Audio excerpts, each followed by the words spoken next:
Audible Realms presents The Secret Adversary by Agatha Christie, narrated by John Kelsey. Tommy, old thing. Tuppence, old bean. The two young people greeted each other affectionately and momentarily blocked the Dover Street tube exit in doing so. The adjective old was misleading. Their united ages would certainly not have totaled 45. Not seen you for simply centuries, continued the young man. Where are you off to? Come and chew a bun with me. We're getting a bit unpopular here, blocking the gangway as it were. Let's get out of it. The girl assenting, they started walking down Dover Street towards Piccadilly. Now then, said Tommy, where shall we go? The very faint anxiety which underlay his tone did not escape the astute ears of Miss Prudence Cowley, known to her intimate friends for some mysterious reason as Tuppence. She pounced at once. Tommy, you're stony. Not a bit of it, declared Tommy unconvincingly, rolling in cash. You always were a shocking liar, said Tuppence severely, though you did once persuade Sister Greenbank that the doctor had ordered you beer as a tonic, but forgotten to write it on the chart. Do you remember? Tommy chuckled. I should think I did. Wasn't the old cat in a rage when she found out? Not that she was a bad sort, really, old Mother Greenbank. Good old hospital, demobbed like everything else, I suppose. Tuppence sighed. Yes, you too. Tommy nodded. 2 months ago. Gratuity? Hinted Tuppence. Spent. Oh, Tommy. No, old thing. Not in riotous dissipation. No such luck. The cost of living, ordinary plain or garden living nowadays is, I assure you, if you do not know. My dear child, interrupted Tuppence, there is nothing I do not know about the cost of living. Here we are at Lyons, and we will each of us pay for our own. That's it. And Tuppence led the way upstairs. The place was full, and they wandered about looking for a table, catching odds and ends of conversation as they did so. And, do you know, she sat down and cried when I told her she couldn't have the flat after all. It was simply a bargain, my dear, just like the one Mabel Lewis brought from Paris. Funny scraps one does over here, murmured Tommy.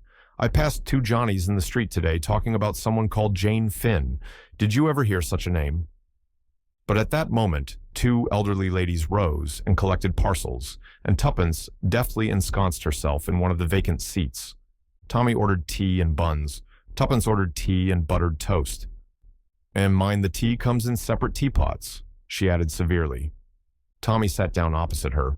His bared head revealed a shock of exquisitely slicked back red hair. His face was pleasantly ugly, nondescript, yet unmistakably the face of a gentleman and a sportsman. His brown suit was well cut, but perilously near the end of its tether. They were an essentially modern-looking couple as they sat there. Tuppence had no claim to beauty, but there was character and charm in the elfin lines of her little face, with its determined chin and large, wide-apart gray eyes that looked mistily out from under straight, black brows. She wore a small, bright green toque over her black, bobbed hair, and her extremely short and rather shabby skirt revealed a pair of uncommonly dainty ankles. Her appearance presented a valiant attempt at smartness. The tea came at last, and Tuppence, rousing herself from a fit of meditation, poured it out. Now then, said Tommy, taking a large bite of bun, let's get up to date. Remember, I haven't seen you since that time in hospital in 1916. Very well.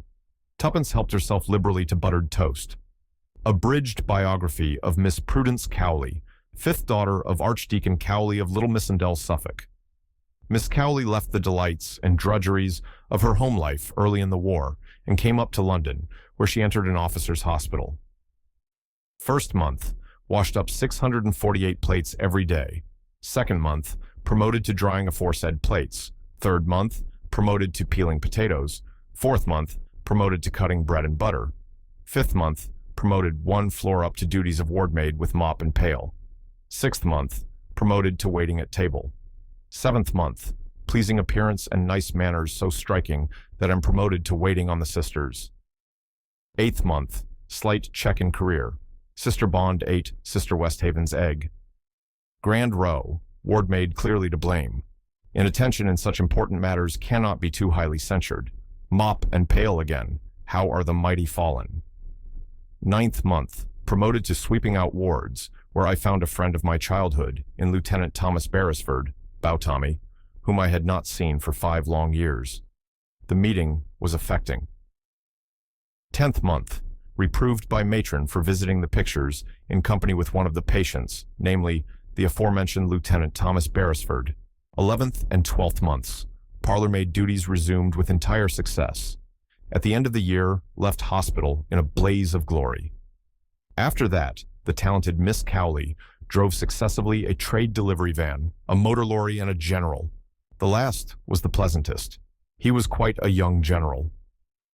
"What blighter was that?" inquired Tommy. "Perfectly sickening the way those brass hats drove from the War Office to the Savoy, and from the Savoy to the War Office." "I've forgotten his name now," confessed Tuppence. "To resume, that was in a way the apex of my career. I next entered a government office. We had several very enjoyable tea parties. I had intended to become a land girl, a postwoman, and a bus conductress by way of rounding off my career, but the armistice intervened. I clung to the office with the true limpet touch for many long months. But, alas, I was combed out at last. Since then, I've been looking for a job. Now then, your turn." "There's not so much promotion in mine," said Tommy regretfully, "and a great deal less variety. I went out to France again, as you know. Then they sent me to Mesopotamia, and I got wounded for the 2nd time and went into hospital out there. Then I got stuck in Egypt till the armistice happened, kicked my heels there some time longer, and, as I told you, finally got demobbed. And for 10 long, weary months, I've been job hunting. There aren't any jobs, and if there were, they wouldn't give them to me. What good am I? What do I know about business? Nothing." Tuppence nodded gloomily. "What about the colonies?" she suggested. Tommy shook his head. "I shouldn't like the colonies, and I'm perfectly certain they wouldn't like me." "Rich relations?" Again, Tommy shook his head. "Oh, Tommy, not even a great-aunt. I've got an old uncle who's more or less rolling, but he's no good." "Why not?" "Wanted to adopt me once. I refused." "I think I remember hearing about it," said Tuppence slowly. "You refused because of your mother." Tommy flushed. "Yes, it would have been a bit rough on the mater. As you know, I was all she had. Old boy hated her, wanted to get me away from her. Just a bit of spite." "Your mother's dead, isn't she?" said Tuppence gently. Tommy nodded. Tuppence's large gray eyes looked misty. "You're a good sort, Tommy. I always knew it." "Rot," said Tommy hastily. "Well, that's my position. I'm just about desperate." "So am I. I've hung out as long as I could. I've touted round. I've answered advertisements. I've tried every mortal blessed thing. I've screwed and saved and pinched, but it's no good. I shall have to go home." "Don't you want to?" "Of course I don't want to. What's the good of being sentimental? Father's a dear. I'm awfully fond of him, but you've no idea how I worry him. He has that delightful early Victorian view that short skirts and smoking are immoral. You can imagine what a thorn in the flesh I am to him. He just heaved a sigh of relief when the war took me off. You see, there are 7 of us at home. It's awful, all housework and mother's meetings. I have always been the changeling. I don't want to go back, but, oh, Tommy, what else is there to do?" Tommy shook his head sadly. There was a silence, and then Tuppence burst out. "Money, money, money. I think about money morning, noon, and night. I dare say it's mercenary of me, but there it is." "Same here," agreed Tommy with feeling. "I've thought over every imaginable way of getting it too," continued Tuppence. "There are only 3. To be left it, to marry it, or to make it. First is ruled out. I haven't got any rich elderly relatives. Any relatives I have are in homes for decayed gentlewomen. I always help old ladies over crossings and pick up parcels for old gentlemen in case they should turn out to be eccentric millionaires. But not one of them has ever asked me my name, and quite a lot never said, 'Thank you.'" There was a pause. "Of course," resumed Tuppence, "marriage is my best chance. I made up my mind to marry money when I was quite young. Any thinking girl would. I'm not sentimental, you know." She paused. "Come now, you can't say I'm sentimental," she added sharply. "Certainly not," agreed Tommy hastily. No one would ever think of sentiment in connection with you." "That's not very polite," replied Tuppence, "but I dare say you mean it all right." "Well, there it is. I'm ready and willing. But I never meet any rich men. All the boys I know are about as hard up as I am."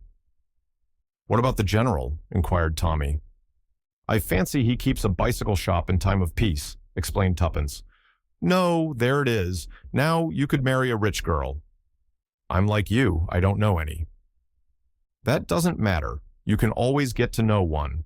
Now, if I see a man in a fur coat come out of the Ritz, I can't rush up to him and say, 'Look here, you're rich. I'd like to know you.' Do you suggest that I should do that to a similarly garbed female?" "Don't be silly. You tread on her foot or pick up her handkerchief or something like that. If she thinks you want to know her, she's flattered and will manage it for you somehow." "You overrate my manly charms," murmured Tommy. "On the other hand," proceeded Tuppence, "my millionaire would probably run for his life. No, marriage is fraught with difficulties. Remains to make money." "We've tried that and failed," Tommy reminded her. "We've tried all the orthodox ways, yes, but suppose we try the unorthodox. Tommy, let's be adventurers." "Certainly," replied Tommy cheerfully. "How do we begin?" "That's the difficulty. If we could make ourselves known, people might hire us to commit crimes for them." "Delightful," commented Tommy, "especially coming from a clergyman's daughter." "The moral guilt," Tuppence pointed out, "would be theirs, not mine. You must admit that there's a difference between stealing a diamond necklace for yourself and being hired to steal it." "There wouldn't be the least difference if you were caught." "Perhaps not, but I shouldn't be caught. I'm so clever."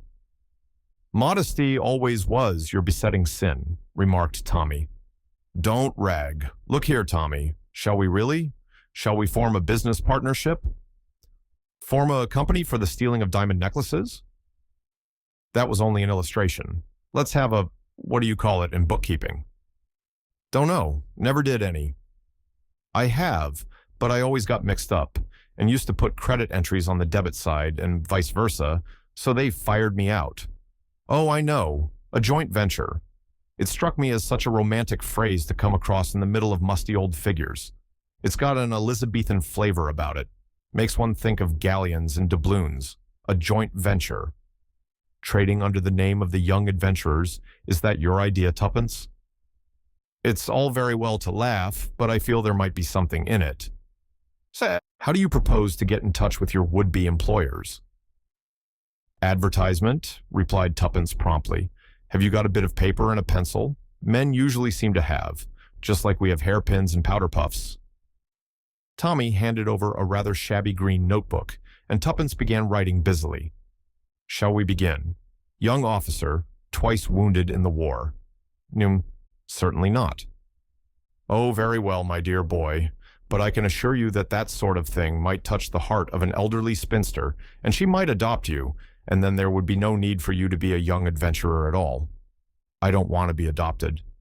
"I forgot you had a prejudice against it. I was only ragging you. The papers are full up to the brim with that type of thing. Now listen. How's this? 2 young adventurers for hire. Willing to do anything, go anywhere. Pay must be good." We might as well make that clear from the start. Then we might add, "No reasonable offer refused," like flats and furniture. I should think any offer we get in answer to that would be a pretty unreasonable one. "Tommy, you're a genius. That's ever so much more chic. No unreasonable offer refused, if pay is good. How's that?"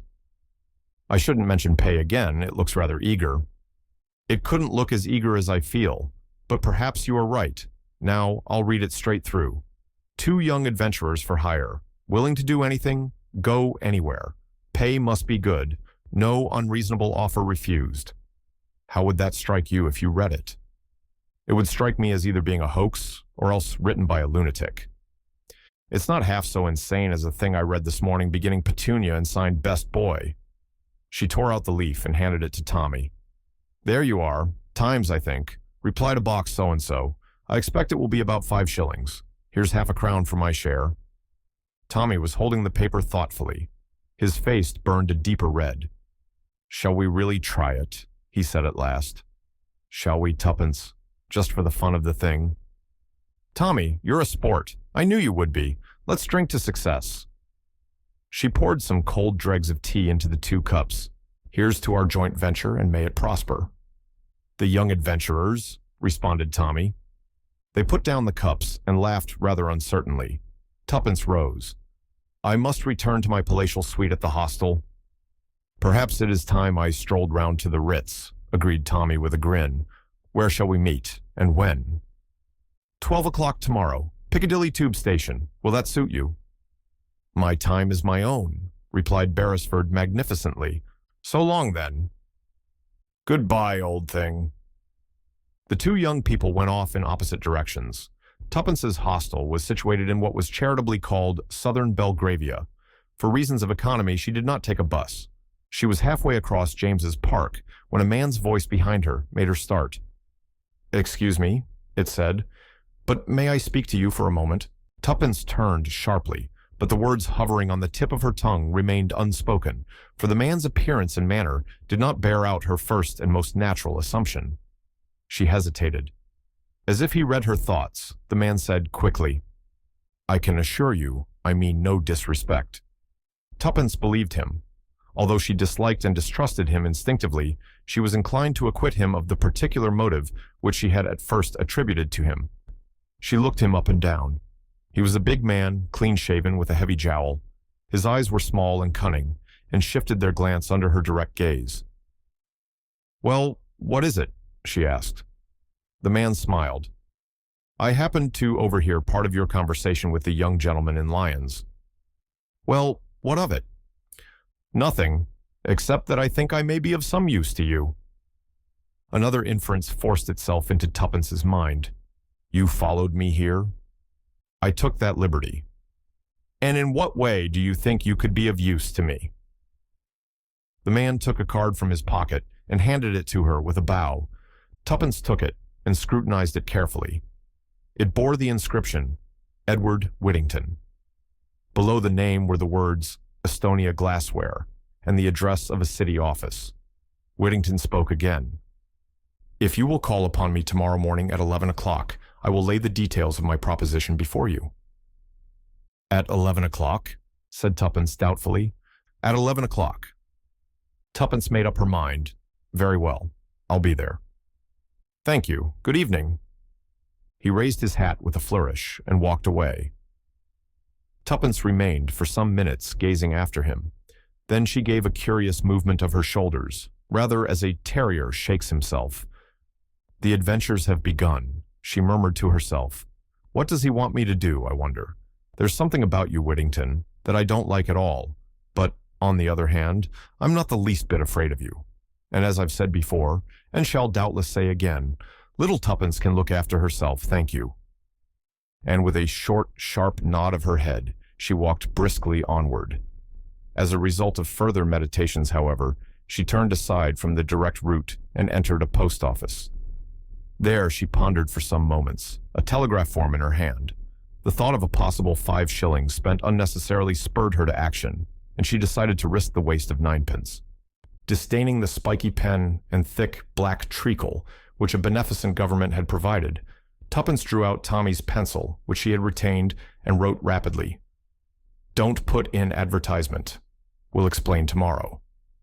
She addressed it to Tommy at his club, from which, in 1 short month, he would have to resign, unless a kindly fortune permitted him to renew his subscription. It may catch him, she murmured. Anyway, it's worth trying. After handing it over the counter, she set out briskly for home, stopping at a baker's to buy 3 pennyworth of new buns.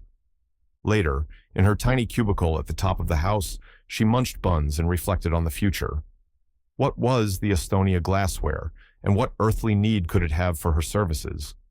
A pleasurable thrill of excitement made Tuppence tingle. At any rate, the country vicarage had retreated into the background again. The morrow held possibilities. It was a long time before Tuppence went to sleep that night, and, when at length she did, she dreamed that Whittington had set her to washing up a pile of Estonia glassware, which bore an unaccountable resemblance to hospital plates. It wanted some 5 minutes to 11 when Tuppence reached the block of buildings in which the offices of the Estonia Glassware were situated. To arrive before the time would look overeager.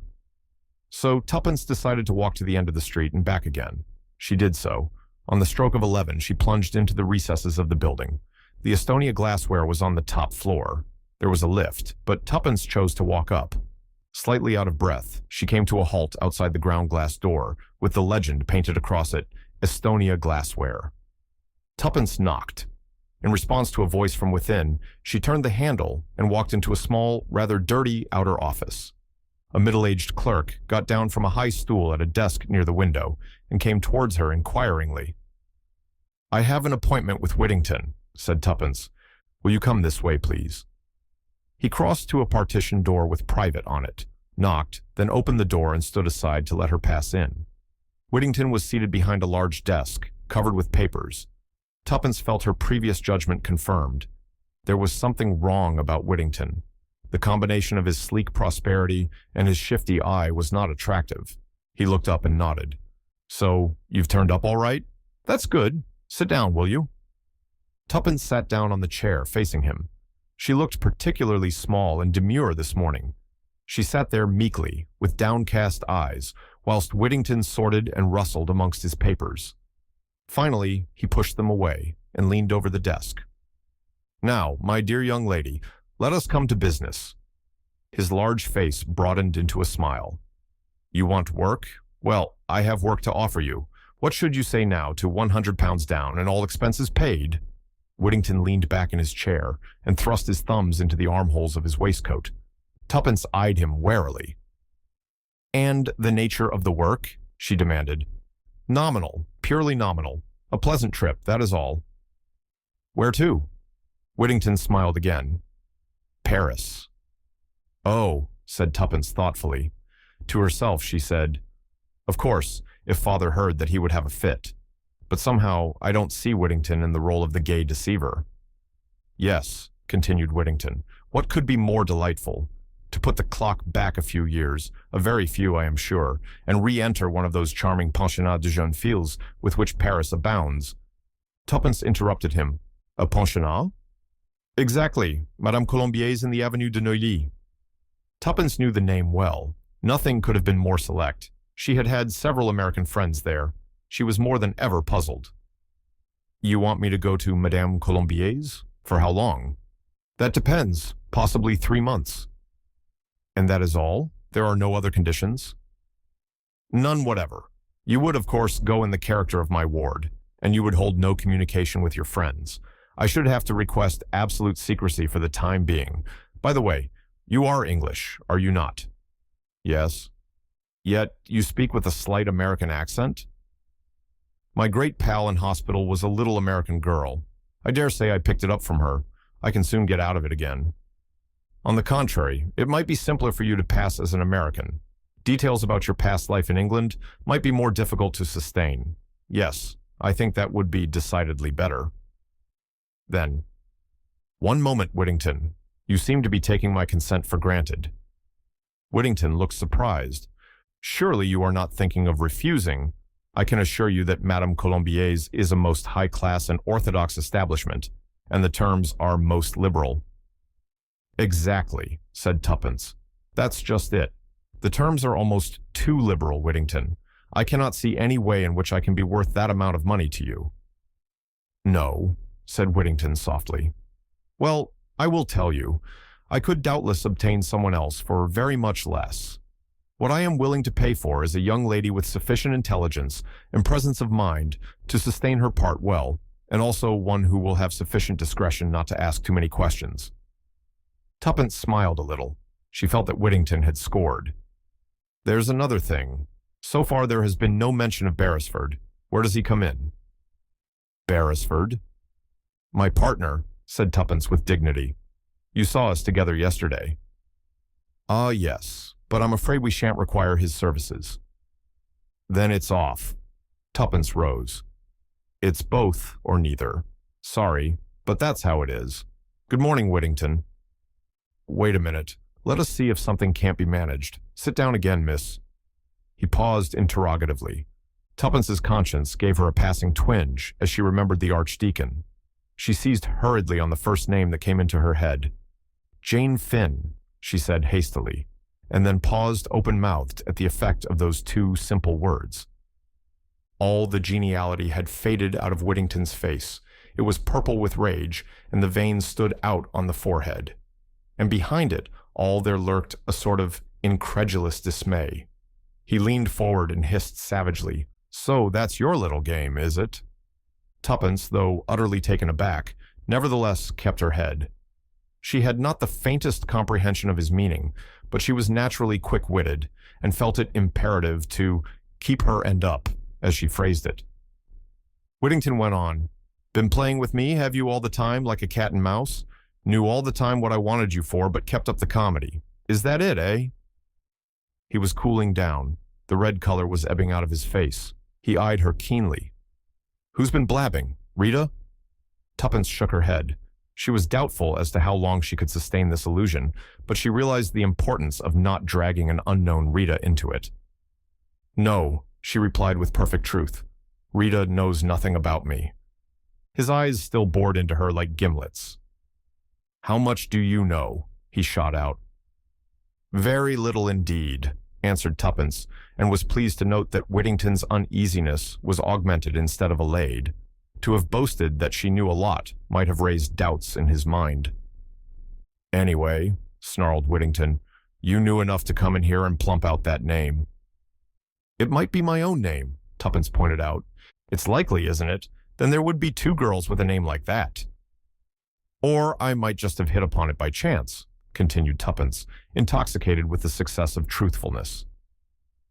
Whittington brought his fist down upon the desk with a bang. "Quit fooling! How much do you know? And how much do you want?" The last 5 words took Tuppence's fancy mightily, especially after a meager breakfast and a supper of buns the night before. Her present part was of the adventurous rather than the adventurous order, but she did not deny its possibilities. She sat up and smiled with the air of one who has the situation thoroughly well in hand. "My dear Whittington," she said, "let us by all means lay our cards upon the table. And pray do not be so angry. You heard me say yesterday that I propose to live by my wits. It seems to me that I have now proved I have some wits to live by. I admit I have knowledge of a certain name, but perhaps my knowledge ends there." "Yes, and perhaps it doesn't," snarled Whittington. "You insist on misjudging me," said Tuppence, and sighed gently. "As I said once before," said Whittington angrily, "quit fooling and come to the point. You can't play the innocent with me. You know a great deal more than you're willing to admit." Tuppence paused a moment to admire her own ingenuity, and then said softly, "I shouldn't like to contradict you, Whittington. So we come to the usual question, how much?" Tuppence was in a dilemma. So far she had fooled Whittington with complete success, but to mention a palpably impossible sum might awaken his suspicions. An idea flashed across her brain. "Suppose we say a little something down, and a fuller discussion of the matter later." Whittington gave her an ugly glance. "Blackmail, eh?" Tuppence smiled sweetly. "Oh, no. Shall we say payment of services in advance?" Whittington grunted. "You see," explained Tuppence still sweetly, "I'm so very fond of money." "You're about the limit, that's what you are," growled Whittington, with a sort of unwilling admiration. "You took me in all right. Thought you were quite a meek little kid with just enough brains for my purpose." "Life," moralized Tuppence, "is full of surprises." "All the same," continued Whittington, "someone's been talking. You say it isn't Rita. Was it? Oh, come in." The clerk followed his discreet knock into the room and laid a paper at his master's elbow. "Telephone message just come for you, sir." Whittington snatched it up and read it. A frown gathered on his brow. "That'll do, Brown. You can go." The clerk withdrew, closing the door behind him. Whittington turned to Tuppence. "Come tomorrow at the same time. I'm busy now. Here's 50 to go on with."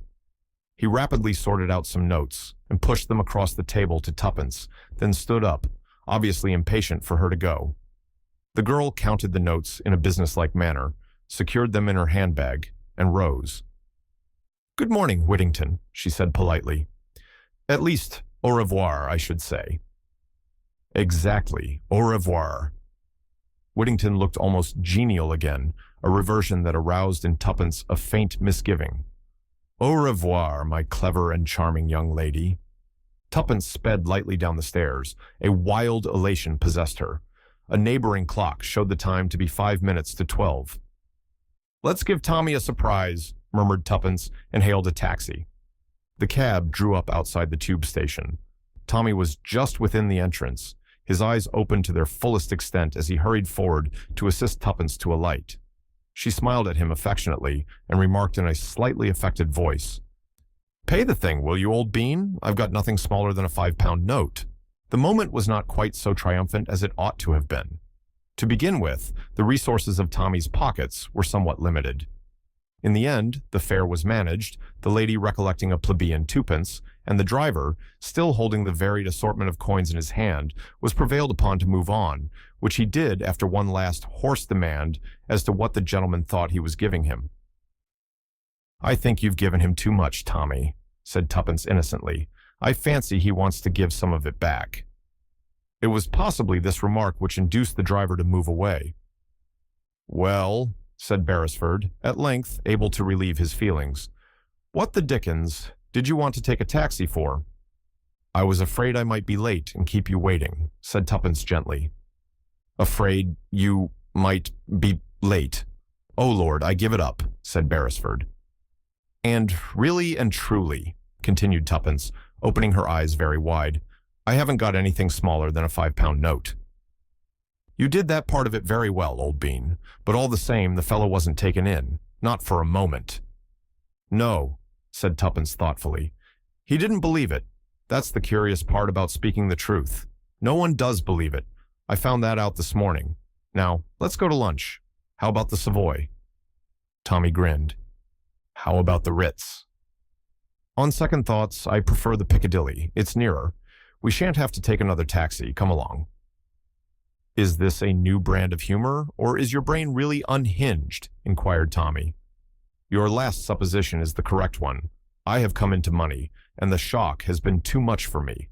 For that particular form of mental trouble, an eminent physician recommends unlimited hors d'oeuvre, lobster à l'américaine, chicken Newburg, and pêche Melba. Let's go and get them."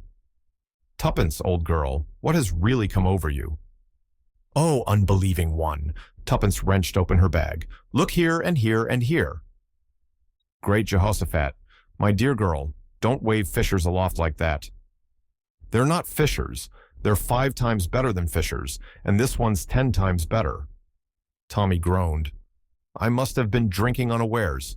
Am I dreaming, Tuppence, or do I really behold a large quantity of 5-pound notes being waved about in a dangerous fashion?" "Even so, O king. Now, will you come and have lunch?" "I'll come anywhere. But what have you been doing? Holding up a bank?" "All in good time. What an awful place Piccadilly Circus is. There's a huge bus bearing down on us. It would be too terrible if they killed the 5-pound notes." "Grill room?" inquired Tommy, as they reached the opposite pavement in safety. "The other's more expensive," demurred Tuppence. "That's mere wicked wanton extravagance. Come on below." "Are you sure I can get all the things I want there?" "That extremely unwholesome menu you were outlining just now? Of course you can, or as much as is good for you anyway." "And now tell me," said Tommy, unable to restrain his pent-up curiosity any longer, as they sat in state, surrounded by the many hors d'oeuvre of Tuppence's dreams. Miss Cowley told him. "And the curious part of it is," she ended, "that I really did invent the name of Jane Finn. I didn't want to give my own because of poor father, in case I should get mixed up in anything shady." "Perhaps that's so," said Tommy slowly, "but you didn't invent it." "What?" "No, I told it to you.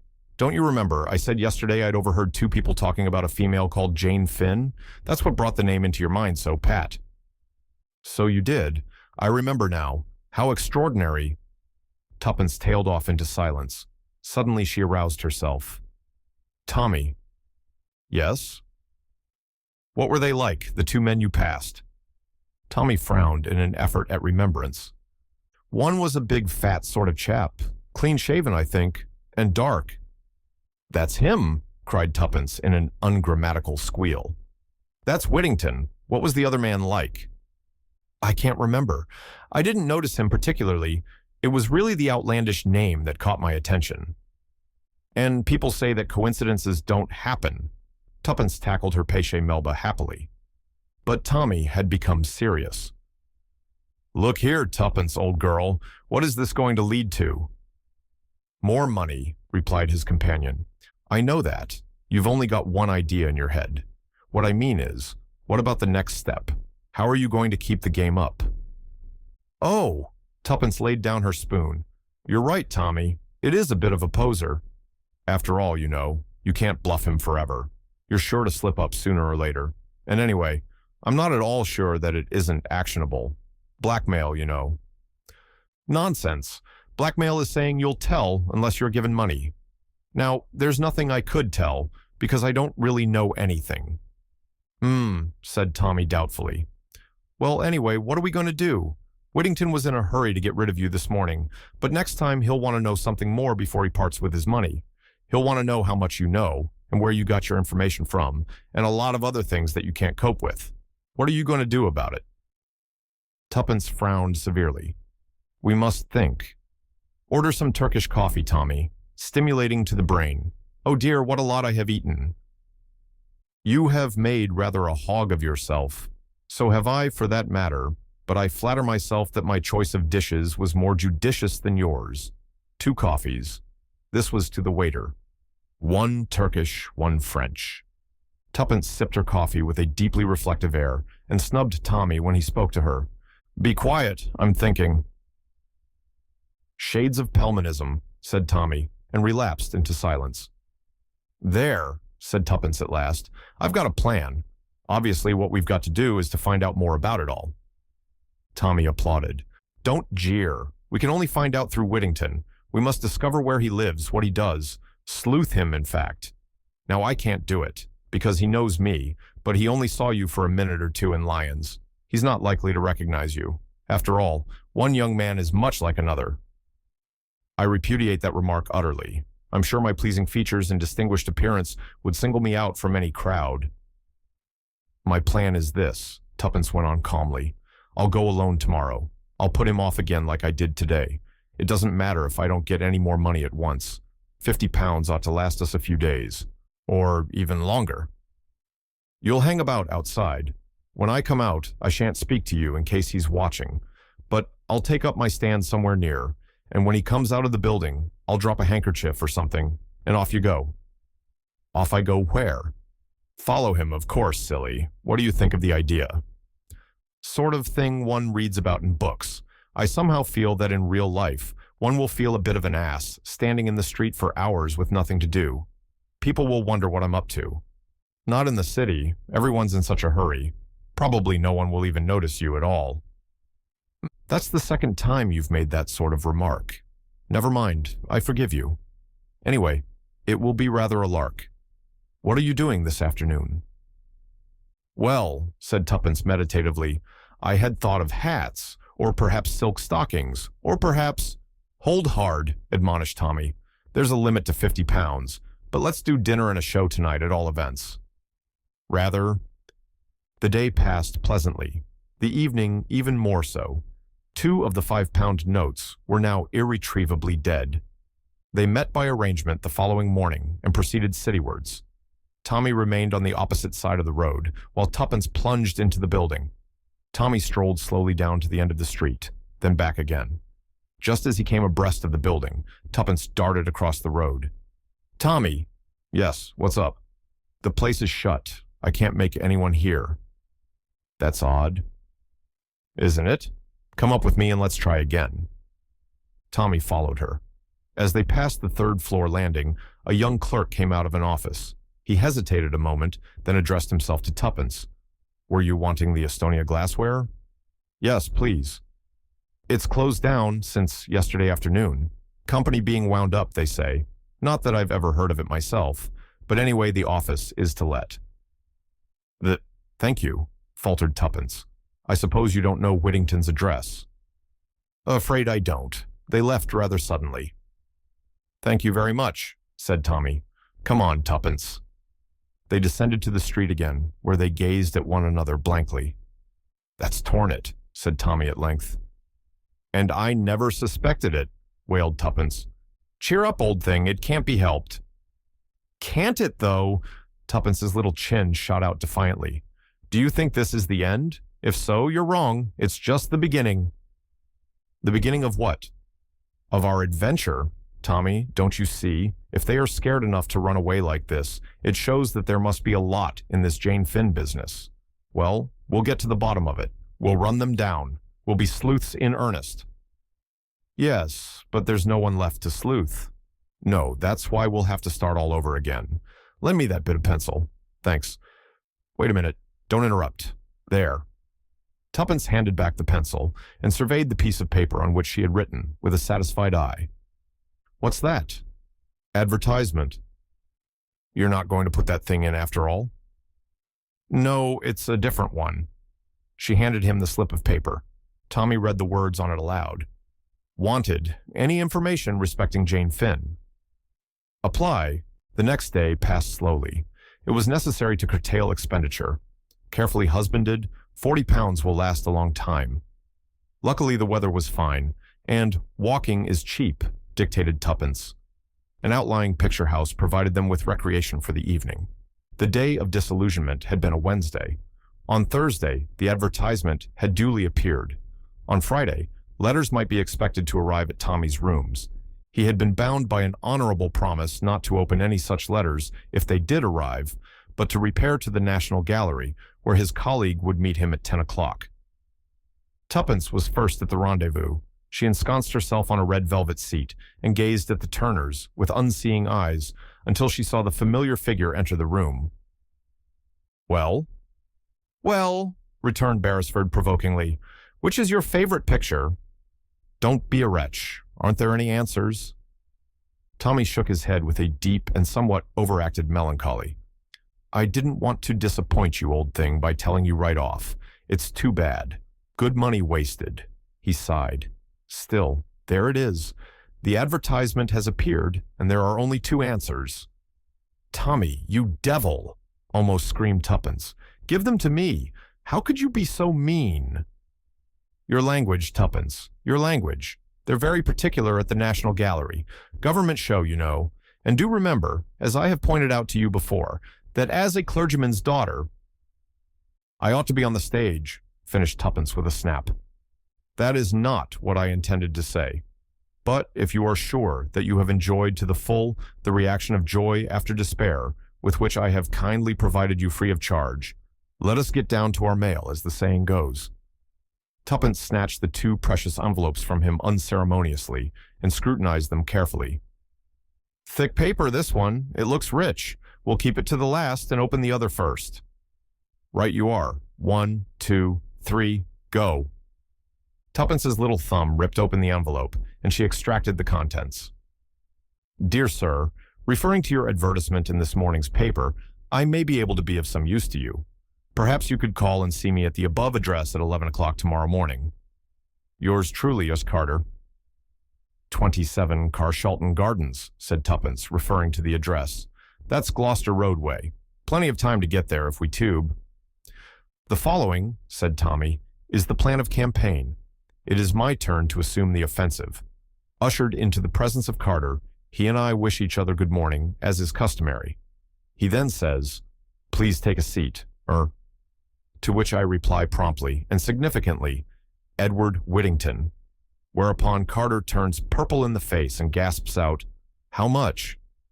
Pocketing the usual fee of 50 pounds, I rejoin you in the road outside, and we proceed to the next address and repeat the performance. Don't be absurd, Tommy.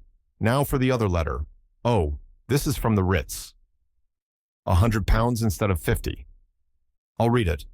Dear Sir, your advertisement, I should be glad if you would call round somewhere about lunchtime. Yours truly, Julius Hersheimer. Ha, said Tommy. Do I smell a Boche, or only an American millionaire of unfortunate ancestry? At all events, we'll call it lunchtime. It's a good time, frequently leads to free food for 2. Tuppence nodded assent. Now for Carter. We'll have to hurry. Carshalton Terrace proved to be an unimpeachable row of what Tuppence called ladylike-looking houses. They rang the bell at 27, and a neat maid answered the door. She looked so respectable that Tuppence's heart sank. Upon Tommy's request for Carter, she showed them into a small study on the ground floor, where she left them. Hardly a minute elapsed, however, before the door opened, and a tall man with a lean, hawk-like face and a tired manner entered the room. He said and smiled. His smile was distinctly attractive. "Do sit down, both of you." They obeyed. He himself took a chair opposite to Tuppence and smiled at her encouragingly. There was something in the quality of his smile that made the girl's usual readiness desert her. As he did not seem inclined to open the conversation, Tuppence was forced to begin. "We wanted to know, that is, would you be so kind as to tell us anything you know about Jane Finn?" "Jane Finn? Ah!" Carter appeared to reflect. "Well, the question is, what do you know about her?"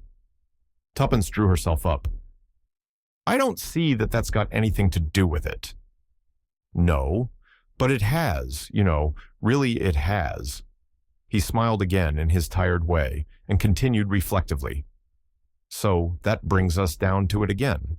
What do you know about Jane Finn?" "Come now," he continued, as Tuppence remained silent. "You must know something to have advertised as you did." He leaned forward a little. His weary voice held a hint of persuasiveness. "Suppose you tell me." There was something very magnetic about Carter's personality. Tuppence seemed to shake herself free of it with an effort as she said, "We couldn't do that, could we, Tommy?" But to her surprise, her companion did not back her up. His eyes were fixed on Carter, and his tone, when he spoke, held an unusual note of deference. "I dare say the little we know won't be any good to you, sir, but such as it is, you're welcome to it." "Tommy!" cried out Tuppence in surprise. Carter slewed round in his chair. His eyes asked a question. Tommy nodded. "Yes, sir. I recognized you at once. Saw you in France when I was with the intelligence. As soon as you came into the room, I knew—" Carter held up his hand. "No names, please. I'm known as Carter here. It's my cousin's house, by the way. She's willing to lend it to me sometimes when it's a case of working on strictly unofficial lines. Well, now," he looked from one to the other, "who's going to tell me the story?" "Fire ahead, Tuppence," directed Tommy. "It's your yarn." "Yes, little lady, out with it." And obediently, Tuppence did out with it, telling the whole story from the forming of the young adventurers downwards. Carter listened in silence with a resumption of his tired manner. Now and then he passed his hand across his lips as though to hide a smile. When she had finished, he nodded gravely. "Not much, but suggestive. Quite suggestive. If you'll excuse my saying so, you're a curious young couple. I don't know. You might succeed where others have failed. I believe in luck, always have." He paused a moment and then went on. "Well, how about it? You're out for adventure. How would you like to work for me? All quite unofficial, Expenses paid and a moderate screw." Tuppence gazed at him, her lips parted, her eyes growing wider and wider. "What should we have to do?" she breathed. Carter smiled. "Just go on with what you're doing now. Find Jane Finn." "Yes, but who is Jane Finn?" Carter nodded gravely. "Yes, you're entitled to know that, I think." He leaned back in his chair, crossed his legs, brought the tips of his fingers together, and began in a low monotone. "Secret diplomacy, which, by the way, is nearly always bad policy, does not concern you. It will be sufficient to say that in the early days of 1915, a certain document came into being. It was the draft of a secret agreement, treaty, call it what you like. It was drawn up ready for signature by the various representatives and drawn up in America, at that time a neutral country. It was dispatched to England by a special messenger selected for that purpose, a young fellow called Danvers. It was hoped that the whole affair had been kept so secret that nothing would have leaked out. That kind of hope is usually disappointed. Somebody always talks. Danvers sailed for England on the Lusitania. He carried the precious papers in an oilskin packet, which he wore next his skin. It was on that particular voyage that the Lusitania was torpedoed and sunk. Danvers was among the list of those missing. Eventually, his body was washed ashore and identified beyond any possible doubt, but the oilskin packet was missing. The question was, Had it been taken from him, or had he himself passed it on into another's keeping? There were a few incidents that strengthened the possibility of the latter theory. After the torpedo struck the ship, in the few moments during the launching of the boats, Danvers was seen speaking to a young American girl. No one actually saw him pass anything to her, but he might have done so. It seems to me quite likely that he entrusted the papers to this girl, believing that she, as a woman, had a greater chance of bringing them safely to shore. But if so, where was the girl, and what had she done with the papers? By later advice from America, it seemed likely that Danvers had been closely shadowed on the way over. Was this girl in league with his enemies? Or had she, in her turn, been shadowed and either tricked or forced into handing over the precious packet? We set to work to trace her out. It proved unexpectedly difficult. Her name was Jane Finn, and it duly appeared among the list of the survivors, but the girl herself seemed to have vanished completely. Inquiries into her antecedents did little to help us. She was an orphan and had been what we should call over here a pupil teacher in a small school out west. Her passport had been made out for Paris, where she was going to join the staff of a hospital. She had offered her services voluntarily, and after some correspondence, they had been accepted. Having seen her name in the list of the saved from the Lusitania, the staff of the hospital were naturally very surprised at her not arriving to take up her billet, and at not hearing from her in any way. Well, every effort was made to trace the young lady, but all in vain. We tracked her across Ireland, but nothing could be heard of her after she set foot in England. No use was made of the draft treaty, as might very easily have been done, and we therefore came to the conclusion that Danvers had, after all, destroyed it. The war entered on another phase, the diplomatic aspect changed accordingly, and the treaty was never redrafted. Rumors as to its existence were emphatically denied.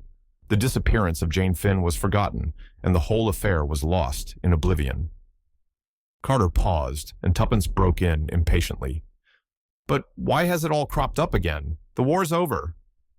A hint of alertness came into Carter's manner. "Because it seems that the papers were not destroyed after all, and that they might be resurrected today with a new and deadly significance." Tuppence stared. Carter nodded. "Yes, 5 years ago that draft treaty was a weapon in our hands. Today it is a weapon against us. It was a gigantic blunder. If its terms were made public, it would mean disaster. It might possibly bring about another war, not with Germany this time.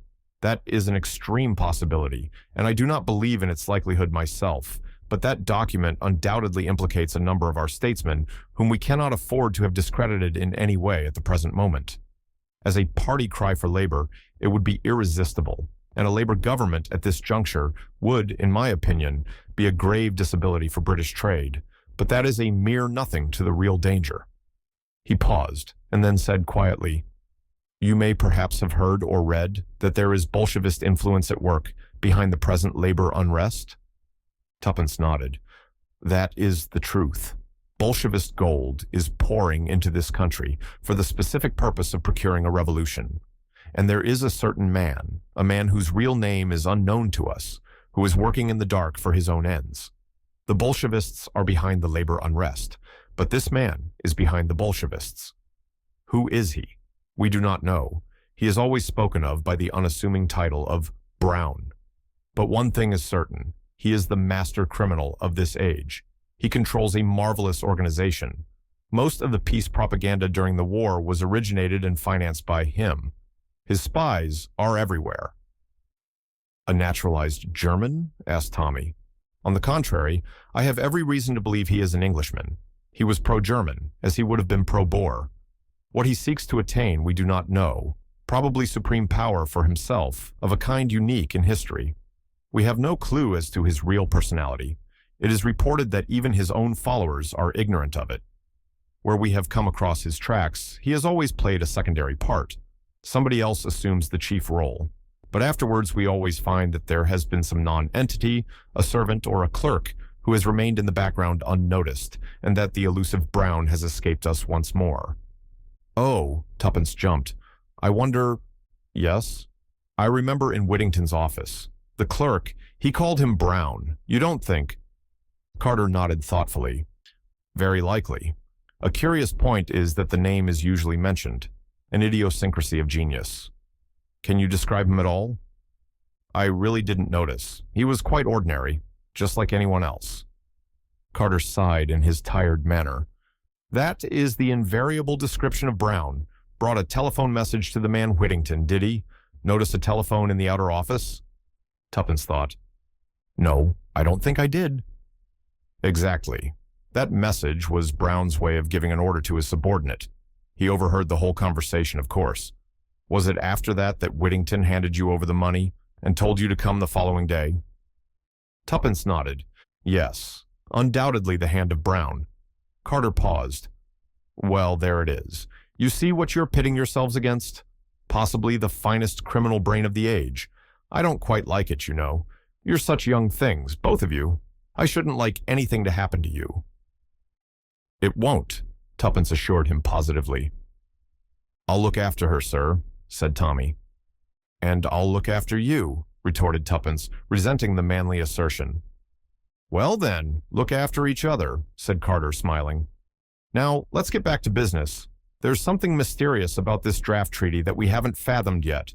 We've been threatened with it, in plain and unmistakable terms. The revolutionary element as good as declare that it's in their hands and that they intend to produce it at a given moment. On the other hand, they are clearly at fault about many of its provisions. The government consider it as mere bluff on their part, and, rightly or wrongly, have stuck to the policy of absolute denial. I'm not so sure. There have been hints, indiscreet allusions, that seem to indicate that the menace is a real one. The position is much as though they had got hold of an incriminating document, but couldn't read it because it was in cipher. But we know that the draft treaty wasn't in cipher, couldn't be in the nature of things, so that won't wash. But there's something. Of course, Jane Finn may be dead for all we know, but I don't think so.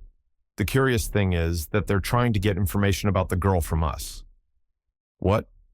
Yes, one or two little things have cropped up. And your story, little lady, confirms my idea. They know we're looking for Jane Finn. Well, they'll produce a Jane Finn of their own, say at a pensionnat in Paris. Tuppence gasped, and Carter smiled. No one knows in the least what she looks like, so that's all right. She's primed with a trumped-up tale, and her real business is to get as much information as possible out of us. See the idea?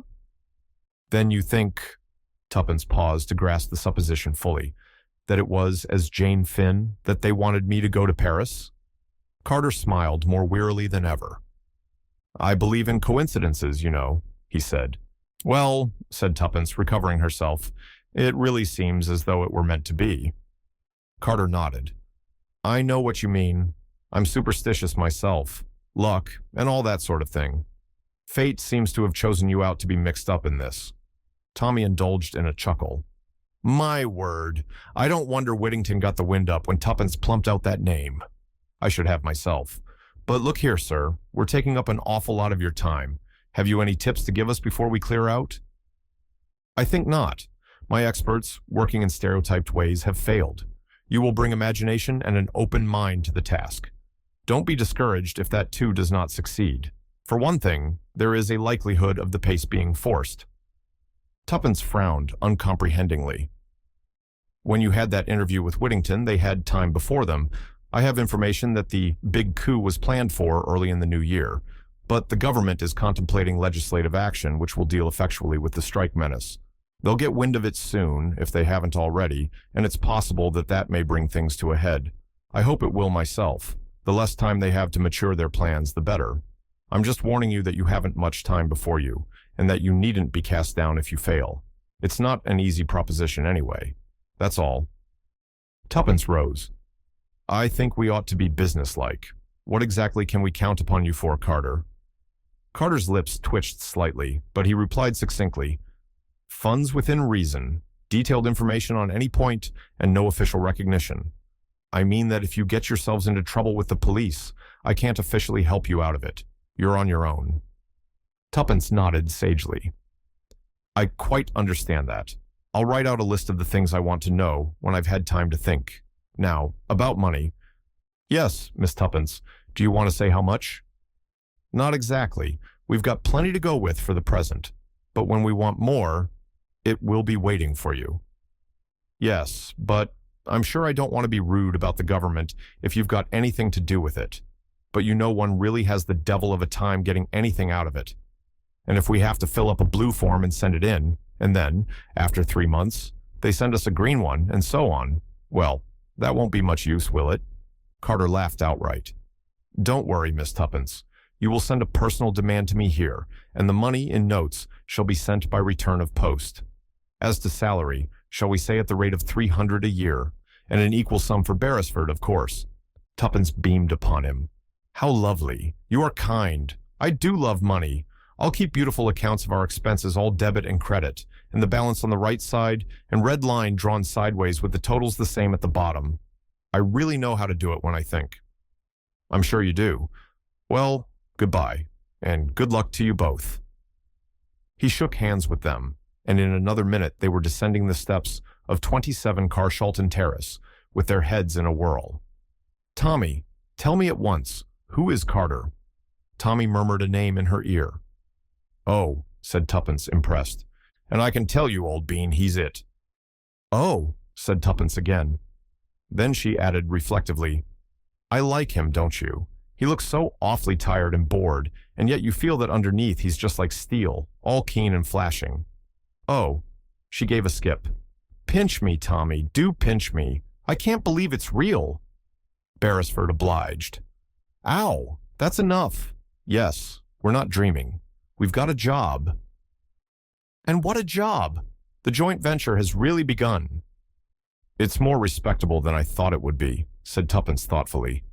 Luckily, I haven't got your craving for crime. What time is it? Let's have lunch. Oh. The same thought sprang to the minds of each.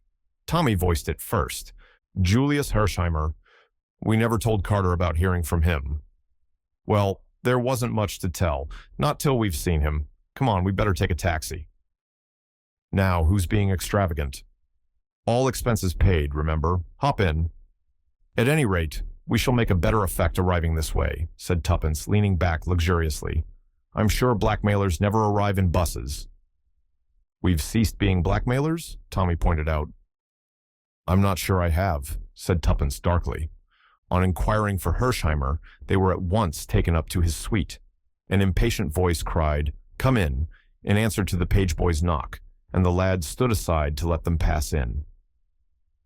Julius Hersheimer was a great deal younger than either Tommy or Tuppence had pictured him. The girl put him down as 35. He was of middle height and squarely built to match his jaw.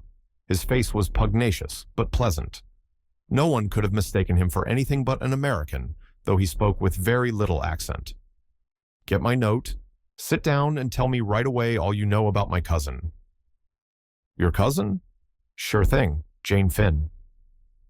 Is she your cousin?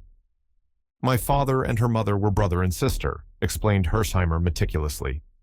Oh, cried Tuppence, then you know where she is? No. Hersheimer brought down his fist with a bang on the table. I'm darned if I do, don't you? We advertise to receive information, not to give it, said Tuppence severely. I guess I know that. I can read. But I thought maybe it was her back history you were after, and that you'd know where she was now. Well, we wouldn't mind hearing her back history, said Tuppence guardedly. But Hersheimer seemed to grow suddenly suspicious. See here, he declared. This isn't Sicily. No demanding ransom or threatening to crop her ears if I refuse. These are the British Isles, so quit the funny business, or I'll just sing out for that beautiful big British policeman I see out there in Piccadilly. Tommy hastened to explain. We haven't kidnapped your cousin. On the contrary, we're trying to find her. We're employed to do so. Hersheimer leant back in his chair. Put me wise, he said succinctly.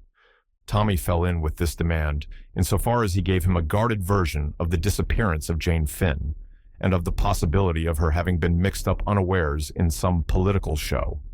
He alluded to Tuppence and himself as private inquiry agents commissioned to find her, and added that they would therefore be glad of any details Hersheimer could give them. That gentleman nodded approval. I guess that's all right. I was just a mite hasty. But London gets my goat. I only know little old New York. Just trot out your questions and I'll answer. For the moment, this paralyzed the young adventurers, but Tuppence, recovering herself, plunged boldly into the breach with a reminiscence culled from detective fiction. When did you last see the Deese, your cousin, I mean? Never seen her, responded Hersheimer. What? Demanded Tommy, astonished. Hersheimer turned to him. No, sir. As I said before, my father and her mother were brother and sister, just as you might be. Tommy did not correct this view of their relationship, but they didn't always get on together. And when my aunt made up her mind to marry Amos Finn, who was a poor schoolteacher out west, my father was just mad. Said if he made his pile, as he seemed in a fair way to do, she'd never see a cent of it. Well, the upshot was that Aunt Jane went out west, and we never heard from her again. The old man did pile it up. He went into oil and he went into steel, and he played a bit with railroads, and I can tell you he made Wall Street sit up. He paused. Then he died, last fall, and I got the dollars. Well, would you believe it? My conscience got busy, kept knocking me up and saying, what about your Aunt Jane, way out west? It worried me some. You see, I figured it out that Amos Finn would never make good. He wasn't the sort. End of it was, I hired a man to hunt her down. Result, she was dead, and Amos Finn was dead, but they'd left a daughter, Jane, who'd been torpedoed in the Lusitania on her way to Paris. She was saved all right, but they didn't seem able to hear of her over this side. I guess they weren't hustling any, so I thought I'd come along over and speed things up. I phoned Scotland Yard and the Admiralty first thing. The Admiralty rather choked me off, but Scotland Yard were very civil, said they would make inquiries, even sent a man round this morning to get her photograph. I'm off to Paris tomorrow, just to see what the prefecture is doing. I guess if I go to and fro hustling them, they ought to get busy. The energy of Hersheimer was tremendous. They bowed before it. But say now, he ended, you're not after her for anything. Contempt of court, or something British? A proud-spirited young American girl might find your rules and regulations in wartime rather irksome and get up against it. If that's the case, and there's such a thing as graft in this country, I'll buy her off. Tuppence reassured him. That's good. Then we can work together. What about some lunch? Shall we have it up here or go down to the restaurant? Tuppence expressed a preference for the latter, and Julius bowed to her decision. Oysters had just given place to Sole Colbert when a card was brought to Hersheimer. Inspector Japp, Scotland Yard again. Another man this time. What does he expect I can tell him that I didn't tell the first chap? I hope they haven't lost that photograph. That Western photographer's place was burned down and all his negatives destroyed. This is the only copy in existence. I got it from the principal of the college there. An unformulated dread swept over Tuppence. You don't know the name of the man who came this morning? Yes, I do. No, I don't. Half a second. It was on his card. Oh, I know. Inspector Brown. Quiet, unassuming sort of chap. A veil might with profit be drawn over the events of the next half hour. Suffice it to say that no such person as Inspector Brown was known to Scotland Yard. The photograph of Jane Finn, which would have been of the utmost value to the police in tracing her, was lost beyond recovery. Once again, Brown had triumphed. The immediate result of this setback was to effect a rapprochement between Julius Hersheimer and the young adventurers. All barriers went down with a crash, and Tommy and Tuppence felt they had known the young American all their lives. They abandoned the discreet reticence of private inquiry agents and revealed to him the whole history of the joint venture, whereat the young man declared himself tickled to death. He turned to Tuppence at the close of the narration. I've always had a kind of idea that English girls were just a mite moss-grown, old-fashioned and sweet, you know, but scared to move round without a footman or a maiden aunt. I guess I'm a bit behind the times. The upshot of these confidential relations was that Tommy and Tuppence took up their abode forthwith at the Ritz, in order, as Tuppence put it, to keep in touch with Jane Finn's only living relation. And put like that, she added confidentially to Tommy, nobody could boggle at the expense. Nobody did, which was the great thing. And now, said the young lady on the morning after their installation, to work. Beresford put down the Daily Mail, which he was reading, and applauded with somewhat unnecessary vigor. He was politely requested by his colleague not to be an ass. Dash it all, Tommy. We've got to do something for our money. Tommy sighed. Yes, I fear even the dear old government will not support us at the Ritz in idleness forever. Therefore, as I said before, we must do something. Well, said Tommy, picking up the Daily Mail again. "Do it. I shan't stop you." "You see," continued Tuppence, "I've been thinking—" She was interrupted by a fresh bout of applause. "It's all very well for you to sit there being funny, Tommy. It would do you no harm to do a little brain work, too." "My union, Tuppence. My union! It does not permit me to work before 11. Tommy, do you want something thrown at you? It is absolutely essential that we should without delay map out a plan of campaign." "Hear, hear." "Well, let's do it." Tommy laid his paper finally aside. "There's something of the simplicity of the truly great mind about you, Tuppence. Fire ahead. I'm listening." "To begin with," said Tuppence, "what have we to go upon?" "Absolutely nothing," said Tommy cheerily. "Wrong." Tuppence wagged an energetic finger. "We have two distinct clues." "What are they?" "First clue, we know one of the gang." "Whittington?" "Yes, I'd recognize him anywhere." Said Tommy doubtfully. "I don't call that much of a clue. You don't know where to look for him, and it's about 1,000 to 1 against your running against him by accident." "I'm not so sure about that," replied Tuppence thoughtfully. "I've often noticed that once coincidences start happening, they go on happening in the most extraordinary way. I dare say it's some natural law that we haven't found out. Still, as you say, we can't rely on that. But there are places in London where simply everyone is bound to turn up sooner or later. Piccadilly Circus, for instance. One of my ideas was to take up my stand there every day with a tray of flags."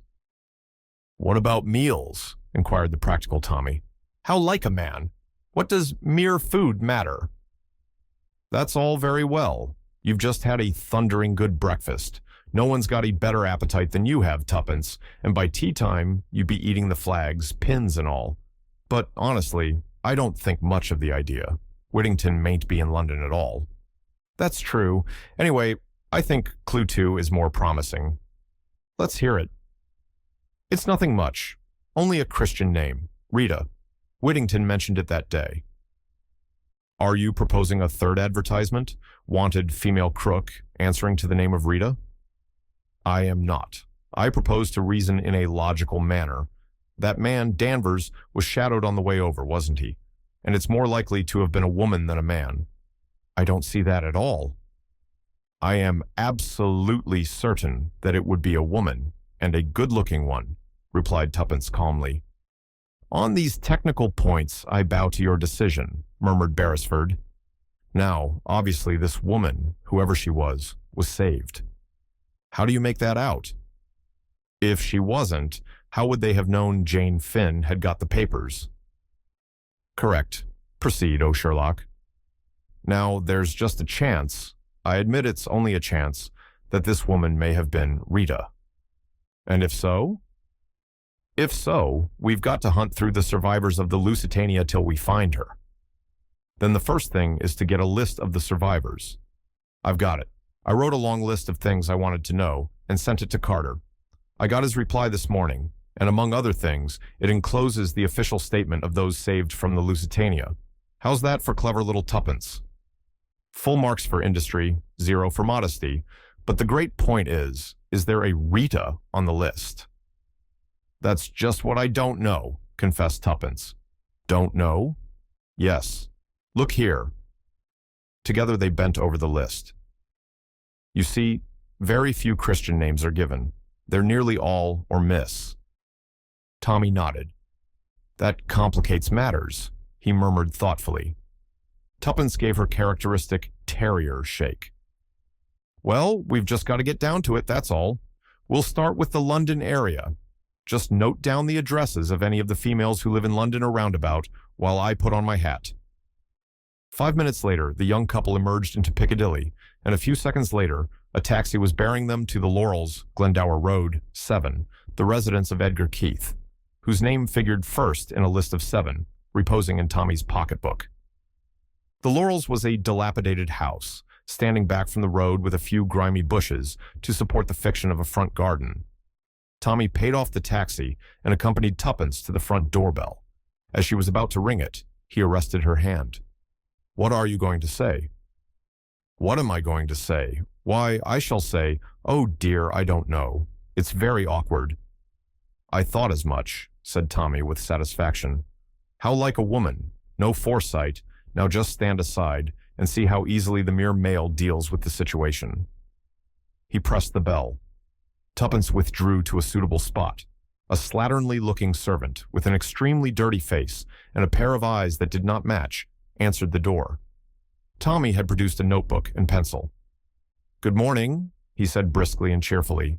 "From the Hampstead Borough Council, the new voting register. Edgar Keith lives here, does she not?" "Yes," said the servant. "Christian name?" asked Tommy, his pencil poised. "Mrs. Eleanor Jane." "Eleanor," spelt Tommy. "Any sons or daughters over 21? "Now." "Thank you." Tommy closed the notebook with a brisk snap. "Good morning." The servant volunteered her first remark. "I thought perhaps as you'd come about the gas," she observed cryptically, and shut the door. Tommy rejoined his accomplice. "You see, Tuppence," he observed, "child's play to the masculine mind. I don't mind admitting that for once you've scored handsomely. I should never have thought of that." Good wheeze, wasn't it? And we can repeat it at lunchtime found the young couple attacking a steak and chips in an obscure hostelry with avidity. They had collected a Gladys Mary and a Marjorie, been baffled by one change of address, and had been forced to listen to a long lecture on universal suffrage from a vivacious American lady whose Christian name had proved to be Sadie. "Ah," said Tommy, imbibing a long draught of beer, "I feel better. Where's the next straw?" The notebook lay on the table between them. Tuppence picked it up. "Vandemeyer," she read, 20 South Audley Mansions. "Miss Wheeler, 43 Clappington Road, Battersea. She's a lady's maid as far as I remember, so probably won't be there. And, anyway, she's not likely." Then the Mayfair lady is clearly indicated as the first port of call. "Tommy, I'm getting discouraged." "Buck up, old bean. We always knew it was an outside chance. And, anyway, we're only starting. If we draw a blank in London, there's a fine tour of England, Ireland, and Scotland before us." "True," said Tuppence, her flagging spirits reviving. "And all expenses paid. But, oh, Tommy, I do like things to happen quickly. So far, adventure has succeeded adventure, but this morning has been dull as dull." "You must stifle this longing for vulgar sensation, Tuppence. Remember that if Brown is all he is reported to be, it's a wonder that he has not or now done us to death. That's a good sentence. Quite a literary flavor about it.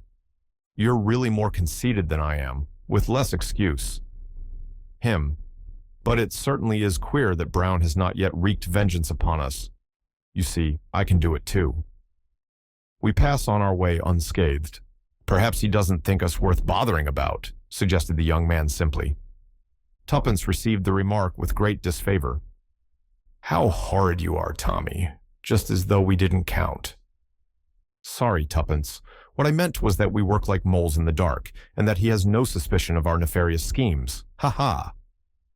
"Ha-ha," echoed Tuppence approvingly, as she rose. South Audley Mansions was an imposing-looking block of flats just off Park Lane. 20 was on the second floor. Tommy had, by this time, the glibness born of practice. He rattled off the formula to the elderly woman, looking more like a housekeeper than a servant, who opened the door to him. "Christian name?" "Margaret." Tommy spelt it, but the other interrupted him. "No, G-U-E."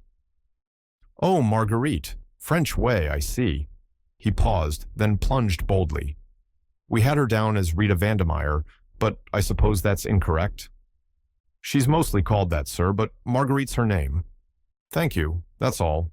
Good morning." Hardly able to contain his excitement, Tommy hurried down the stairs. Tuppence was waiting at the angle of the turn. "You heard?" "Yes. Oh, Tommy." Tommy squeezed her arm sympathetically. "I know, old thing. I feel the same. It's so lovely to think of things, and then for them really to happen," cried Tuppence enthusiastically. Her hand was still in Tommy's. They had reached the entrance hall. There were footsteps on the stairs above them, and voices. Suddenly, to Tommy's complete surprise, Tuppence dragged him into the little space by the side of the lift, where the shadow was deepest. "What the—" "Whoosh!"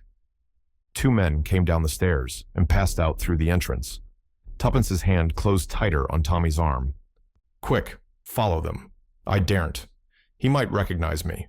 I don't know who the other man is, but the bigger of the two was Whittington." Whittington and his companion were walking at a good pace. Tommy started in pursuit at once and was in time to see them turn the corner of the street. His vigorous strides soon enabled him to gain upon them, and by the time he, in his turn, reached the corner, the distance between them was sensibly lessened. The small Mayfair streets were comparatively deserted, and he judged it wise to content himself with keeping them in sight. The sport was a new one to him. Though familiar with the technicalities from a course of novel reading, he had never before attempted to follow anyone, and it appeared to him at once that, in actual practice, the proceeding was fraught with difficulties. Supposing, for instance, that they should suddenly hail a taxi.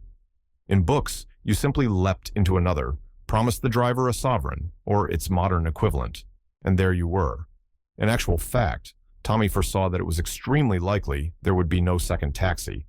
Therefore, he would have to run.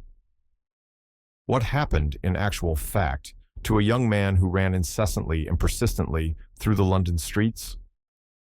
In a main road, he might hope to create the illusion that he was merely running for a bus. But in these obscure aristocratic byways, he could not but feel that an officious policeman might stop him to explain matters. At this juncture in his thoughts, a taxi with flag erect turned the corner of the street ahead. Tommy held his breath. Would they hail it? He drew a sigh of relief as they allowed it to pass unchallenged. Their course was a zigzag, one designed to bring them as quickly as possible to Oxford Street.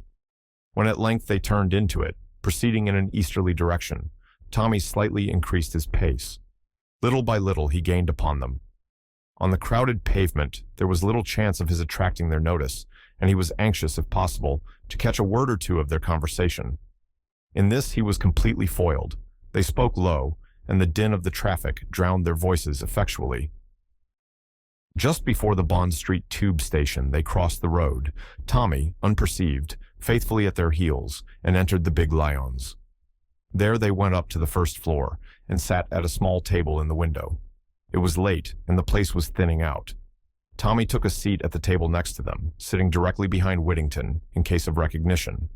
On the other hand, he had a full view of the second man and studied him attentively. He was fair, with a weak, unpleasant face, and Tommy put him down as being either a Russian or a Pole. He was probably about 50 years of age. His shoulders cringed a little as he talked, and his eyes, small and crafty, shifted unceasingly. Having already lunched heartily, Tommy contented himself with ordering a Welsh rarebit and a cup of coffee. Whittington ordered a substantial lunch for himself and his companion. Then, as the waitress withdrew, he moved his chair a little closer to the table and began to talk earnestly in a low voice. The other man joined in. Listen as he would, Tommy could only catch a word here and there, but the gist of it seemed to be some directions or orders which the big man was impressing on his companion, and with which the latter seemed from time to time to disagree. Whittington addressed the other as Boris. Tommy caught the word Ireland several times, also propaganda, but of Jane Finn there was no mention. Suddenly, in a lull in the clatter of the room, he got one phrase entire. Whittington was speaking. "Ah, but you don't know Flossie. She's a marvel. An archbishop would swear she was his own mother. She gets the voice right every time, and that's really the principal thing." Tommy did not hear Boris's reply, but in response to it, Whittington said something that sounded like, "Of course, only in an emergency." Then he lost the thread again. But presently, the phrases became distinct again, whether because the other two had insensibly raised their voices, or because Tommy's ears were getting more attuned, he could not tell. But two words certainly had a most stimulating effect upon the listener. They were uttered by Boris, and they were Brown. Whittington seemed to remonstrate with him, but he merely laughed. "Why not, my friend? It is a name most respectable, most common. Did he not choose it for that reason? Ah, I should like to meet him. Brown." There was a steely ring in Whittington's voice as he replied, "Who knows? You may have met him already." "Bah!" retorted the other. "That is children's talk, a fable for the police. Do you know what I say to myself sometimes? That he is a fable invented by the inner ring, a bogey to frighten us with. It might be so, and it might not. I wonder, or is it indeed true that he is with us and amongst us, unknown to all but a chosen few? If so, he keeps his secret well. And the idea is a good one, yes. We never know. We look at each other. One of us is brown, which he commands, but also he serves, among us, in the midst of us, and no one knows which he is. With an effort, the Russian shook off the vagary of his fancy. He looked at his watch. Yes, said Whittington, we might as well go. He called the waitress and asked for his bill. Tommy did likewise, and a few moments later was following the two men down the stairs. Outside, Whittington hailed a taxi and directed the driver to go to Waterloo. Taxis were plentiful here, and before Whittington's had driven off, another was drawing up to the curb in obedience to Tommy's peremptory hand. Follow that other taxi, directed the young man. Don't lose it. The elderly chauffeur showed no interest. He merely grunted and jerked down his flag. The drive was uneventful. Tommy's taxi came to rest at the departure platform just after Whittington's. Tommy was behind him at the booking office. He took a first-class single ticket to Bournemouth. Tommy did the same. As he emerged, Boris remarked, glancing up at the clock, "You are early. You have nearly half an hour." Boris's words had aroused a new train of thought in Tommy's mind. Clearly Whittington was making the journey alone, while the other remained in London. Therefore, he was left with a choice as to which he would follow. Obviously, he could not follow both of them, unless, like Boris, he glanced up at the clock, and then to the announcement board of the trains. The Bournemouth train left at 3:30. It was now 10 past. Whittington and Boris were walking up and down by the bookstall. He gave one doubtful look at them, then hurried into an adjacent telephone box. He dared not waste time in trying to get hold of Tuppence. In all probability, she was still in the neighborhood of South Audley Mansions. But there remained another ally. He rang up the Ritz and asked for Julius Hersheimer. There was a click and a buzz. Oh, if only the young American was in his room. There was another click, and then, "Hello," in unmistakable accents came over the wire. "That you, Hersheimer? Beresford speaking. I'm at Waterloo. I've followed Whittington and another man here. No time to explain. Whittington's off to Bournemouth by the 3:30. Can you get there by then?" The reply was reassuring. "Sure, I'll hustle." The telephone rang off. Tommy put back the receiver with a sigh of relief. His opinion of Julius's power of hustling was high. He felt instinctively that the American would arrive in time. Whittington and Boris were still where he had left them. If Boris remained to see his friend off, all was well. Then Tommy fingered his pocket thoughtfully. In spite of the carte blanche assured to him, he had not yet acquired the habit of going about with any considerable sum of money on him. The taking of the first-class ticket to Bournemouth had left him with only a few shillings in his pocket. It was to be hoped that Julius would arrive better provided. In the meantime, the minutes were creeping by. 3:15, 3:20, 3:25, 3:27. Supposing Julius did not get there in time. 3:29. Doors were banging. Tommy felt cold waves of despair pass over him. Then a hand fell on his shoulder. "Here I am, son. Your British traffic beats description. Put me wise to the crooks right away." "That's Whittington. There, getting in now. That big dark man. The other is the foreign chap he's talking to." "I'm on to them. Which of the two is my bird?" Tommy had thought out this question. "Got any money with you?" Julius shook his head, and Tommy's face fell. "I guess I haven't more than $300 or $400 with me at the moment," explained the American. Tommy gave a faint whoop of relief. "Oh, Lord, you millionaires. You don't talk the same language. Climb aboard the lugger. Here's your ticket. Whittington's your man." "Me for Whittington," said Julius darkly. The train was just starting as he swung himself aboard. "So long, Tommy." The train slid out of the station. Tommy drew a deep breath. The man Boris was coming along the platform towards him. Tommy allowed him to pass, and then took up the chase once more. From Waterloo, Boris took the tube as far as Piccadilly Circus. Then he walked up Shaftesbury Avenue, finally turning off into the maze of mean streets round Soho. Tommy followed him at a judicious distance. They reached at length a small, dilapidated square. The houses there had a sinister air in the midst of their dirt and decay.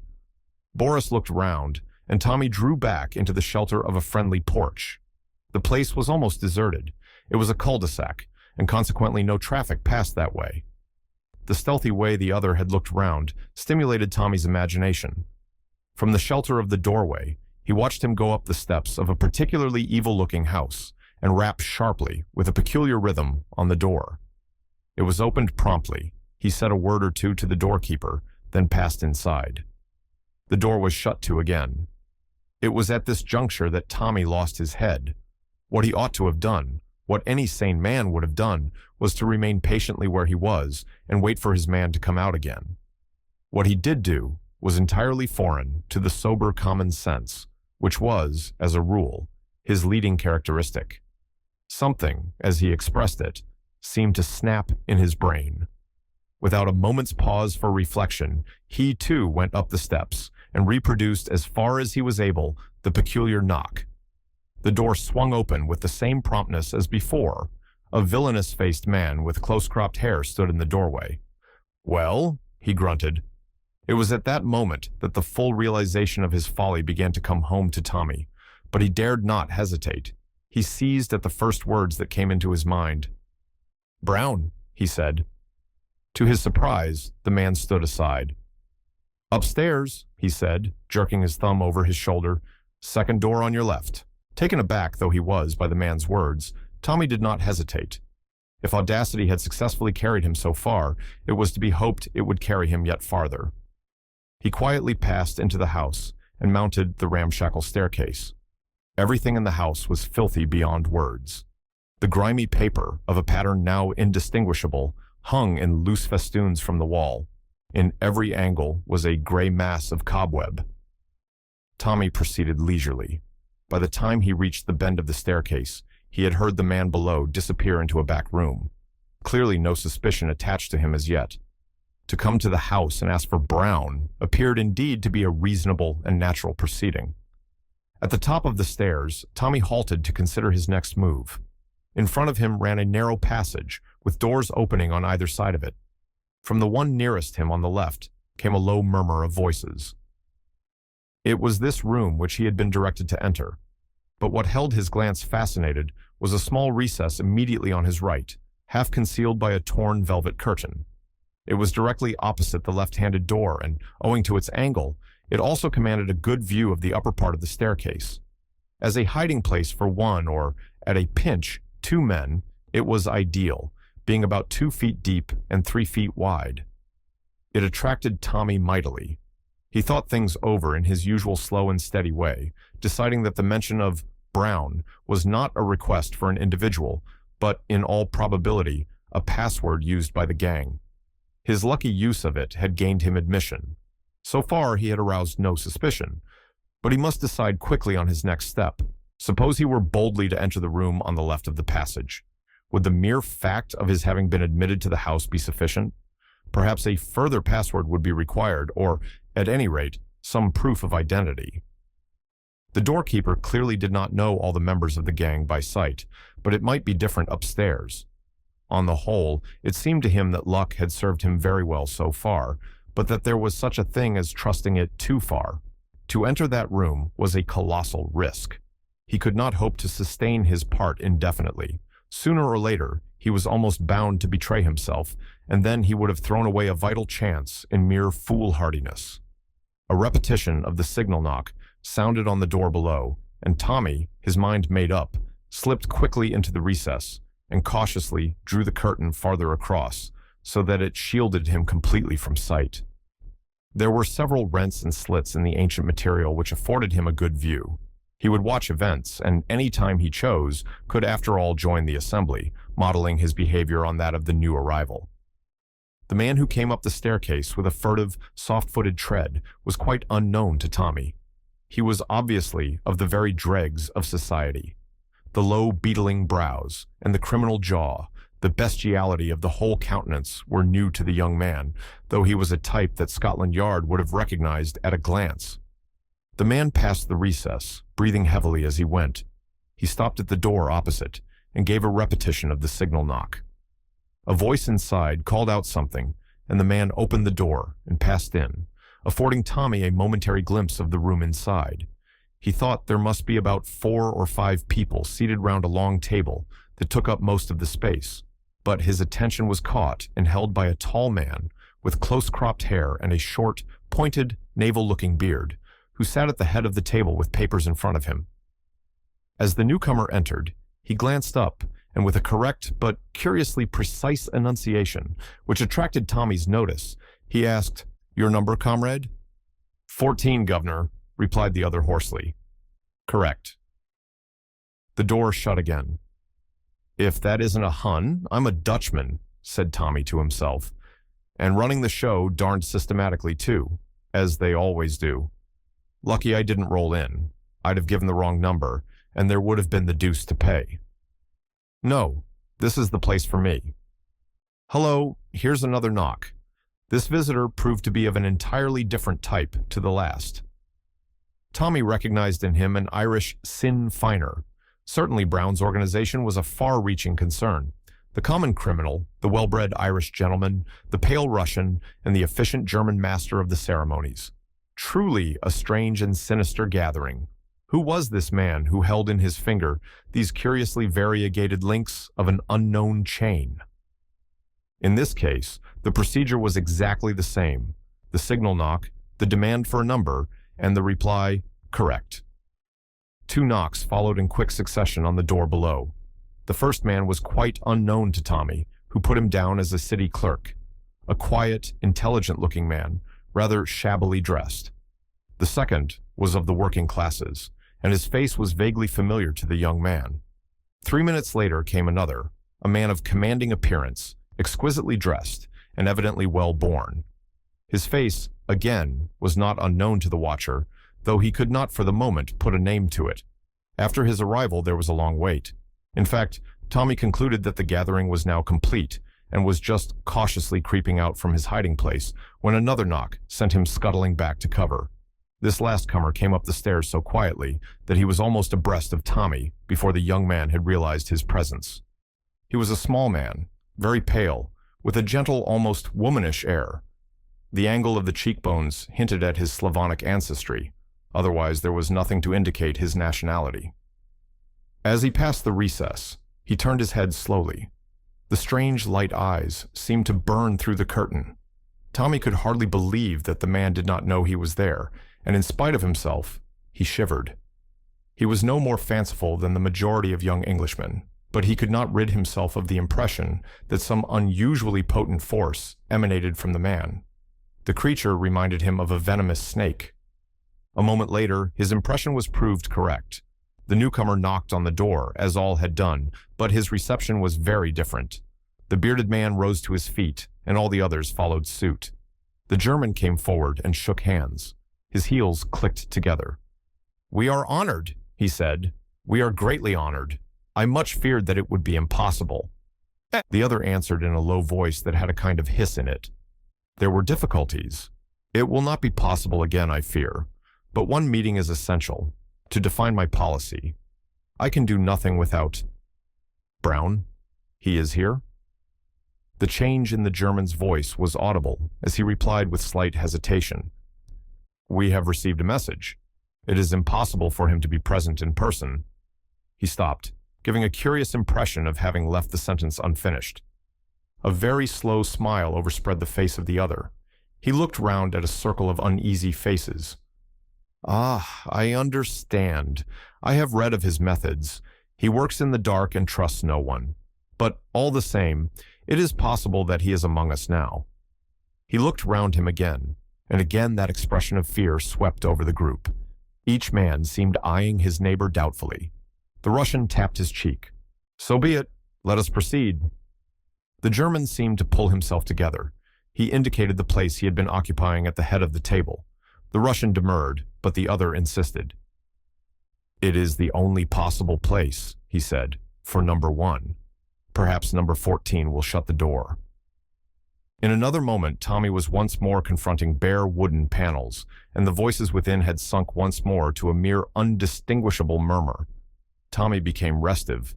The conversation he had overheard had stimulated his curiosity. He felt that, by hook or by crook, he must hear more. There was no sound from below, and it did not seem likely that the doorkeeper would come upstairs. After listening intently for a minute or two, he put his head round the curtain. The passage was deserted. Tommy bent down and removed his shoes. Then, leaving them behind the curtain, he walked gingerly out on his stockinged feet, and kneeling down by the closed door, he laid his ear cautiously to the crack. To his intense annoyance, he could distinguish little more, just a chance word here and there if a voice was raised, which merely served to whet his curiosity still farther. He eyed the handle of the door tentatively. Could he turn it by degrees, so gently and imperceptibly that those in the room would notice nothing? He decided that with great care it could be done. Very slowly, a fraction of an inch at a time, he moved it round, holding his breath in his excessive care. A little more still. Would it never be finished? Ah, at last it would turn no farther. He stayed so for a minute or two, then drew a deep breath and pressed it ever so slightly inward. The door did not budge. Tommy was annoyed. If he had to use too much force, it would almost certainly creak. He waited until the voices rose a little, then he tried again. Still, nothing happened. He increased the pressure. Had the beastly thing stuck? Finally, in desperation, he pushed with all his might, but the door remained firm, and at last the truth dawned upon him. It was locked or bolted on the inside. For a moment or two, Tommy's indignation got the better of him. "Well, I'm damned," he said. "What a dirty trick." As his indignation cooled, he prepared to face the situation. Clearly, the first thing to be done was to restore the handle to its original position. If he let it go suddenly, the men inside would be almost certain to notice it. So, with the same infinite pains, he reversed his former tactics. All went well, and with a sigh of relief, the young man rose to his feet. There was a certain bulldog tenacity about Tommy that made him slow to admit defeat. Checkmated for the moment, he was far from abandoning the conflict. He still intended to hear what was going on in the locked room. As one plan had failed, he must hunt about for another. He looked round him. A little farther along the passage on the left was a second door. He slipped silently along to it. He listened for a moment or two, then tried the handle. It yielded, and he slipped inside.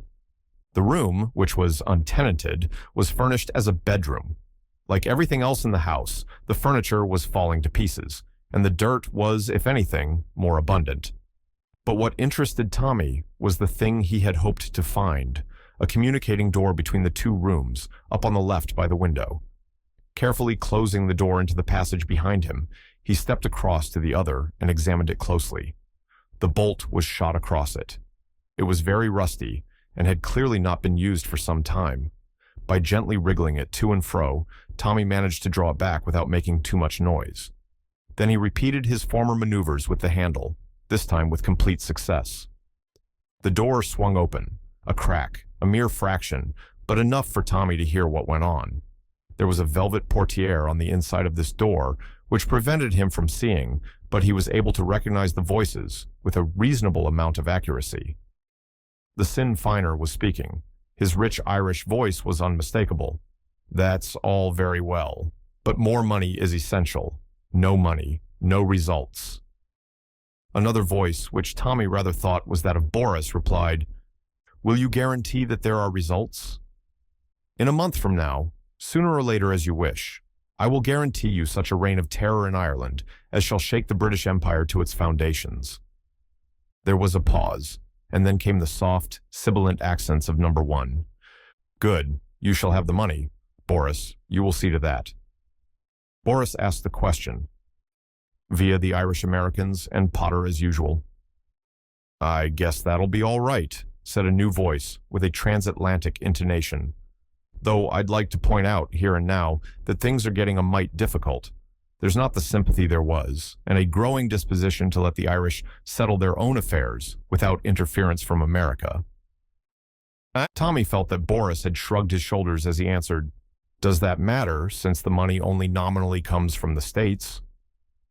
"The chief difficulty is the landing of the ammunition," said the Sin Finer. "The money is conveyed in easily enough, thanks to our colleague here." Another voice, which Tommy fancied, was that of the tall, commanding-looking man whose face had seemed familiar to him, said, "Think of the feelings of Belfast, if they could hear you." "That is settled, then," said the sibilant tones. "Now, in the matter of the loan to an English newspaper, you have arranged the details satisfactorily, Boris." "I think so." "That is good. An official denial from Moscow will be forthcoming if necessary." There was a pause, and then the clear voice of the German broke the silence. "I am directed by Brown to place the summaries of the reports from the different unions before you. That of the miners is most satisfactory. We must hold back the railways. There may be trouble with the—" For a long time there was a silence, broken only by the rustle of papers and an occasional word of explanation from the German. Then Tommy heard the light tap-tap of fingers drumming on the table. "And the date, my friend?" said number one. "The 29th. The Russian seemed to consider, "That is rather soon." "I know, but it was settled by the principal labor leaders, and we cannot seem to interfere too much. They must believe it to be entirely their own show." The Russian laughed softly as though amused. "Yes, yes," he said. "That is true. They must have no inkling that we are using them for our own ends. They are honest men, and that is their value to us. It is curious, but you cannot make a revolution without honest men. The instinct of the populace is infallible." He paused and then repeated, as though the phrase pleased him. "Every revolution has had its honest men. They are soon disposed of afterwards." There was a sinister note in his voice. The German resumed. "Klimes must go. He is too far-seeing. Number 14 will see to that." There was a hoarse murmur. "That's all right, Governor." And then, after a moment or two, "Suppose I'm nabbed?" "You will have the best legal talent to defend you," replied the German quietly. "But in any case, you will wear gloves fitted with the fingerprints of a notorious housebreaker. You have little to fear." "Oh, I ain't afraid, Governor. All for the good of the cause. The streets is going to run with blood, so they say." He spoke with a grim relish. "Dreams of it, sometimes I does, and diamonds and pearls rolling about in the gutter for anyone to pick up." Tommy heard a chair shifted. Then number one spoke. "Then all is arranged. We are assured of success?" "I think so." But the German spoke with less than his usual confidence. Number one's voice held suddenly a dangerous quality. "What has gone wrong?" "Nothing, but what?" "The labor leaders. Without them, as you say, we can do nothing. If they do not declare a general strike on the 29th. Why should they not? As you've said, they're honest, and, in spite of everything we've done to discredit the government in their eyes, I'm not sure that they haven't got a sneaking faith and belief in it. But, I know, they abuse it unceasingly. But, on the whole, public opinion swings to the side of the government. They will not go against it." Again the Russian's fingers drummed on the table. "To the point, my friend. I was given to understand that there was a certain document in existence which assured success. That is so. If that document were placed before the leaders, the result would be immediate. They would publish it, broadcast throughout England, and declare for the revolution without a moment's hesitation. The government would be broken finally and completely." "Then what more do you want?" "The document itself," said the German bluntly. "Ah, it is not in your possession, but you know where it is?" "No." "Does anyone know where it is?" "One person, perhaps, and we are not sure of that even." "Who is this person?" "A girl." Tommy held his breath. "A girl?" The Russian's voice rose contemptuously. "And you have not made her speak? In Russia, we have ways of making a girl talk." "This case is different," said the German sullenly. "How different?"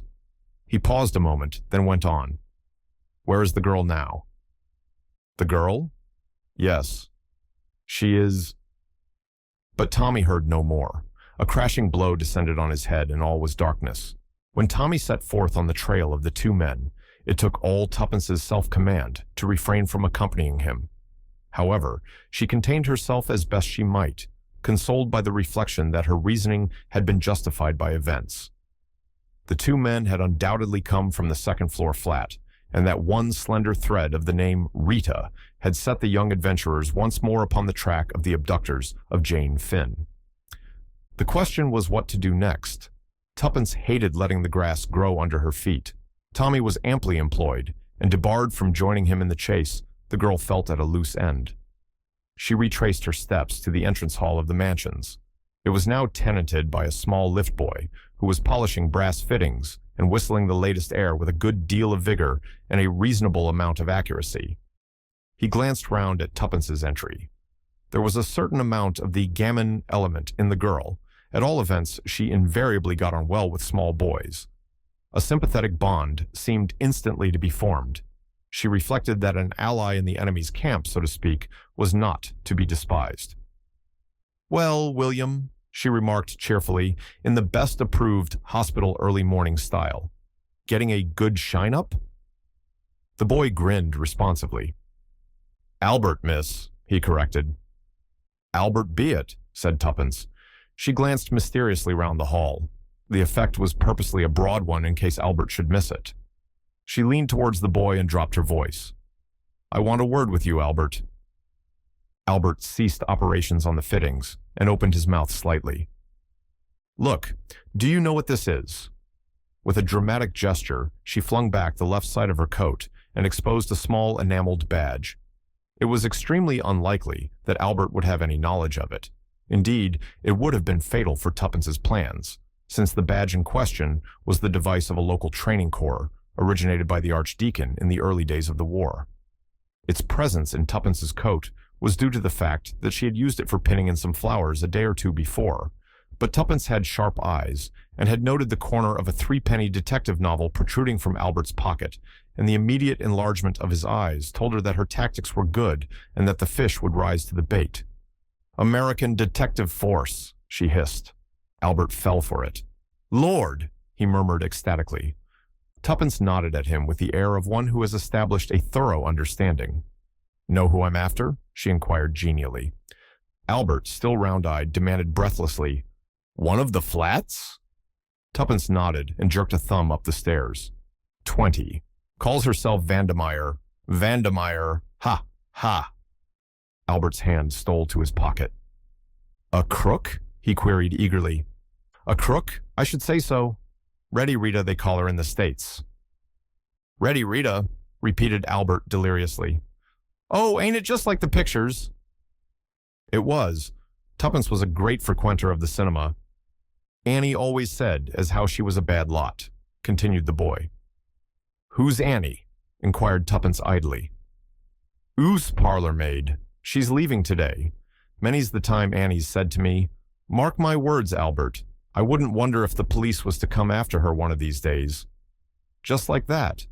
But she's a stunner to look at, ain't she?" "She's some peach," allowed Tuppence carelessly.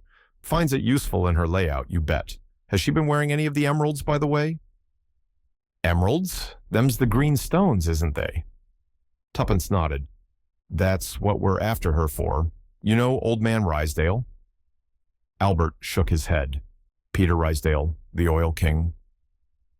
"It seems sort of familiar to me." "The sparklers belong to him. Finest collection of emeralds in the world. Worth $1 million. "Lummy!" came ecstatically from Albert. "It sounds more like the pictures every minute." Tuppence smiled, gratified at the success of her efforts. "We haven't exactly proved it yet, but we're after her. And," she produced a long drawn-out wink, "I guess she won't get away with the goods this time." Albert uttered another ejaculation indicative of delight. "Mind you, Sonny, not a word of this," said Tuppence suddenly. "I guess I oughtn't to have put you wise, but in the States, we know a real smart lad when we see one." "I'll not breathe a word," protested Albert eagerly. "Ain't there anything I could do? A bit of shadowing, maybe, or such like?" Tuppence affected to consider, then shook her head. "Not at the moment, but I'll bear you in mind, son. What's this about the girl you say is leaving?" "Annie. Regular turn-up, they add. As Annie said, servants is someone nowadays, and to be treated accordingly. And, what with her passing the word round, She won't find it so easy to get another." "Won't she?" said Tuppence thoughtfully. "I wonder—" An idea was dawning in her brain. She thought a minute or two, then tapped Albert on the shoulder. "See here, son, my brain's got busy. How would it be if you mentioned that you'd got a young cousin, or a friend of yours had, that might suit the place? You get me?" "I'm there," said Albert instantly. "You leave it to me, miss, and I'll fix the whole thing up in 2 ticks." "Some lad," commented Tuppence with a nod of approval. "You might say that the young woman could come in right away. You let me know, and if it's okay, I'll be round tomorrow at 11 o'clock. Where am I to let you know to?" "Ritz," replied Tuppence laconically. "Name of Cowley." Albert eyed her enviously. "It must be a good job, this tech business." "It sure is," drawled Tuppence, "especially when old man Rysdale backs the bill. But don't fret, son. If this goes well, you shall come in on the ground floor."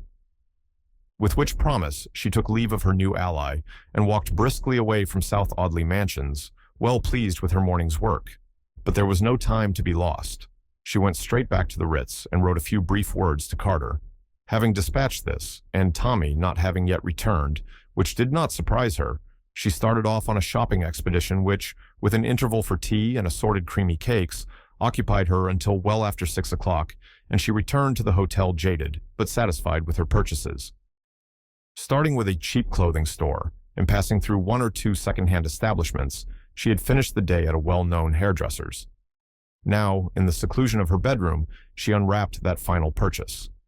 5 minutes later, she smiled contentedly at her reflection in the glass. With an actress's pencil, she had slightly altered the line of her eyebrows, and that, taken in conjunction with the new, luxuriant growth of fair hair above, so changed her appearance that she felt confident that even if she came face to face with Whittington, he would not recognize her. She would wear elevators in her shoes, and the cap and apron would be an even more valuable disguise. From hospital experience, she knew only too well that a nurse out of uniform is frequently unrecognized by her patients. "Yes," said Tuppence aloud, nodding at the pert reflection in the glass. "You'll do." She then resumed her normal appearance. Dinner was a solitary meal. Tuppence was rather surprised at Tommy's non-return. Julius, too, was absent, but that to the girl's mind was more easily explained. His hustling activities were not confined to London, and his abrupt appearances and disappearances were fully accepted by the young adventurers as part of the day's work. It was quite on the cards that Julius Hersheimer had left for Constantinople at a moment's notice if he fancied that a clue to his cousin's disappearance was to be found there. The energetic young man had succeeded in making the lives of several Scotland Yard men unbearable to them, and the telephone girls at the Admiralty had learned to know and dread the familiar "hello." He had spent 3 hours in Paris hustling the prefecture and had returned from there imbued with the idea, possibly inspired by a weary French official, that the true clue to the mystery was to be found in Ireland. "I dare say he's dashed off there now," thought Tuppence. "All very well, but this is very dull for me. Here I am bursting with news, and absolutely no one to tell it to. Tommy might have wired or something. I wonder where he is. Anyway, he can't have lost the trail, as they say. That reminds me." And Miss Cowley broke off in her meditations and summoned a small boy. 10 minutes later, the lady was ensconced comfortably on her bed, smoking cigarettes and deep in the perusal of Garnaby Williams, the boy detective, which, with other threepenny works of lurid fiction, she had sent out to purchase. She felt, and rightly, that before the strain of attempting further intercourse with Albert, it would be as well to fortify herself with a good supply of local color. The morning brought a note from Carter. "Dear Miss Tuppence, you have made a splendid start, and I congratulate you. I feel, though, that I should like to point out to you once more the risks you are running, especially if you pursue the course you indicate. Those people are absolutely desperate and incapable of either mercy or pity. I feel that you probably underestimate the danger, and therefore warn you again that I can promise you no protection. You have given us valuable information, and if you choose to withdraw now, no one could blame you. At any rate, think the matter over well before you decide. If, in spite of my warnings, you make up your mind to go through with it, you will find everything arranged. You have lived for 2 years with Miss Dufferin, the parsonage, Linnelly, and Vandemeyer can apply to her for a reference. May I be permitted a word or two of advice? Stick as near to the truth as possible. It minimizes the danger of slips. I suggest that you should represent yourself to be what you are, a former who has chosen domestic service as a profession. There are many such at the present time. That explains away any incongruities of voice or manner which otherwise might awaken suspicion. Whichever way you decide, good luck to you. Your sincere friend, Carter. Tuppence's spirits rose mercurially. Carter's warnings passed unheeded. The young lady had far too much confidence in herself to pay any heed to them. With some reluctance, she abandoned the interesting part she had sketched out for herself. Although she had no doubts of her own powers to sustain a role indefinitely, she had too much common sense not to recognize the force of Carter's arguments. There was still no word or message from Tommy, but the Morning Post brought a somewhat dirty postcard with the words, "It's okay," scrawled upon it. At 10:30, Tuppence surveyed with pride a slightly battered tin trunk containing her new possessions. It was artistically corded. It was with a slight blush that she rang the bell and ordered it to be placed in a taxi. She drove to Paddington and left the box in the cloakroom. She then repaired with a handbag to the fastnesses of the ladies' waiting room. 10 minutes later, a metamorphosed Tuppence walked demurely out of the station and entered a bus. It was a few minutes past 11 when Tuppence again entered the hall of South Audley Mansions. Albert was on the lookout, attending to his duties in a somewhat desultory fashion. He did not immediately recognize Tuppence. When he did, his admiration was unbounded. "Blessed if I'd have known you. That rig-out's top hole." "Glad you like it, Albert," replied Tuppence modestly. "By the way, am I your cousin or am I not?" "Your voice, too," cried the delighted boy. "It's as English as anything." "No, I said as a friend of mine knew a young gal. Annie wasn't best pleased. She stopped on till today, to oblige, she said, but really it's so as to put you against the place." "Nice girl," said Tuppence. Albert suspected no irony. "She's style about her and keeps her silver a treat. But, my word, ain't she got a temper? Are you going up now, miss? Step inside the lift. 20, did you say?" And he winked. Tuppence quelled him with a stern glance and stepped inside. As she rang the bell of 20, she was conscious of Albert's eyes slowly descending beneath the level of the floor. A smart young woman opened the door. "I've come about the place," said Tuppence. "It's a rotten place," said the young woman without hesitation. "Regular old cat, always interfering. Accused me of tampering with her letters. Me, the flap was half undone anyway. There's never anything in the wastepaper basket. She burns everything. She's a wrong 'un, that's what she is. Swell clothes, but no class. Cook knows something about her, but she won't tell. Scared to death of her, and suspicious. She's on to you in a minute if you as much as speak to a fellow, I can tell you." But what more Annie could tell, Tuppence was never destined to learn, for at that moment a clear voice with a peculiarly steely ring to it called, "Annie!" The smart young woman jumped as if she had been shot. "Yes, ma'am." "Who are you talking to?" "It's a young woman about the situation, ma'am." "Show her in, then, at once." "Yes, ma'am."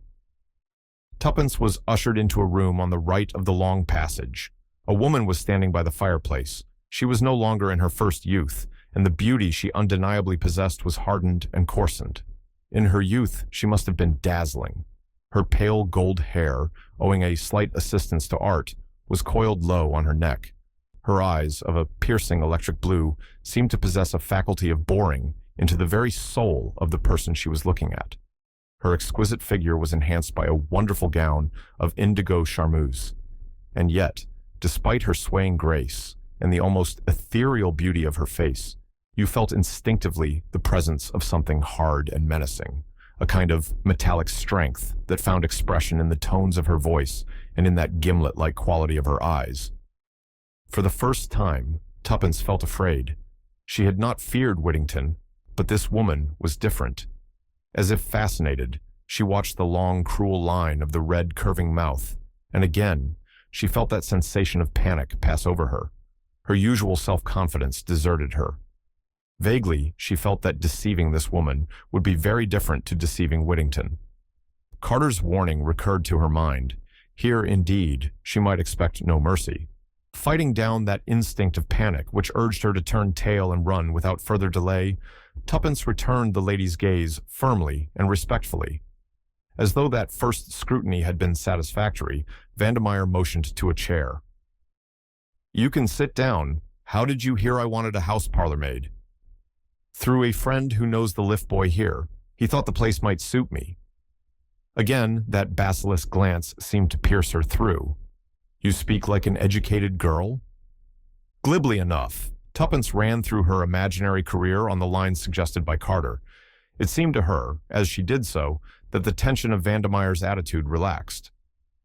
"I see," she remarked at length. "Is there anyone I can write to for a reference?" "I lived last with a Miss Dufferin, the parsonage, Llanelli. I was with her 2 years." "And then you thought you would get more money by coming to London, I suppose? Well, it doesn't matter to me. I will give you £50, £60, whatever you want. You can come in at once?" "Yes, ma'am. Today, if you like. My box is at Paddington." "Go and fetch it in a taxi, then. It's an easy place. I am out a good deal. By the way, what's your name?"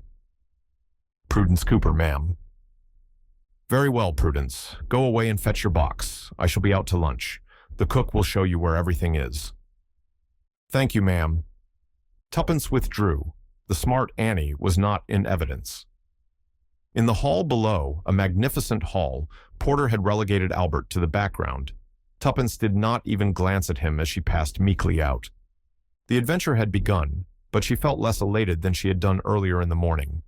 It crossed her mind that if the unknown Jane Finn had fallen into the hands of Vandermeyer, it was likely to have gone hard with her. Tuppence betrayed no awkwardness in her new duties. The daughters of the Archdeacon were well grounded in household tasks. They were also experts in training a raw girl, the inevitable result being that the raw girl, once trained, departed elsewhere where her newly acquired knowledge commanded a more substantial remuneration than the Archdeacon's meager purse allowed. Tuppence had therefore very little fear of proving inefficient. Vandemeyer's cook puzzled her. She evidently went in deadly terror of her mistress. The girl thought it probable that the other woman had some hold over her. For the rest, she cooked like a chef, as Tuppence had an opportunity of judging that evening. Vandemeyer was expecting a guest to dinner, and Tuppence accordingly laid the beautifully polished table for 2. She was a little exercised in her own mind as to this visitor.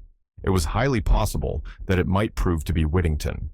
Although she felt fairly confident that he would not recognize her, yet she would have been better pleased had the guest proved to be a total stranger. However, there was nothing for it but to hope for the best. At a few minutes past 8, the front doorbell rang, and Tuppence went to answer it with some inward trepidation. She was relieved to see that the visitor was the second of the 2 men whom Tommy had taken upon himself to follow. He gave his name as Count Stepanoff.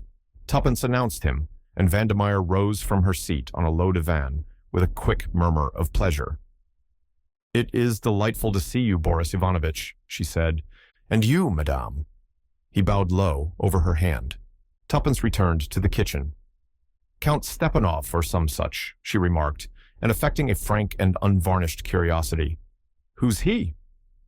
"A Russian gentleman, I believe." "Come here much?" "Once in a while. What do you want to know for?"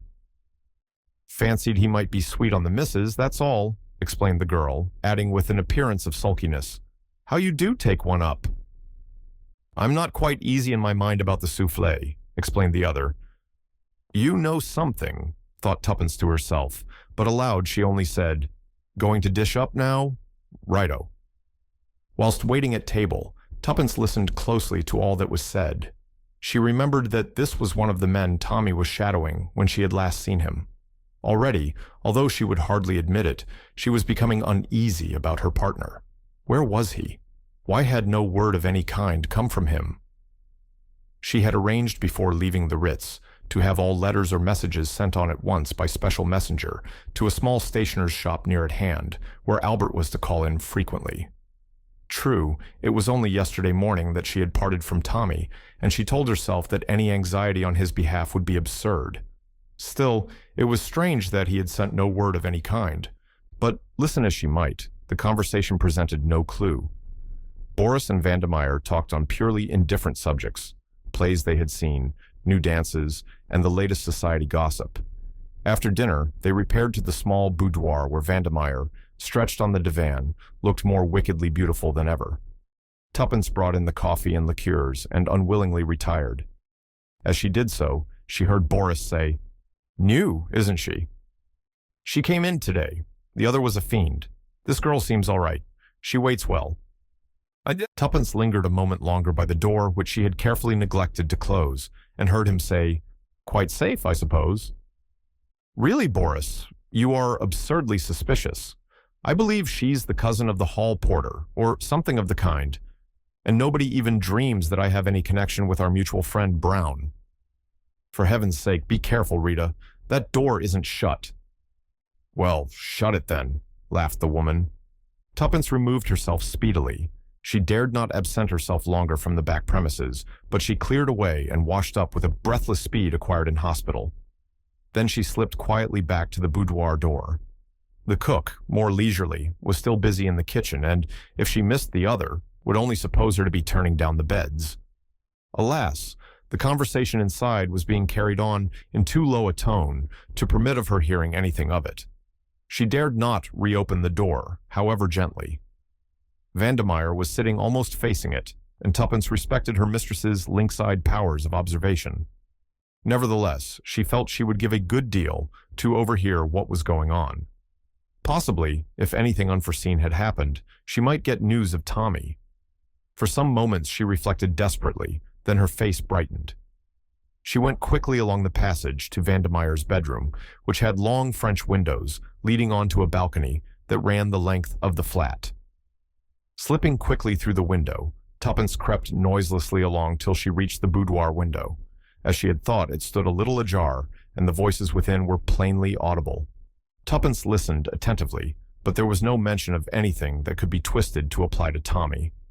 Vandermeyer and the Russian seemed to be at variance over some matter, and finally the latter exclaimed bitterly, "With your persistent recklessness, you will end by ruining us."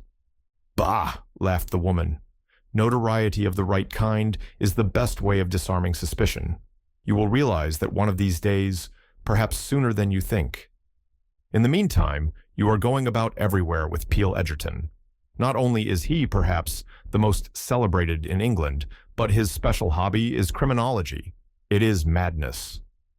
"I know that his eloquence has saved untold men from the gallows," said Vandermeyer calmly. "What of it? I may need his assistance in that line myself someday. If so, how fortunate to have such a friend at court, or perhaps it would be more to the point to say in court." Boris got up and began striding up and down. He was very excited. "You are a clever woman, Rita, but you are also a fool. Be guided by me, and give up Peel Edgerton."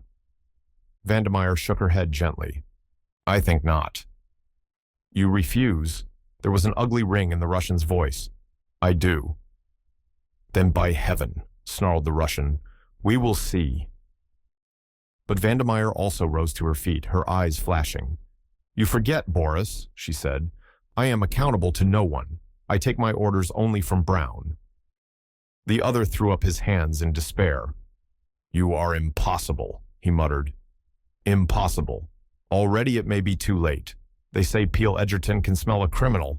How do we know what is at the bottom of his sudden interest in you? Perhaps even now his suspicions are aroused. He guesses." Vandermeyer eyed him scornfully. "Reassure yourself, my dear Boris. He suspects nothing. With less than your usual chivalry, you seem to forget that I am commonly accounted a beautiful woman. I assure you, that is all that interests Peel Edgerton." Boris shook his head doubtfully.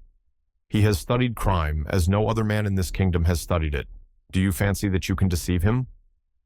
Vandermeyer's eyes narrowed. "If he is all that you say, it would amuse me to try." "Good heavens, Rita." "Besides," added Vandermeyer, "he is extremely rich. I am not one who despises money. The sinews of war, you know, Boris." "Money. Money. That is always the danger with you, Rita.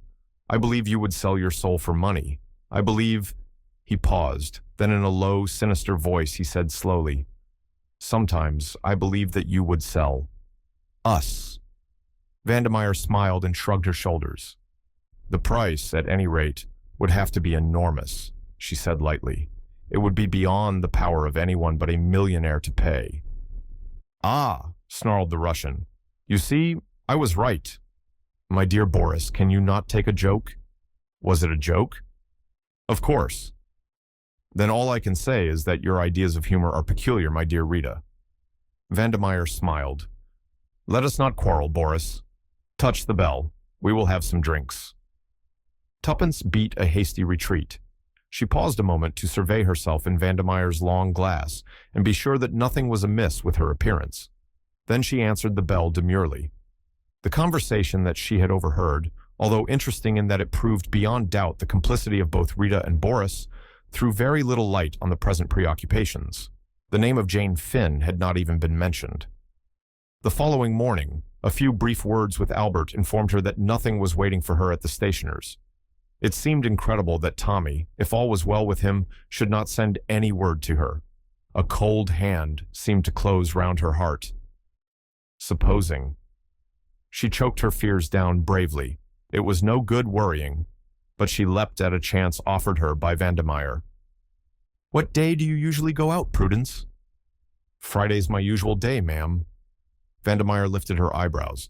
"And today is Friday, but I suppose you hardly wish to go out today, as you only came yesterday." "I was thinking of asking you if I might, ma'am." Vandemeyer looked at her a minute longer, and then smiled. "I wish Count Stepanov could hear you. He made a suggestion about you last night." Her smile broadened, cat-like. "Your request is very typical." "I am satisfied.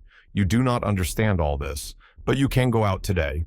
It makes no difference to me, as I shall not be dining at home." "Thank you, ma'am." Tuppence felt a sensation of relief once she was out of the other's presence. Once again, she admitted to herself that she was afraid, horribly afraid, of the beautiful woman with the cruel eyes. In the midst of a final desultory polishing of her silver, Tuppence was disturbed by the ringing of the front doorbell and went to answer it. This time the visitor was neither Whittington nor Boris, but a man of striking appearance. Just a shade over average height, he nevertheless conveyed the impression of a big man. His face, clean-shaven and exquisitely mobile, was stamped with an expression of power and force far beyond the ordinary. Magnetism seemed to radiate from him. Tuppence was undecided for the moment whether to put him down as an actor or a lawyer, but her doubts were soon solved as he gave her his name, Sir James Peel Egerton. She looked at him with renewed interest. This, then, was the famous, whose name was familiar all over England. She had heard it said that he might one day be Prime Minister. He was known to have refused office in the interests of his profession, preferring to remain a simple member for a Scotch constituency. Tuppence went back to her pantry thoughtfully. The great man had impressed her. She understood Boris's agitation. Peel Egerton would not be an easy man to deceive. In about a quarter of an hour the bell rang, and Tuppence repaired to the hall to show the visitor out. He had given her a piercing glance before. Now, as she handed him his hat and stick, she was conscious of his eyes raking her through. As she opened the door and stood aside to let him pass out, he stopped in the doorway. "Not been doing this long, eh?" Tuppence raised her eyes, astonished. She read in his glance kindliness, and something else more difficult to fathom. He nodded as though she had answered. "And hard up, I suppose." "Did Vandemeyer tell you that?" asked Tuppence suspiciously. "No, child. The look of you told me. Good place here?" "Very good, thank you, sir." But there are plenty of good places nowadays, and a change does no harm sometimes." "Do you mean?" began Tuppence. But Sir James was already on the topmost stair. He looked back with his kindly, shrewd glance. "Just a hint," he said. "That's all." Tuppence went back to the pantry more thoughtful than ever. Dressed appropriately, Tuppence duly sallied forth for her afternoon out. Albert was in temporary abeyance, but Tuppence went herself to the stationer's to make quite sure that nothing had come for her. Satisfied on this point, she made her way to the Ritz. On inquiry, she learnt that Tommy had not yet returned. It was the answer she had expected, but it was another nail in the coffin of her hopes. She resolved to appeal to Carter, telling him when and where Tommy had started on his quest, and asking him to do something to trace him. The prospect of his aid revived her mercurial spirits, and she next inquired for Julius Hersheimer. The reply she got was to the effect that he had returned about half an hour ago, but had gone out immediately. Tuppence's spirits revived still more. It would be something to see Julius. Perhaps he could devise some plan for finding out what had become of Tommy. She wrote her note to Carter in Julius's sitting room and was just addressing the envelope when the door burst open. "What the hell?" began Julius, but checked himself abruptly. "I beg your pardon, Miss Tuppence. Those fools down at the office would have it that Beresford wasn't here any longer. Hadn't been here since Wednesday, is that so?" Tuppence nodded. "You don't know where he is?" she asked faintly. How should I know? I haven't had one darned word from him, though I wired him yesterday morning." "I expect your wire's at the office unopened." "But where is he?" "I don't know. I hoped you might." "I tell you, I haven't had one darned word from him since we parted at the depot on Wednesday." "What depot?" "Waterloo. Your London and Southwestern Road." "Waterloo?" frowned Tuppence. "Why, yes. Didn't he tell you?" "I haven't seen him either," replied Tuppence impatiently. "Go on about Waterloo. What were you doing there?" "He gave me a call, over the phone, told me to get a move on and hustle, said he was trailing 2 crooks." "Oh," said Tuppence, her eyes opening. "I see. Go on." "I hurried along right away. Beresford was there. He pointed out the crooks. The big one was mine, the guy you bluffed. Tommy shoved a ticket into my hand and told me to get aboard the cars. He was going to sleuth the other crook." Julius paused. "I thought for sure you'd know all this." "Julius," said Tuppence firmly, "stop walking up and down. It makes me giddy. Sit down in that armchair and tell me the whole story, with as few fancy turns of speech as possible." Hersheimer obeyed. "Sure," he said. "Where shall I begin?" "Where you left off, at Waterloo." "Well," began Julius, "I got into one of your dear old-fashioned first-class British compartments. The train was just off. First thing I knew, a guard came along and informed me mighty politely that I wasn't in a smoking carriage. I handed him out $50, and that settled that. I did a bit of prospecting along the corridor to the next coach. Whittington was there right enough. When I saw the skunk, with his big, sleek, fat face, and thought of poor little Jane in his clutches, I felt real mad that I hadn't got a gun with me. I'd have tickled him up some. We got to Bournemouth all right. Whittington took a cab and gave the name of an hotel. I did likewise, and we drove up within 3 minutes of each other. He hired a room, and I hired one too. So far it was all plain sailing. He hadn't the remotest notion that anyone was on to him. Well, he just sat around in the hotel lounge, reading the papers and so on, till it was time for dinner. He didn't hurry any over that either. I began to think that there was nothing doing, that he'd just come on the trip for his health, but I remembered that he hadn't changed for dinner, though it was by way of being a slap-up hotel, so it seemed likely enough that he'd be going out on his real business afterwards. Sure enough, about 9 o'clock, so he did. Took a car across the town. Mighty pretty place, by the way.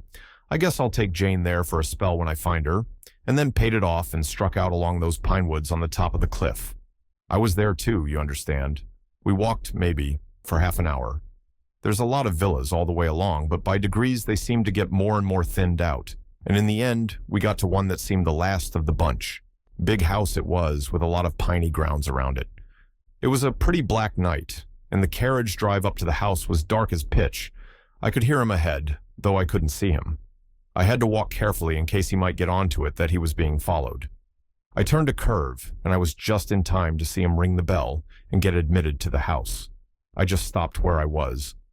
It was beginning to rain, and I was soon pretty near soaked through. Also, it was almighty cold. Whittington didn't come out again, and by I got kind of restive and began to mouch around. All the ground floor windows were shuttered tight, but upstairs, on the first floor, it was a 2-storied house. I noticed a window with a light burning and the curtains not drawn. Now, just opposite to that window, there was a tree growing. It was about 30 foot away from the house, maybe, and I sort of got it into my head that if I climbed up that tree, I'd very likely be able to see into that room. Of course, I knew there was no reason why Whittington should be in that room, rather than in any other, less reason in fact, for the betting would be on his being in one of the reception rooms downstairs. But I guess I'd got the hump from standing so long in the rain, and anything seemed better than going on doing nothing. So I started up. It wasn't so easy by a long chalk. The rain had made the boughs mighty slippery, and it was all I could do to keep a foothold, but bit by bit I managed it, until at last, there I was level with the window. But then I was disappointed. I was too far to the left. I could only see sideways into the room. A bit of curtain and a yard of wallpaper was all I could command. Well, that wasn't any manner of good to me, but just as I was going to give it up and climb down ignominiously, someone inside moved and threw his shadow on my little bit of wall, and, by gum, it was Whittington. After that, my blood was up. I'd just got to get a look into that room. It was up to me to figure out how. I noticed that there was a long branch running out from the tree in the right direction. If I could only swarm about halfway along it, the proposition would be solved. But it was mighty uncertain whether it would bear my weight. I decided I'd just got to risk that, and I started. Very cautiously, inch by inch, I crawled along. The bough creaked and swayed in a nasty fashion, and it didn't do to think of the drop below, but at last I got safely to where I wanted to be. The room was medium-sized, furnished in a kind of bare, hygienic way. There was a table with a lamp on it in the middle of the room, and sitting at that table, facing towards me, was Whittington right enough. He was talking to a woman dressed as a hospital nurse. She was sitting with her back to me, so I couldn't see her face. Although the blinds were up, the window itself was shut, so I couldn't catch a word of what they said. Whittington seemed to be doing all the talking, and the nurse just listened. Now and then she nodded, and sometimes she'd shake her head, as though she were answering questions. He seemed very emphatic. Once or twice he beat with his fist on the table. The rain had stopped now, and the sky was clearing in that sudden way it does. Presently, he seemed to get to the end of what he was saying. He got up, and so did she. He looked towards the window and asked something. I guess it was whether it was raining. Anyway, she came right across and looked out. Just then the moon came out from behind the clouds. I was scared the woman would catch sight of me, for I was full in the moonlight. I tried to move back a bit. The jerk I gave was too much for that rotten old branch. With an almighty crash, down it came, and Julius P. Hirschheimer with it. "Oh, Julius," breathed Tuppence, "how exciting! Go on." Well, luckily for me, I pitched down into a good soft bed of earth, but it put me out of action for the time, sure enough. The next thing I knew, I was lying in bed with a hospital nurse, not Whittington's one, on one side of me, and a little black bearded man with gold glasses, and medical man written all over him, on the other. He rubbed his hands together and raised his eyebrows as I stared at him. "Ah," he said, "so our young friend is coming round again. Capital, capital." I did the usual stunt, said, "What's happened, and where am I?" But I knew the answer to the last well enough. There's no moss growing on my brain. "I think that'll do for the present, sister," said the little man, and the nurse left the room in a sort of brisk, well-trained way. But I caught her handing me out a look of deep curiosity as she passed through the door. That look of hers gave me an idea.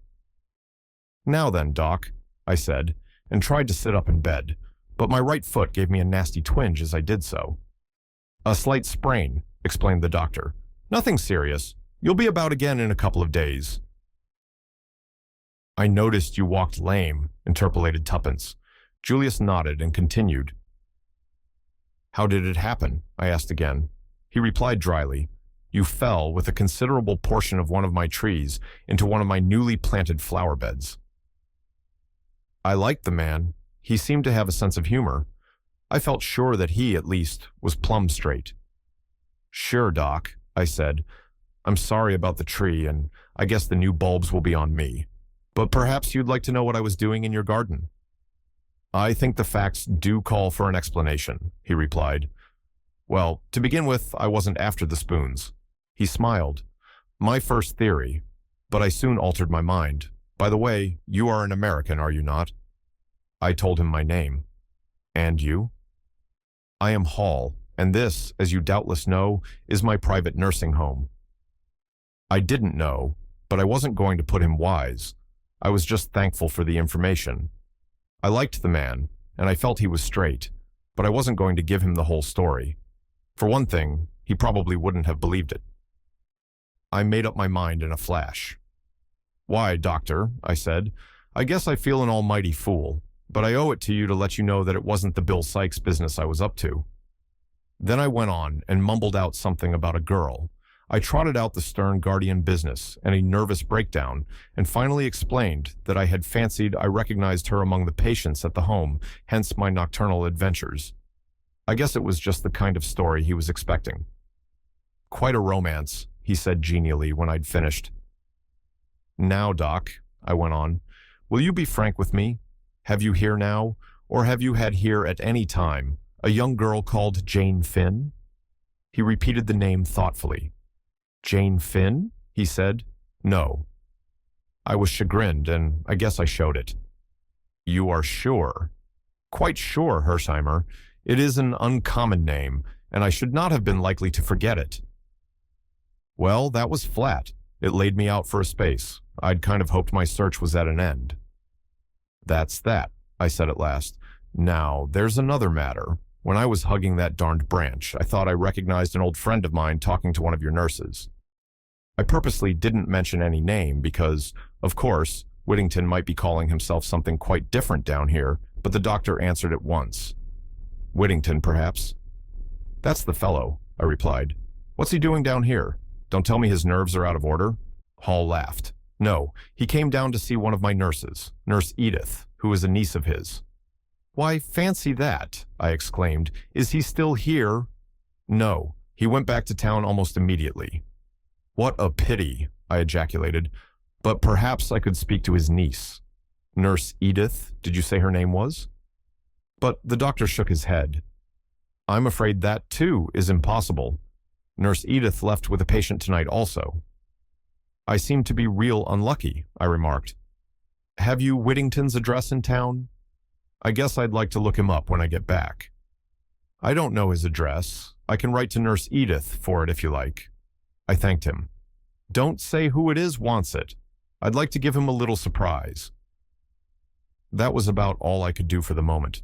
Of course, if the girl was really Whittington's niece, she might be too cute to fall into the trap, but it was worth trying.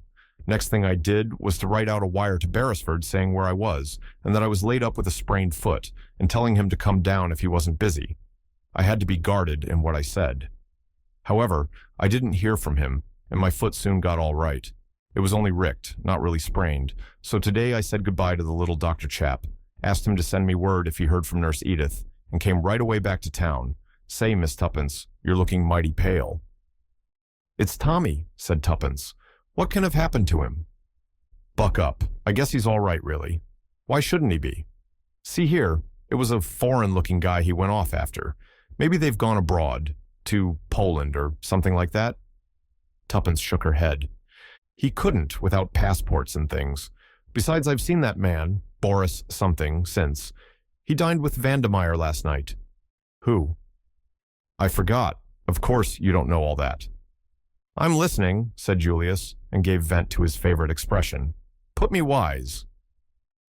Tuppence thereupon related the events of the last 2 days. Julius's astonishment and admiration were unbounded. "Bully for you. Fancy you a menial. It just tickles me to death." Then he added seriously, "But say now, I don't like it, Miss Tuppence. I sure don't.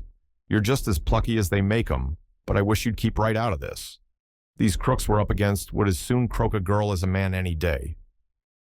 "Do you think I'm afraid?" said Tuppence indignantly, valiantly repressing memories of the steely glitter in Vandemeyer's eyes. "I said before you were darned plucky, but that doesn't alter facts." "Oh, bother me," said Tuppence impatiently. "Let's think about what can have happened to Tommy.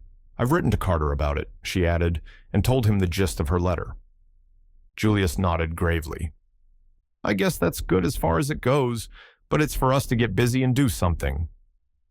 "What can we do?" asked Tuppence, her spirits rising. "I guess we better get on the track of Boris. You say he's been to your place. Is he likely to come again?" "He might. I really don't know." "I see. Well, I guess I'd better buy a car, a slap-up one, dress as a chauffeur, and hang about outside. Then if Boris comes, you could make some kind of signal, and I'd trail him. How's that?" Splendid, but he mightn't come for weeks. We'll have to chance that. I'm glad you like the plan. He rose. Where are you going? To buy the car, of course, replied Julius, surprised. What make do you like? I guess you'll do some riding in it before we've finished. Oh, said Tuppence faintly, I like Rolls-Royces, but… Sure, agreed Julius. What you say goes. I'll get one. But you can't at once, cried Tuppence. People wait ages sometimes. Little Julius doesn't, affirmed Hersheimer. Don't you worry any. I'll be round in the car in half an hour. Tuppence got up. You're awfully good, Julius, but I can't help feeling that it's rather a forlorn hope. I'm really pinning my faith to Carter. Then I shouldn't. Why? Just an idea of mine. Oh, but he must do something. There's no one else. By the way, I forgot to tell you of a queer thing that happened this morning. And she narrated her encounter with Sir James Peel Egerton. Julius was interested. What did the guy mean, do you think? He asked. I don't quite know, said Tuppence meditatively, but I think that, in an ambiguous, legal, without prejudicious lawyer's way, he was trying to warn me. Why should he? I don't know, confessed Tuppence, but he looked kind and simply awfully clever. I wouldn't mind going to him and telling him everything. Somewhat to her surprise, Julius negatived the idea sharply. See here, he said, we don't want any lawyers mixed up in this. That guy couldn't help us any. Well, I believe he could, reiterated Tuppence obstinately. Don't you think it? So long, I'll be back in half an hour. 35 minutes had elapsed when Julius returned. He took Tuppence by the arm and walked her to the window. There she is. Oh, said Tuppence with a note of reverence in her voice as she gazed down at the enormous car. She's some pacemaker, I can tell you, said Julius complacently. How did you get it? Gasped Tuppence. She was just being sent home to some bigwig. Well? I went round to his house, said Julius. I said that I reckoned a car like that was worth every penny of $20,000. Then I told him that it was worth just about $50,000 to me if he'd get out. Well, said Tuppence, intoxicated. Well, returned Julius, he got out, that's all. Friday and Saturday passed uneventfully. Tuppence had received a brief answer to her appeal from Carter. In it, he pointed out that the young adventurers had undertaken the work at their own risk and had been fully warned of the dangers. If anything had happened to Tommy, he regretted it deeply, but he could do nothing. This was cold comfort. Somehow, without Tommy, all the savor went out of the adventure, and for the first time, Tuppence felt doubtful of success. While they had been together, she had never questioned it for a minute. Although she was accustomed to take the lead and to pride herself on her quick-wittedness, in reality she had relied upon Tommy more than she realized at the time. There was something so eminently sober and clear-headed about him. His common sense and soundness of vision were so unvarying that without him, Tuppence felt much like a rudderless ship.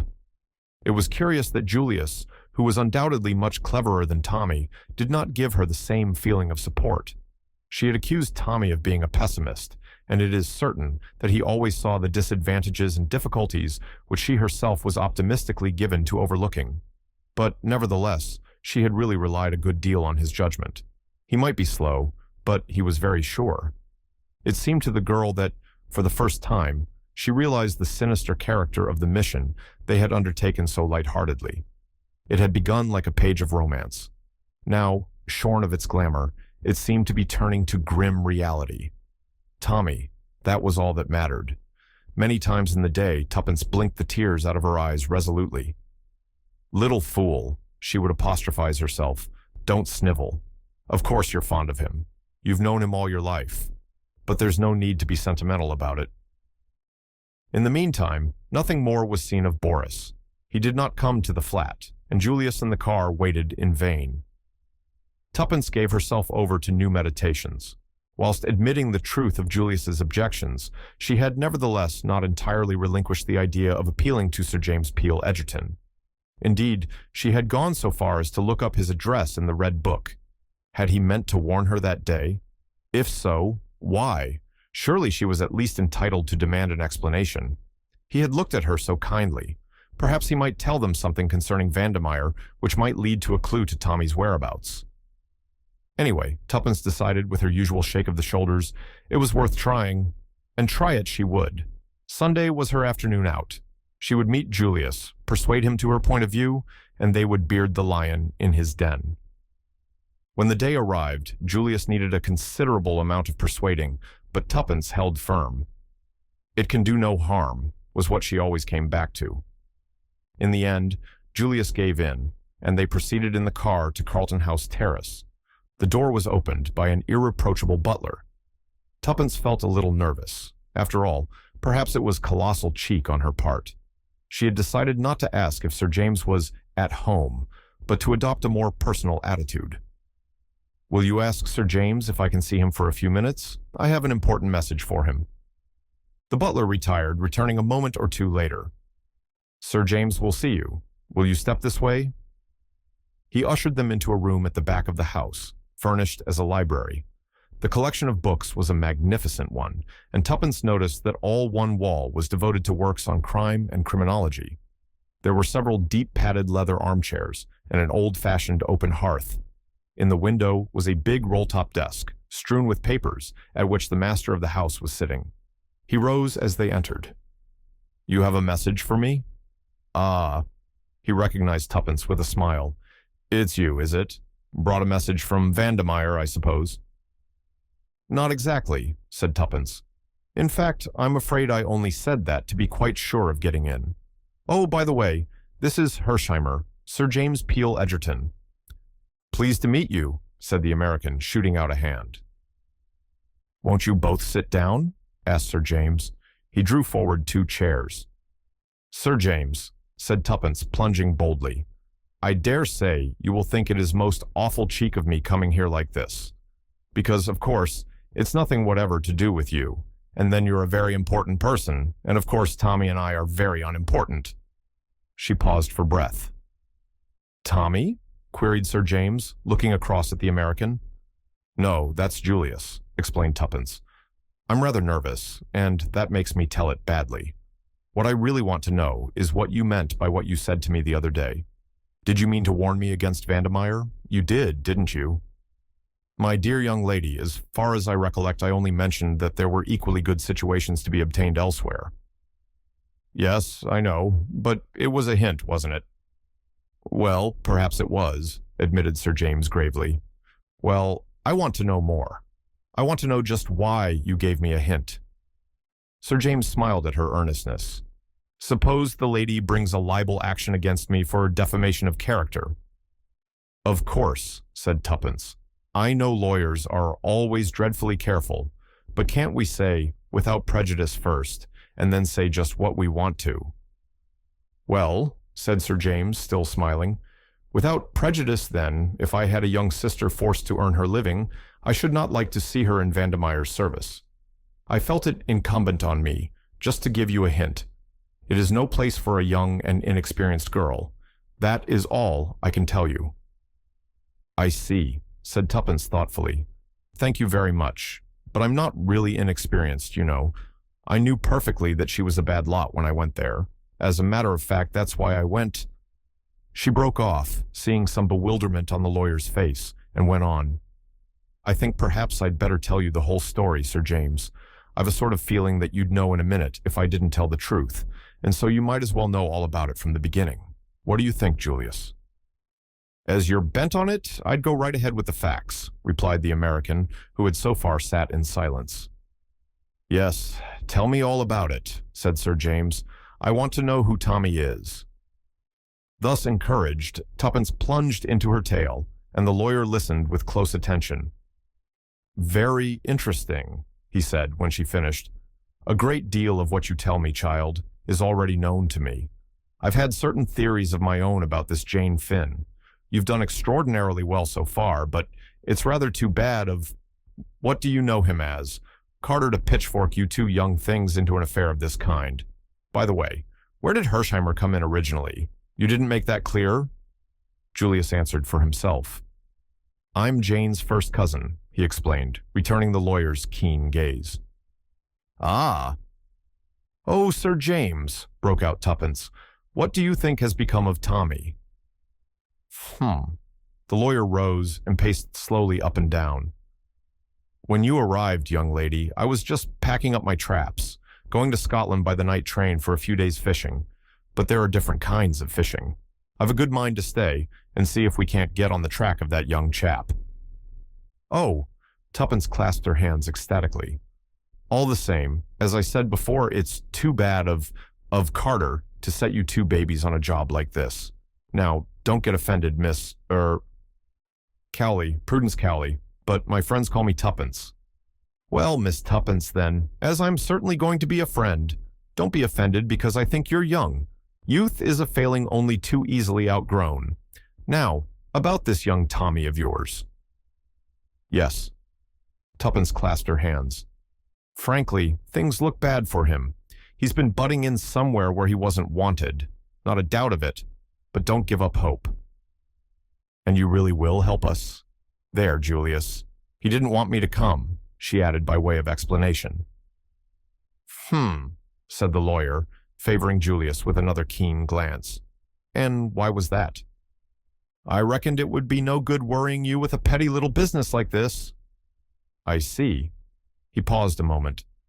This petty little business, as you call it, bears directly on a very big business, bigger perhaps than either you or Miss Tuppence know. If this boy is alive, he may have very valuable information to give us. Therefore, we must find him. Yes, but how? Cried Tuppence. I've tried to think of everything. Sir James smiled. And yet, there's one person quite near at hand who in all probability knows where he is, or at all events, where he is likely to be. Who is that? Asked Tuppence, puzzled. Vandemeyer. Yes, but she'd never tell us. That is where I come in. I think it quite likely that I shall be able to make Vandemeyer tell me what I want to know. How? Demanded Tuppence, opening her eyes very wide. Oh, just by asking her questions, replied Sir James easily. That's the way we do it, you know. He tapped with his finger on the table, and Tuppence felt again the intense power that radiated from the man. And if she won't tell? Asked Julius suddenly. I think she will. I have one or two powerful levers. Still, in that unlikely event, there is always the possibility of bribery. Sure, and that's where I come in, cried Julius, bringing his fist down on the table with a bang. You can count on me, if necessary, for $1 million. Yes, sir, $1 million. Sir James sat down and subjected Julius to a long scrutiny. Hersheimer, he said at last, that is a very large sum. I guess it'll have to be. These aren't the kind of folk to offer sixpence to. At the present rate of exchange, it amounts to considerably over £250,000. That's so. Maybe you think I'm talking through my hat, but I can deliver the goods all right, with enough over to spare for your fee. Sir James flushed slightly. There is no question of a fee, Hersheimer. I am not a private detective. Sorry, I guess I was just a mite hasty, but I've been feeling bad about this money question. I wanted to offer a big reward for news of Jane some days ago, but your crusted institution of Scotland Yard advised me against it, said it was undesirable. They were probably right, said Sir James dryly. But it's all okay about Julius, put in Tuppence. He's not pulling your leg. He's got simply pots of money. The old man piled it up in style, explained Julius. Now, let's get down to it. What's your idea? Sir James considered for a moment or two. There is no time to be lost. The sooner we strike, the better. He turned to Tuppence. Is Vandemeyer dining out tonight, do you know? Yes, I think so, but she will not be out late. Otherwise, she would have taken the latchkey. Good. I will call upon her about 10 o'clock. What time are you supposed to return? About 9:30 or 10, but I could go back earlier. You must not do that on any account. It might arouse suspicion if you did not stay out till the usual time. Be back by 9:30. I will arrive at 10. Hersheimer will wait below in a taxi, perhaps. He's got a new Rolls-Royce car, said Tuppence with vicarious pride. Even better. If I succeed in obtaining the address from her, we can go there at once, taking Vandemeyer with us if necessary. You understand? Yes. Tuppence rose to her feet with a skip of delight. Oh, I feel so much better. Don't build on it too much, Miss Tuppence. Go easy. Julius turned to the lawyer. Say then, I'll call for you in the car around about 9:30, is that right?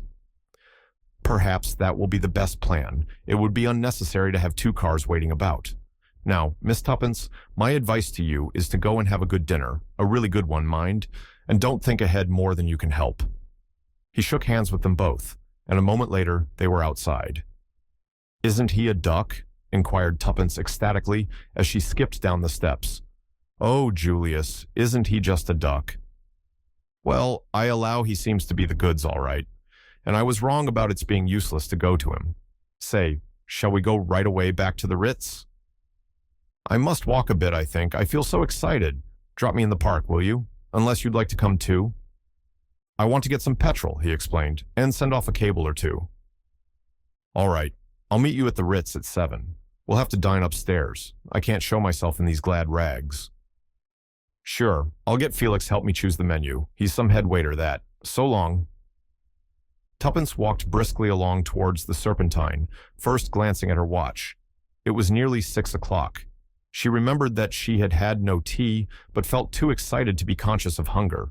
She walked as far as Kensington Gardens, and then slowly retraced her steps, feeling infinitely better for the fresh air and exercise. It was not so easy to follow Sir James's advice and put the possible events of the evening out of her head. As she drew nearer and nearer to Hyde Park Corner, the temptation to return to South Audley Mansions was almost irresistible. At any rate, she decided, it would do no harm just to go and look at the building. Perhaps then she could resign herself to waiting patiently for 10 o'clock. South Audley Mansions looked exactly the same as usual. What Tuppence had expected she hardly knew, but the sight of its red brick stolidity slightly assuaged the growing and entirely unreasonable uneasiness that possessed her. She was just turning away when she heard a piercing whistle, and the faithful Albert came running from the building to join her. Tuppence frowned. It was no part of the program to have attention called to her presence in the neighborhood, but Albert was purple with suppressed excitement. I say, miss, she's a-going. Who's going? Demanded Tuppence sharply. The crook. Ready, Rita? Vandemeyer. She's a-packing up, and she's just sent down word for me to get her a taxi. What? Tuppence clutched his arm. It's the truth, miss. I thought maybe as you didn't know about it. Albert, cried Tuppence, you're a brick. If it hadn't been for you, we'd have lost her. Albert flushed with pleasure at this tribute. There's no time to lose, said Tuppence, crossing the road. I've got to stop her. At all costs, I must keep her here until... She broke off. Albert, there's a telephone here, isn't there? The boy shook his head. The flats mostly have their own, miss, but there's a box just round the corner. Go to it then at once and ring up the Ritz Hotel. Ask for Hersheimer, and when you get him, tell him to get Sir James and come on at once, as Vandemeyer is trying to hook it. If you can't get him, ring up Sir James Peel Edgerton. You'll find his number in the book, and tell him what's happening. You won't forget the names, will you? Albert repeated them glibly. You trust to me, miss. It'll be all right. But what about you? Aren't you afraid to trust yourself with her? No, that's all right. But go and telephone. Be quick. Drawing a long breath, Tuppence entered the mansions and ran up to the door of 20. How she was to detain Vandemeyer until the two men arrived, she did not know, but somehow or other it had to be done, and she must accomplish the task single-handed. What had occasioned this precipitate departure? Did Vandemeyer suspect her? Speculations were idle. Tuppence pressed the bell firmly. She might learn something from the cook. Nothing happened, and after waiting some minutes, Tuppence pressed the bell again, keeping her finger on the button for some little while.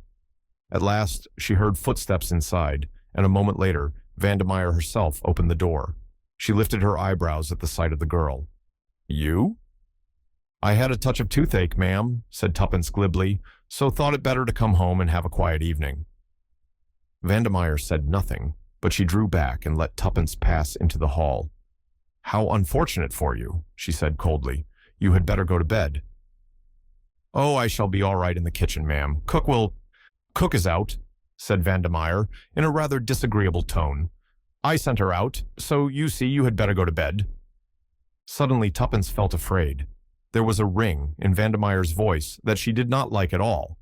Also, the other woman was slowly edging her up the passage. Tuppence turned at bay. I don't want... Then, in a flash, a rim of cold steel touched her temple, and Vandemeyer's voice rose cold and menacing. You damned little fool. Do you think I don't know? No, don't answer. If you struggle or cry out, I'll shoot you like a dog. The rim of steel pressed a little harder against the girl's temple. Now then, march, went on Vandemeyer. This way, into my room. In a minute, when I've done with you, you'll go to bed as I told you to. And you'll sleep. Oh yes, my little spy, you'll sleep all right. There was a sort of hideous geniality in the last words which Tuppence did not at all like. For the moment, there was nothing to be done, and she walked obediently into Vandemeyer's bedroom. The pistol never left her forehead. The room was in a state of wild disorder. Clothes were flung about right and left. A suitcase and a hat box, half packed, stood in the middle of the floor. Tuppence pulled herself together with an effort. Her voice shook a little, but she spoke out bravely. Come now, she said. This is nonsense. You can't shoot me. Why, everyone in the building would hear the report. I'd risk that, said Vandemeyer cheerfully. But as long as you don't sing out for help, you're all right. And I don't think you will. You're a clever girl. You deceived me all right. I hadn't a suspicion of you. So I've no doubt that you understand perfectly well that this is where I'm on top and you're underneath. Now then, sit on the bed, put your hands above your head, and if you value your life, don't move them. Tuppence obeyed passively. Her good sense told her that there was nothing else to do but accept the situation. If she shrieked for help, there was very little chance of anyone hearing her, whereas there was probably quite a good chance of Vandemeyer's shooting her. In the meantime, every minute of delay gained was valuable. Vandemeyer laid down the revolver on the edge of the washstand within reach of her hand, and, still eyeing Tuppence like a lynx in case the girl should attempt to move, she took a little stoppered bottle from its place on the marble and poured some of its contents into a glass, which she filled up with water. What's that? Asked Tuppence sharply. Something to make you sleep soundly. Tuppence paled a little. Are you going to poison me? She asked in a whisper. Perhaps, said Vandemeyer, smiling agreeably. Then I shan't drink it, said Tuppence firmly. I'd much rather be shot. At any rate, that would make a row, and someone might hear it. But I won't be killed off quietly like a lamb. Vandemeyer stamped her foot. Don't be a little fool. Do you really think I want to hue and cry for murder out after me? If you've any sense at all, you'll realize that poisoning you wouldn't suit my book at all. It's a sleeping draft, that's all. You'll wake up tomorrow morning, none the worse. I simply don't want the bother of tying you up and gagging you. That's the alternative, and you won't like it, I can tell you. I can be very rough if I choose. So drink this down like a good girl, and you'll be none the worse for it. In her heart of hearts, Tuppence believed her. The arguments she had adduced rang true. It was a simple and effective method of getting her out of the way for the time being. Nevertheless, the girl did not take kindly to the idea of being tamely put to sleep without as much as one bid for freedom. She felt that once Vandemeyer gave them the slip, the last hope of finding Tommy would be gone. Tuppence was quick in her mental processes. All these reflections passed through her mind in a flash, and she saw where a chance, a very problematical chance, lay, and she determined to risk all in one supreme effort. Accordingly, she lurched suddenly off the bed and fell on her knees before Vandemeyer, clutching her skirts frantically. I don't believe it, she moaned. It's poison. I know it's poison. Oh, don't make me drink it. Her voice rose to a shriek. Don't make me drink it.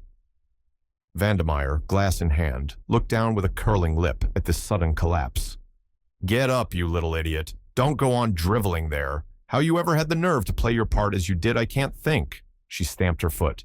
Get up, I say.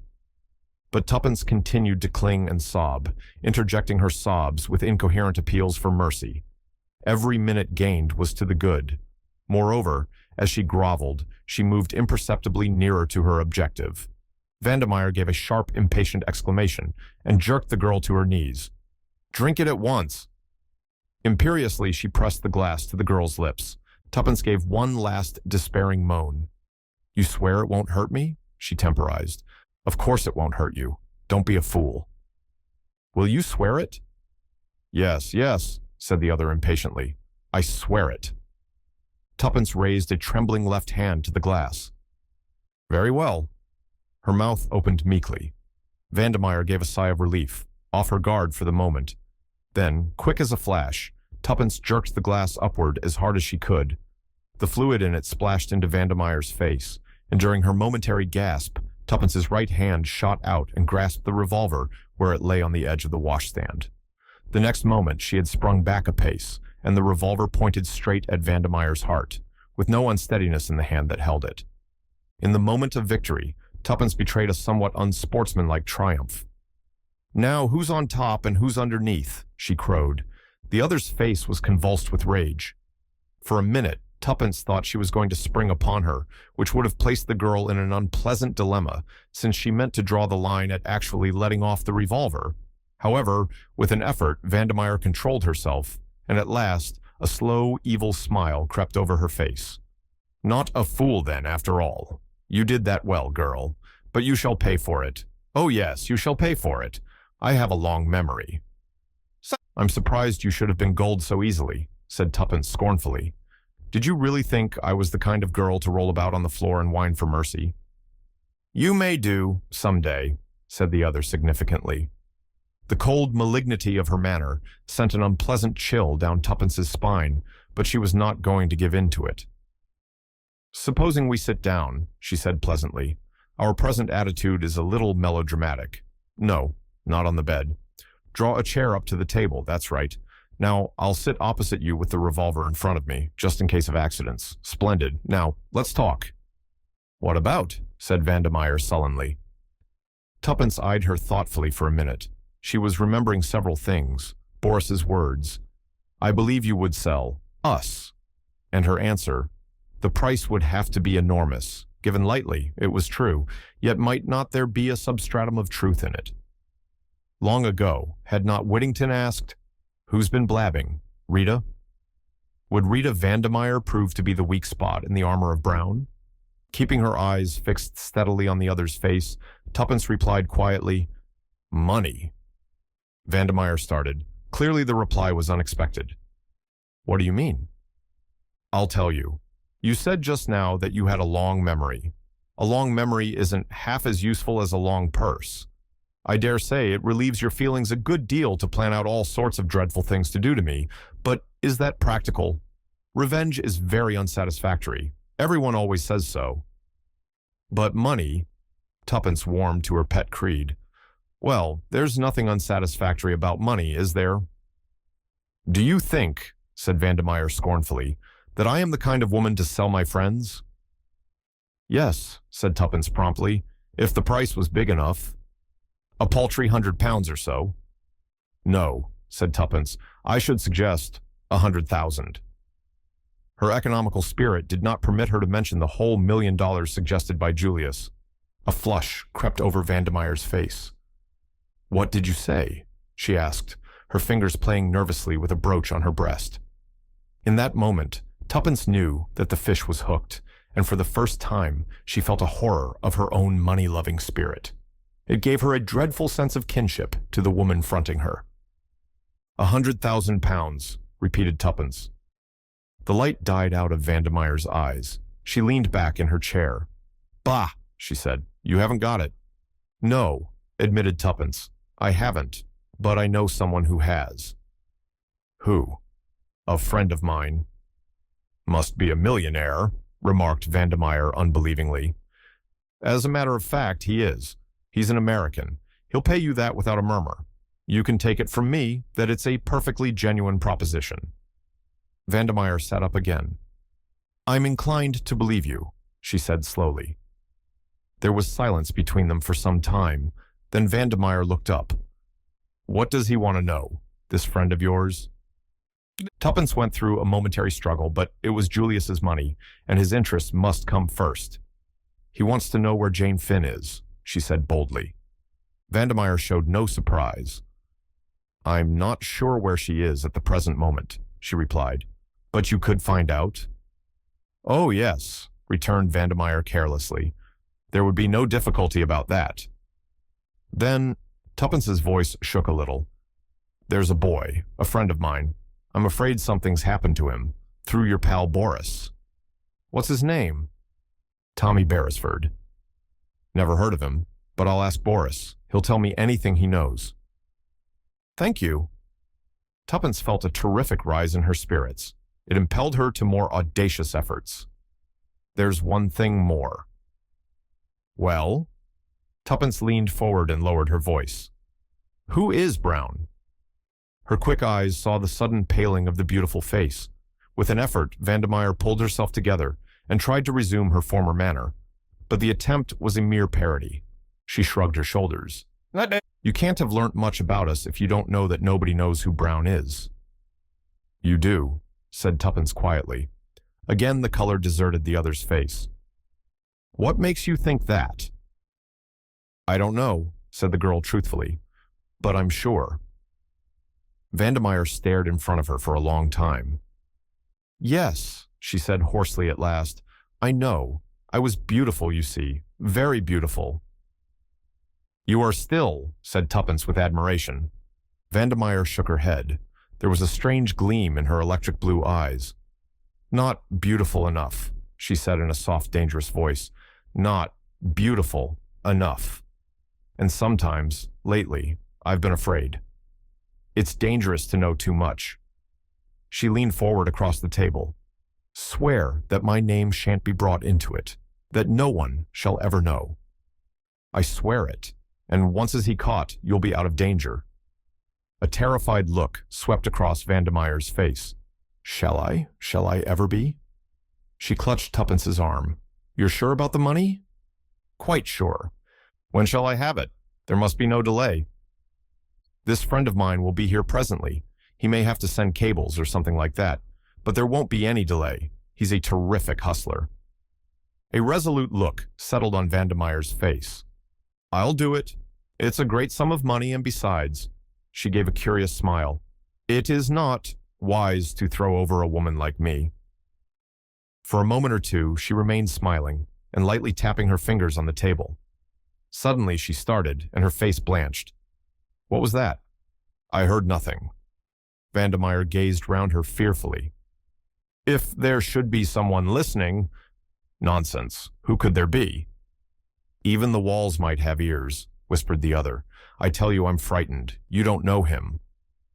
Think of the 100,000 pounds, said Tuppence soothingly. Vandemeyer passed her tongue over her dried lips. You don't know him, she reiterated hoarsely. He's... ah! With a shriek of terror, she sprang to her feet. Her outstretched hand pointed over Tuppence's head. Then she swayed to the ground in a dead faint. Tuppence looked round to see what had startled her. In the doorway were Sir James Peel Egerton and Julius Hersheimer. Sir James brushed past Julius and hurriedly bent over the fallen woman. Heart, he said sharply. Seeing us so suddenly must have given her a shock. Brandy, and quickly, or she'll slip through our fingers. Julius hurried to the washstand. Not there, said Tuppence over her shoulder, in the Tantalus in the dining room, second door down the passage. Between them, Sir James and Tuppence lifted Vandemeyer and carried her to the bed. There they dashed water on her face, but with no result.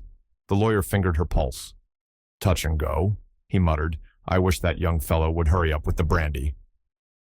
At that moment, Julius re-entered the room, carrying a glass, half full of the spirit, which he handed to Sir James. While Tuppence lifted her head, the lawyer tried to force a little of the spirit between her closed lips. Finally, the woman opened her eyes feebly. Tuppence held the glass to her lips. Drink this. Vandemeyer complied. The brandy brought the color back to her white cheeks and revived her in a marvelous fashion. She tried to sit up, then fell back with a groan, her hand to her side. It's my heart, she whispered. I mustn't talk. She lay back with closed eyes. Sir James kept his finger on her wrist a minute longer, then withdrew it with a nod. She'll do now. All three moved away and stood together talking in low voices. One and all were conscious of a certain feeling of anticlimax. Clearly, any scheme for cross-questioning the lady was out of the question for the moment. For the time being, they were baffled and could do nothing. Tuppence related how Vandemeyer had declared herself willing to disclose the identity of Brown and how she had consented to discover and reveal to them the whereabouts of Jane Finn. Julius was congratulatory. That's all right, Miss Tuppence. Splendid. I guess that £100,000 will look just as good in the morning to the lady as it did overnight. There's nothing to worry over. She won't speak without the cash anyway, you bet."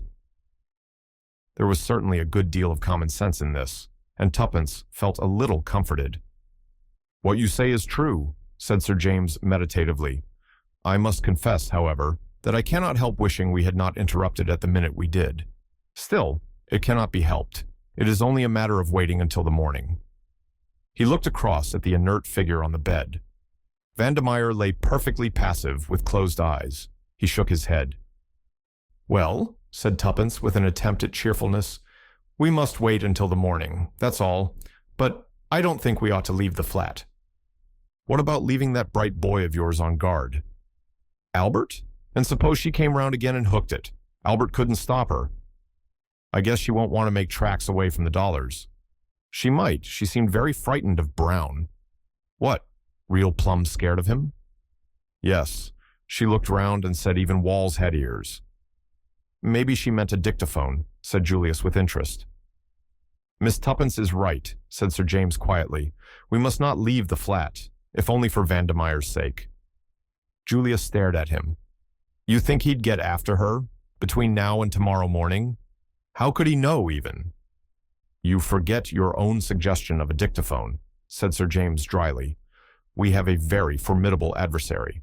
I believe, if we exercise all due care, that there is a very good chance of his being delivered into our hands. But we must neglect no precaution. We have an important witness, but she must be safeguarded. I would suggest that Miss Tuppence should go to bed, and that you and I, Hersheimer, should share the vigil." Tuppence was about to protest, but happening to glance at the bed, she saw Vandermeyer, her eyes half open, with such an expression of mingled fear and malevolence on her face that it quite froze the words on her lips. For a moment she wondered whether the faint and the heart attack had been a gigantic sham, but remembering the deadly pallor, she could hardly credit the supposition.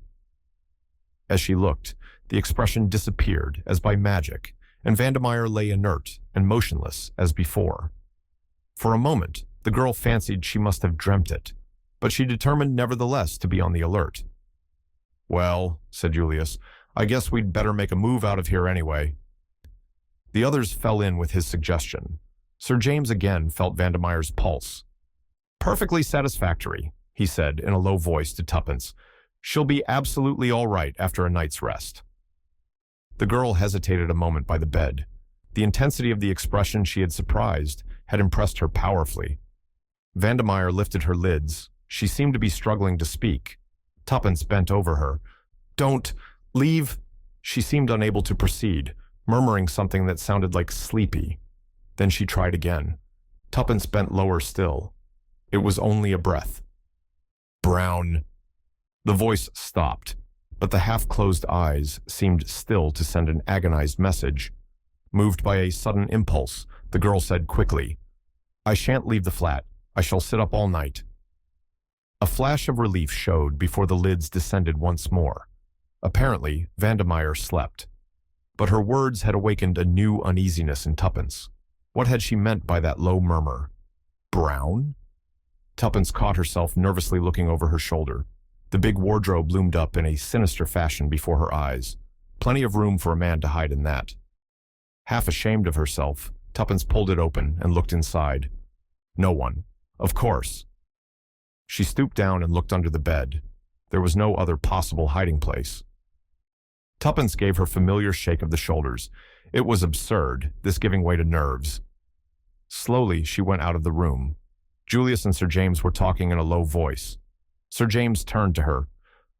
"Lock the door on the outside, please, Miss Tuppence, and take out the key. There must be no chance of anyone entering that room." The gravity of his manner impressed them, and Tuppence felt less ashamed of her attack of nerves. "Say," remarked Julius suddenly, "there's Tuppence's bright boy. I guess I'd better go down and ease his young mind. That's some lad, Tuppence." "How did you get in, by the way?" asked Tuppence suddenly. "I forgot to ask." "Well, Albert got me on the phone all right. I ran round for Sir James here, and we came right on. The boy was on the lookout for us, and was just a mite worried about what might have happened to you. He'd been listening outside the door of the flat, but couldn't hear anything. Anyhow, he suggested sending us up in the coal lift instead of ringing the bell. And sure enough, we landed in the scullery and came right along to find you.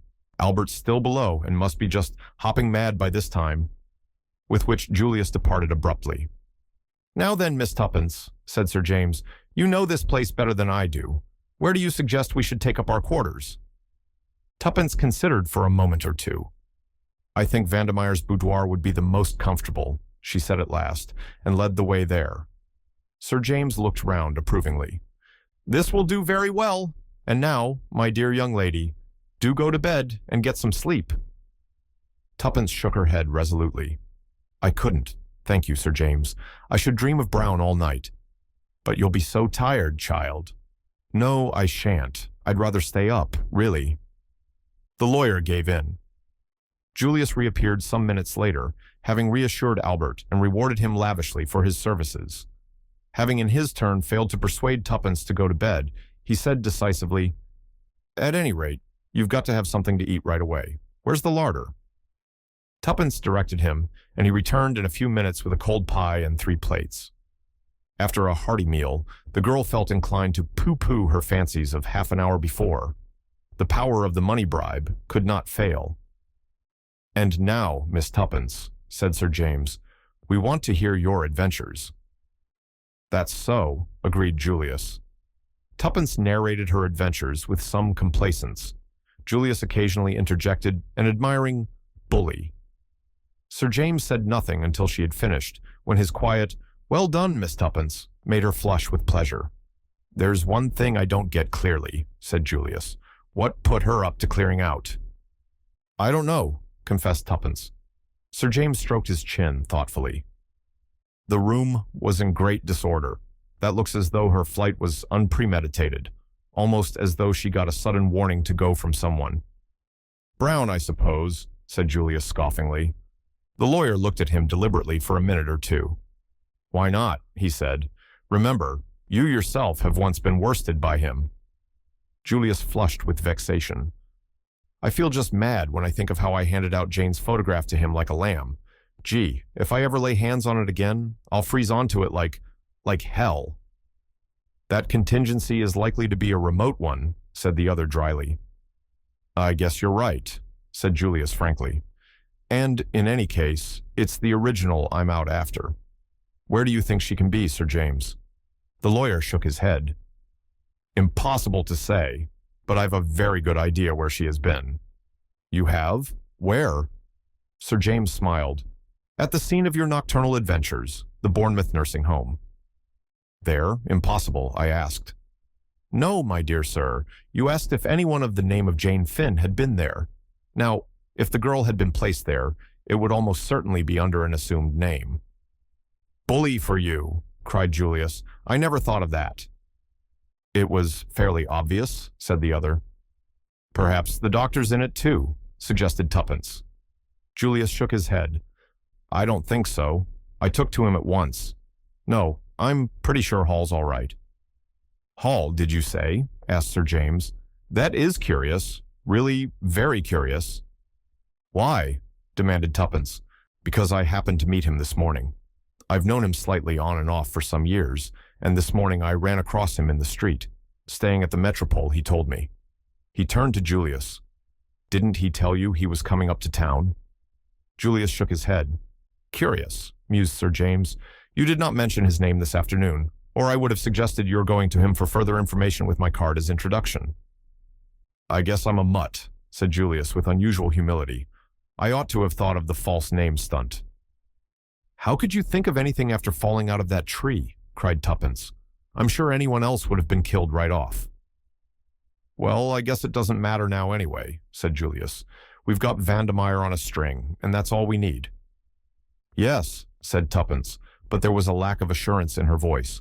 A silence settled down over the party. Little by little, the magic of the night began to gain a hold on them. There were sudden creaks of the furniture, imperceptible rustlings in the curtains. Suddenly, Tuppence sprang up with a cry.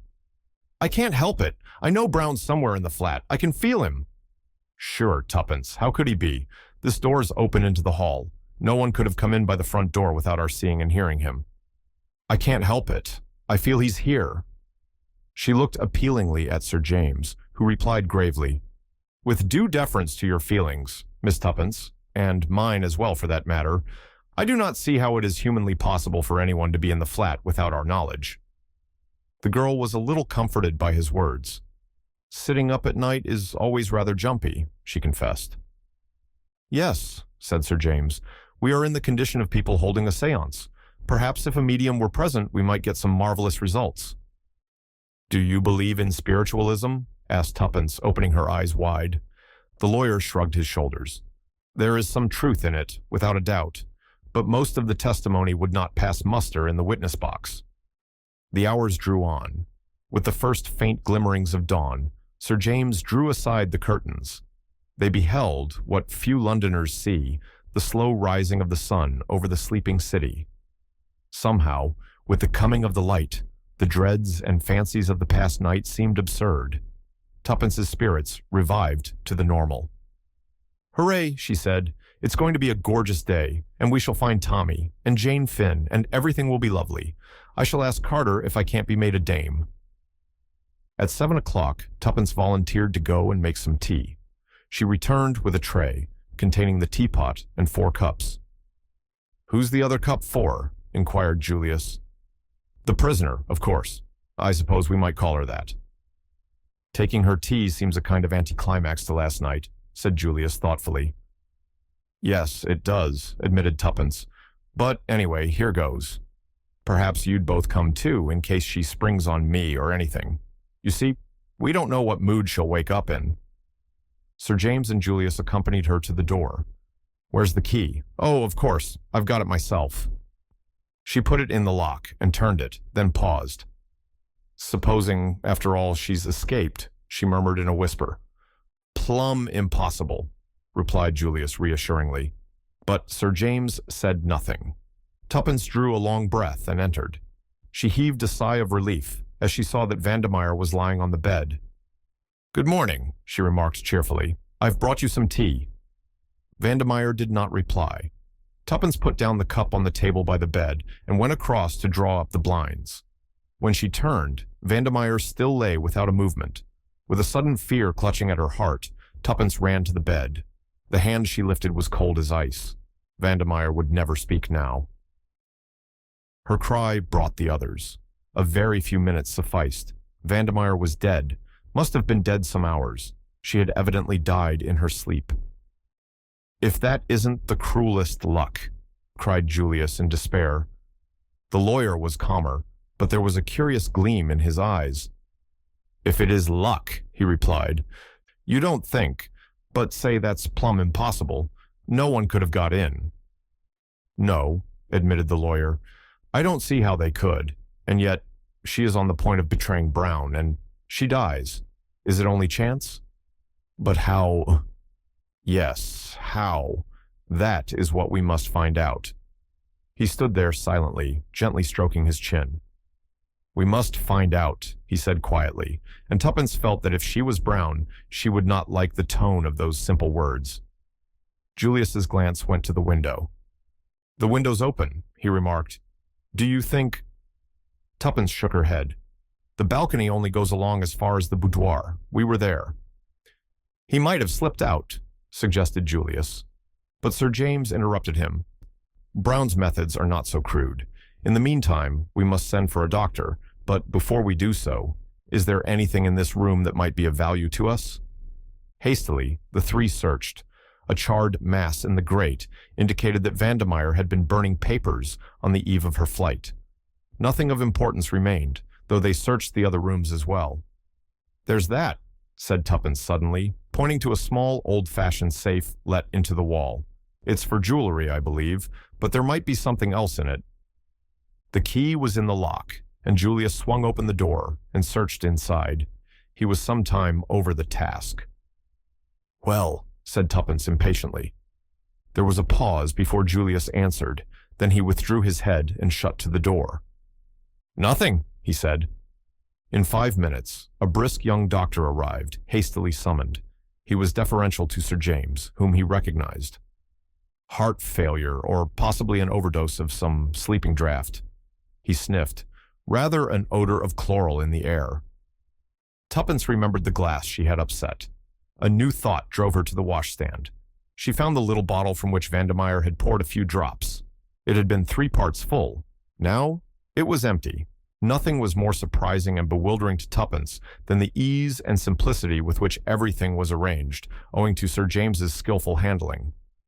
The doctor accepted quite readily the theory that Vandermeyer had accidentally taken an overdose of chloral. He doubted whether an inquest would be necessary. If so, he would let Sir James know. He understood that Vandermeyer was on the eve of departure for abroad, and that the servants had already left. Sir James and his young friends had been paying a call upon her when she was suddenly stricken down, and they had spent the night in the flat, not liking to leave her alone. Did they know of any relatives? They did not, but Sir James referred him to Vandermeyer's solicitor. Shortly afterwards, a nurse arrived to take charge, and the other left the ill-omened building. "And what now?" asked Julius with a gesture of despair. "I guess we're down and out for good."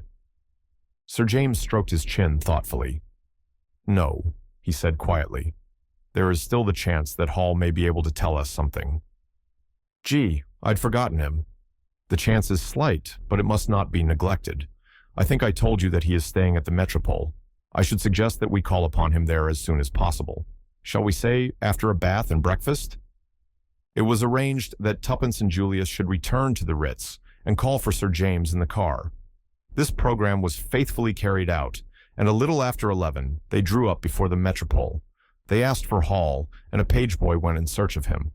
In a few minutes, the little doctor came hurrying towards them. "Can you spare us a few minutes, Hall?" said Sir James pleasantly. "Let me introduce you to Miss Cowley. Hersheimer, I think, you already know." A quizzical gleam came into the doctor's eye as he shook hands with Julius. "Ah, yes, my young friend of the tree episode. Ankle all right, eh?" "Meh, I guess it's cured owing to your skillful treatment, Doc." "And the heart trouble?" "Ha ha ha." "Still searching," said Julius briefly. "To come to the point, can we have a word with you in private?" asked Sir James. "Certainly. I think there is a room here where we shall be quite undisturbed." He led the way, and the others followed him. They sat down, and the doctor looked inquiringly at Sir James. "Hall, I am very anxious to find a certain young lady for the purpose of obtaining a statement from her. I have reason to believe that she has been at one time or another in your establishment at Bournemouth. I hope I am transgressing no professional etiquette in questioning you on the subject." "I suppose it is a matter of testimony." Sir James hesitated a moment, then he replied, "Yes. I shall be pleased to give you any information in my power. What is the young lady's name? Hersheimer asked me, I remember." He half turned to Julius. "The name," said Sir James bluntly, "is really immaterial. She would be almost certainly sent to you under an assumed one. But I should like to know if you are acquainted with a Vandermeyer." "Vandermeyer of 20 South Audley Mansions? I know her slightly. You are not aware of what has happened?" "What do you mean?" "You do not know that Vandermeyer is dead?" "Dear, dear, I had no idea of it. When did it happen?" "She took an overdose of chloral last night." "Purposely?" "Accidentally, it is believed. I should not like to say myself. Anyway, she was found dead this morning." "Very sad. A singularly handsome woman. I presume she was a friend of yours, since you are acquainted with all these details." "I am acquainted with the details because, well, it was I who found her dead." "Indeed," said the doctor, starting. "Yes," said Sir James, and stroked his chin reflectively. "This is very sad news, but you will excuse me if I say that I do not see how it bears on the subject of your inquiry." "It bears on it in this way. Is it not a fact that Vandermeyer committed a young relative of hers to your charge?" Julius leaned forward eagerly. "That is the case," said the doctor quietly, "under the name of Janet Vandermeyer. I understood her to be a niece of Vandermeyer's." "And she came to you?" "As far as I can remember, in June or July of 1915. Was she a mental case?" "She is perfectly sane, if that is what you mean. I understood from Vandermeyer that the girl had been with her on the Lusitania when that ill-fated ship was sunk, and had suffered a severe shock in consequence." "We're on the right track, I think." Sir James looked round. "As I said before, I'm a mutt, returned Julius. The doctor looked at them all curiously. You spoke of wanting a statement from her, he said. Supposing she is not able to give one. What? You have just said that she is perfectly sane. So she is. Nevertheless, if you want a statement from her concerning any events prior to May 7th, 1915, she will not be able to give it to you. They looked at the little man, stupefied. He nodded cheerfully. It's a pity, he said. A great pity, especially as I gather, Sir James, that the matter is important. But there it is. She can tell you nothing. But why, man? Darn it all, why? The little man shifted his benevolent glance to the excited young American. Because Janet Vandemeyer is suffering from a complete loss of memory. What? Quite so. An interesting case, a very interesting case. Not so uncommon, really, as you would think. There are several very well-known parallels. It's the first case of the kind that I've had under my own personal observation, and I must admit that I've found it of absorbing interest. There was something rather ghoulish in the little man's satisfaction. And she remembers nothing, said Sir James slowly. Nothing prior to May 7th, 1915. After that date, her memory is as good as yours or mine. Then the first thing she remembers is landing with the survivors. Everything before that is a blank. She did not know her own name, or where she had come from, or where she was. She couldn't even speak her own tongue. But surely all this is most unusual, put in Julius. No, my dear sir, quite normal under the circumstances. Severe shock to the nervous system. Loss of memory proceeds nearly always on the same lines. I suggested a specialist, of course. There's a very good man in Paris, makes a study of these cases, but Vandemeyer opposed the idea of publicity that might result from such a course. I can imagine she would, said Sir James grimly. I fell in with her views. There is a certain notoriety given to these cases, and the girl was very young, 19, I believe. It seemed a pity that her infirmity should be talked about, might damage her prospects. Besides, there is no special treatment to pursue in such cases. It is really a matter of waiting. Waiting? Yes, sooner or later the memory will return, as suddenly as it went. But in all probability, the girl will have entirely forgotten the intervening period and will take up life where she left off, at the sinking of the Lusitania. And when do you expect this to happen? The doctor shrugged his shoulders. Ah, that I cannot say. Sometimes it is a matter of months. Sometimes it has been known to be as long as 20 years. Sometimes another shock does the trick. One restores what the other took away. Another shock, eh? Said Julius thoughtfully. Exactly. There was a case in Colorado. The little man's voice trailed on, voluble, mildly enthusiastic. Julius did not seem to be listening. He had relapsed into his own thoughts and was frowning. Suddenly, he came out of his brown study and hit the table such a resounding bang with his fist that everyone jumped, the doctor most of all. I've got it. I guess, Doc, I'd like your medical opinion on the plan I'm about to outline. Say Jane was to cross the herring pond again, and the same thing was to happen. The submarine, the sinking ship, everyone to take to the boats, and so on. Wouldn't that do the trick? Wouldn't it give a mighty big bump to her subconscious self, or whatever the jargon is, and start it functioning again right away? A very interesting speculation, Hersheimer. In my own opinion, it would be successful. It is unfortunate that there is no chance of the conditions repeating themselves as you suggest. Not by nature, perhaps, Doc, but I'm talking about art. Art?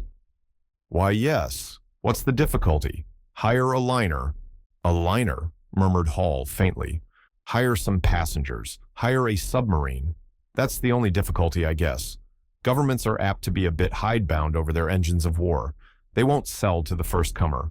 Still, I guess that can be got over. Ever heard of the word graft, sir? Well, graft gets there every time. I reckon that we shan't really need to fire a torpedo. If everyone hustles round and screams loud enough that the ship is sinking, it ought to be enough for an innocent young girl like Jane. By the time she's got a life belt on her and is being hustled into a boat, with a well-drilled lot of artistes doing the hysterical stunt on deck, why, she ought to be right back where she was in May, 1915. How's that for the bare outline? Hall looked at Julius. Everything that he was, for the moment incapable of saying, was eloquent in that look. No, said Julius in answer to it. I'm not crazy. The thing's perfectly possible. It's done every day in the States for the movies. Haven't you seen trains in collision on the screen? What's the difference between buying up a train and buying up a liner? Get the properties, and you can go right ahead. Hall found his voice. But the expense, my dear sir. His voice rose. The expense, it will be colossal. Money doesn't worry me any, explained Julius simply. Hall turned an appealing face to Sir James, who smiled slightly. Hersheimer is very well off indeed. The doctor's glance came back to Julius with a new and subtle quality in it. This was no longer an eccentric young fellow with a habit of falling off trees. The doctor's eyes held the deference accorded to a really rich man. Very remarkable plan, very remarkable, he murmured. The movies, of course, your American word for the kinema. Very interesting. I fear we are perhaps a little behind the times over here in our methods, and you really mean to carry out this remarkable plan of yours? You bet your bottom dollar I do. The doctor believed him, which was a tribute to his nationality. If an Englishman had suggested such a thing, he would have had grave doubts as to his sanity. I cannot guarantee a cure, he pointed out. Perhaps I ought to make that quite clear. Sure, that's all right, said Julius. You just trot out Jane and leave the rest to me. Jane? Miss Janet Vandemeyer, then. Can we get on the long distance to your place right away and ask them to send her up? Or shall I run down and fetch her in my car? The doctor stared. I beg your pardon, Hersheimer. I thought you understood. Understood what? That Miss Vandemeyer is no longer under my care. Julius sprang up. What? I thought you were aware of that. When did she leave? Let me see. Today is Monday, is it not? It must have been last Wednesday. Why, surely, yes, it was the same evening that you, fell out of my tree. That evening? Before or after? Let me see. Oh yes, afterwards. A very urgent message arrived from Vandemeyer. The young lady and the nurse who was in charge of her left by the night train. Julius sank back again into his chair. Nurse Edith, left with a patient, I remember, he muttered. My God, to have been so near. Hall looked bewildered. I don't understand. Is the young lady not with her aunt, after all? Tuppence shook her head. She was about to speak when a warning glance from Sir James made her hold her tongue. The lawyer rose. I'm much obliged to you, Hall. We're very grateful for all you've told us. I'm afraid we're now in the position of having to track Miss Vandemeyer anew. What about the nurse who accompanied her? I suppose you don't know where she is? The doctor shook his head. We've not heard from her, as it happens. I understood she was to remain with Miss Vandemeyer for a while. But what can have happened? Surely the girl has not been kidnapped. That remains to be seen, said Sir James gravely. The other hesitated. You do not think I ought to go to the police? No, no. In all probability, the young lady is with other relations. The doctor was not completely satisfied, but he saw that Sir James was determined to say no more, and realized that to try and extract more information from the famous would be mere waste of labor. Accordingly, he wished them goodbye, and they left the hotel. For a few minutes, they stood by the car talking. How maddening, cried Tuppence, to think that Julius must have been actually under the same roof with her for a few hours. I was a darned idiot, muttered Julius gloomily. You couldn't know, Tuppence consoled him. Could he? She appealed to Sir James. I should advise you not to worry, said the latter kindly. No use crying over spilt milk, you know. The great thing is what to do next, added Tuppence the practical. Sir James shrugged his shoulders. You might advertise for the nurse who accompanied the girl. That is the only course I can suggest, and I must confess I do not hope for much result. Otherwise, there is nothing to be done. Nothing, said Tuppence blankly. And Tommy? We must hope for the best, said Sir James. Oh yes, we must go on hoping.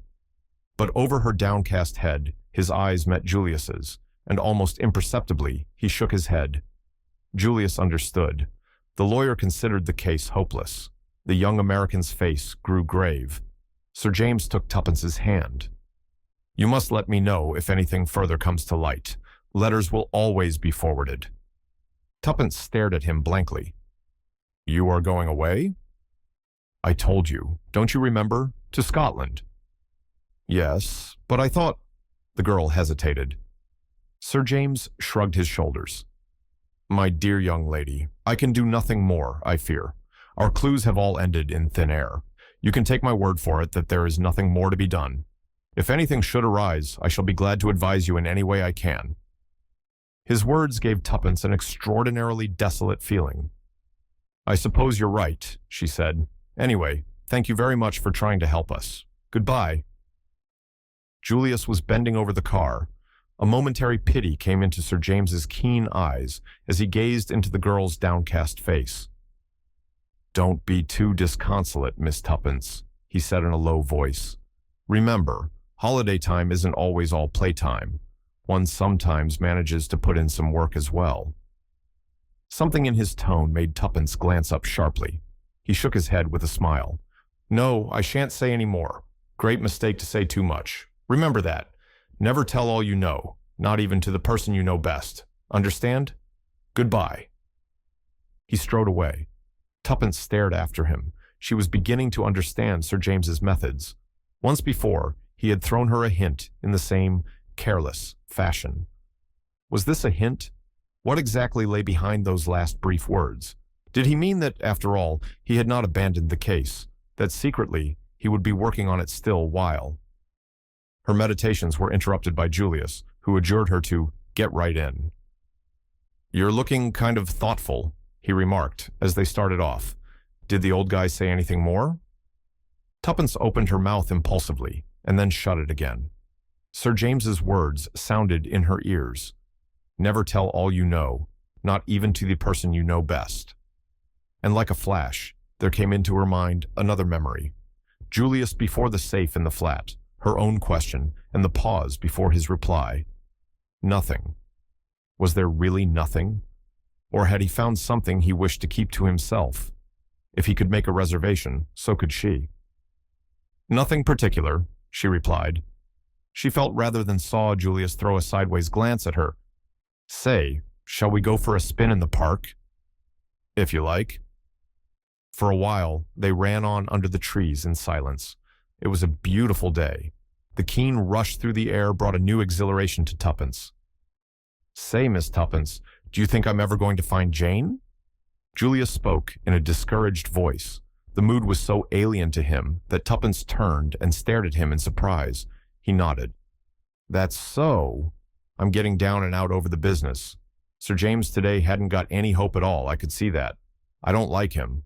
We don't gee together somehow. But he's pretty cute. And I guess he wouldn't quit if there was any chance of success. Now, would he? Tuppence felt rather uncomfortable, but clinging to her belief that Julius also had withheld something from her, she remained firm.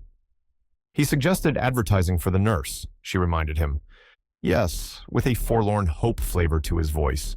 No, I'm about fed up. I've half a mind to go back to the States right away. Oh no, cried Tuppence. We've got to find Tommy. I sure forgot Beresford, said Julius contritely. That's so. We must find him. But well, I've been daydreaming ever since I started on this trip, and these dreams are rotten poor business. I'm quit of them. Say, Miss Tuppence, there's something I'd like to ask you. Yes? You and Beresford. What about it? I don't understand you, replied Tuppence with dignity, adding rather inconsequently, and anyway, you're wrong. Not got a sort of kindly feeling for one another? Certainly not, said Tuppence with warmth. Tommy and I are friends, nothing more. I guess every pair of lovers has said that sometime or another, observed Julius. Nonsense, snapped Tuppence. Do I look the sort of girl that's always falling in love with every man she meets? You do not. You look the sort of girl that's mighty often getting fallen in love with.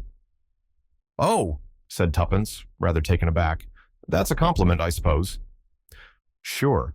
Now let's get down to this. Supposing we never find Beresford and... All right, say it. I can face facts. Supposing he's dead. Well? And all this business fiddles out. What are you going to do? I don't know, said Tuppence forlornly. You'll be darned lonesome, you poor kid. I shall be all right, snapped Tuppence with her usual resentment of any kind of pity. What about marriage? Inquired Julius. Got any views on the subject? I intend to marry, of course, replied Tuppence. That is, if... She paused, knew a momentary longing to draw back, and then stuck to her guns bravely. I can find someone rich enough to make it worth my while. That's frank, isn't it? I dare say you despise me for it. I never despise business instinct, said Julius. What particular figure have you in mind? Figure? Asked Tuppence, puzzled. Do you mean tall or short? No, some income. Oh, I haven't quite worked that out. What about me? You?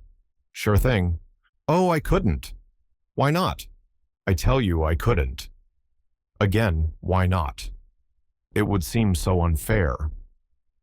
I don't see anything unfair about it. I call your bluff, that's all. I admire you immensely, Miss Tuppence, more than any girl I've ever met. You're so darned plucky. I'd just love to give you a real rattling good time. Say the word, and we'll run round right away to some high-class jeweler and fix up the ring business. I can't, gasped Tuppence. Because of Beresford? No, no, no. Well then, Tuppence merely continued to shake her head violently. You can't reasonably expect more dollars than I've got. Oh, it isn't that, gasped Tuppence with an almost hysterical laugh. But thanking you very much and all that, I think I'd better say no. I'd be obliged if you'd do me the favor to think it over until tomorrow. It's no use. Still, I guess we'll leave it like that. Very well, said Tuppence meekly. Neither of them spoke again until they reached the Ritz. Tuppence went upstairs to her room. She felt morally battered to the ground after her conflict with Julius's vigorous personality. Sitting down in front of the glass, she stared at her own reflection for some minutes. Fool, murmured Tuppence at length, making a grimace. Little fool. Everything you want, everything you've ever hoped for, and you go and bleat out no like an idiotic little sheep. It's your one chance. Why don't you take it? Grab it? Snatch at it? What more do you want? As if in answer to her own question, her eyes fell on a small snapshot of Tommy that stood on her dressing table in a shabby frame. For a moment, she struggled for self-control, and then abandoning all presence, she held it to her lips and burst into a fit of sobbing. Oh, Tommy, Tommy, she cried, I do love you so, and I may never see you again. At the end of 5 minutes, Tuppence sat up, blew her nose, and pushed back her hair. That's that, she observed sternly. Let's look facts in the face. I seem to have fallen in love with an idiot of a boy who probably doesn't care 2 straws about me. Here she paused. Anyway, she resumed, as though arguing with an unseen opponent. I don't know that he does. He'd never have dared to say so. I've always jumped on sentiment, and here I am being more sentimental than anybody. What idiots girls are. I've always thought so. I suppose I shall sleep with his photograph under my pillow and dream about him all night. It's dreadful to feel you've been false to your principles. Tuppence shook her head sadly as she reviewed her backsliding. I don't know what to say to Julius, I'm sure. Oh, what a fool I feel. I'll have to say something. He's so American and thorough. He'll insist upon having a reason. I wonder if he did find anything in that safe. Tuppence's meditations went off on another tack. She reviewed the events of last night carefully and persistently. Somehow, they seemed bound up with Sir James's enigmatical words. Suddenly, she gave a great start. The color faded out of her face. Her eyes, fascinated, gazed in front of her, the pupils dilated. Impossible, she murmured. Impossible. I must be going mad even to think of such a thing. Monstrous, yet it explained everything. After a moment's reflection, she sat down and wrote a note, weighing each word as she did so. Finally, she nodded her head as though satisfied and slipped it into an envelope which she addressed to Julius. She went down the passage to his sitting room and knocked at the door. As she had expected, the room was empty. She left the note on the table. A small page boy was waiting outside her own door when she returned to it. Telegram for you, miss. Tuppence took it from the salver and tore it open carelessly. Then she gave a cry. The telegram was from Tommy. From a darkness punctuated with throbbing stabs of fire, Tommy dragged his senses slowly back to life. When he at last opened his eyes, He was conscious of nothing but an excruciating pain through his temples. He was vaguely aware of unfamiliar surroundings. Where was he? What had happened? He blinked feebly. This was not his bedroom at the Ritz. And what the devil was the matter with his head? "Damn," said Tommy, and tried to sit up. He had remembered. He was in that sinister house in Soho. He uttered a groan and fell back. Through his almost closed lids, he reconnoitered carefully. "He is coming too," remarked a voice very near Tommy's ear. He recognized it at once for that of the bearded and efficient German, and lay artistically inert. He felt that it would be a pity to come round too soon, and until the pain in his head became a little less acute, he felt quite incapable of collecting his wits. Painfully, he tried to puzzle out what had happened. Obviously, somebody must have crept up behind him as he listened and struck him down with a blow on the head. They knew him now for a spy, and would in all probability give him short shrift. Undoubtedly, he was in a tight place. Nobody knew where he was, therefore he need expect no outside assistance, and must depend solely on his own wits. "Well, here goes," murmured Tommy to himself, and repeated his former remark. "Damn," he observed, and this time succeeded in sitting up. In a minute, the German stepped forward and placed a glass to his lips, with the brief command, "Drink." Tommy obeyed. The potency of the draught made him choke, but it cleared his brain in a marvelous manner. He was lying on a couch in the room in which the meeting had been held. On one side of him was the German, on the other, the villainous-faced doorkeeper who had let him in. The others were grouped together at a little distance away, but Tommy missed one face. The man known as Number One was no longer of the company. "Feel better?" asked the German as he removed the empty glass. "Yes, thanks," returned Tommy cheerfully. "Ah, my young friend, it is lucky for you your skull is so thick." The good Conrad struck hard. He indicated the evil-faced doorkeeper by a nod. The man grinned. Tommy twisted his head round with an effort. "Oh," he said, "so you're Conrad, are you? It strikes me the thickness of my skull was lucky for you too. When I look at you, I feel it's almost a pity I've enabled you to cheat the hangman." The man snarled, and the bearded man said quietly, "He would have run no risk of that." "Just as you like," replied Tommy. "I know it's the fashion to run down the police. I rather believe in them myself." His manner was nonchalant to the last degree. Tommy Beresford was one of those young Englishmen not distinguished by any special intellectual ability, but who are emphatically at their best in what is known as a tight place. Their natural diffidence and caution fall from them like a glove. Tommy realized perfectly that in his own wits lay the only chance of escape, and behind his casual manner he was racking his brains furiously. The cold accents of the German took up the conversation. "Have you anything to say before you are put to death as a spy?" "Simply lots of things," replied Tommy with the same urbanity as before. "Do you deny that you were listening at that door?" "I do not. I must really apologize, but your conversation was so interesting that it overcame my scruples." "How did you get in?" "Dear old Conrad here." Tommy smiled deprecatingly at him. "I hesitate to suggest pensioning off a faithful servant, but you really ought to have a better watchdog."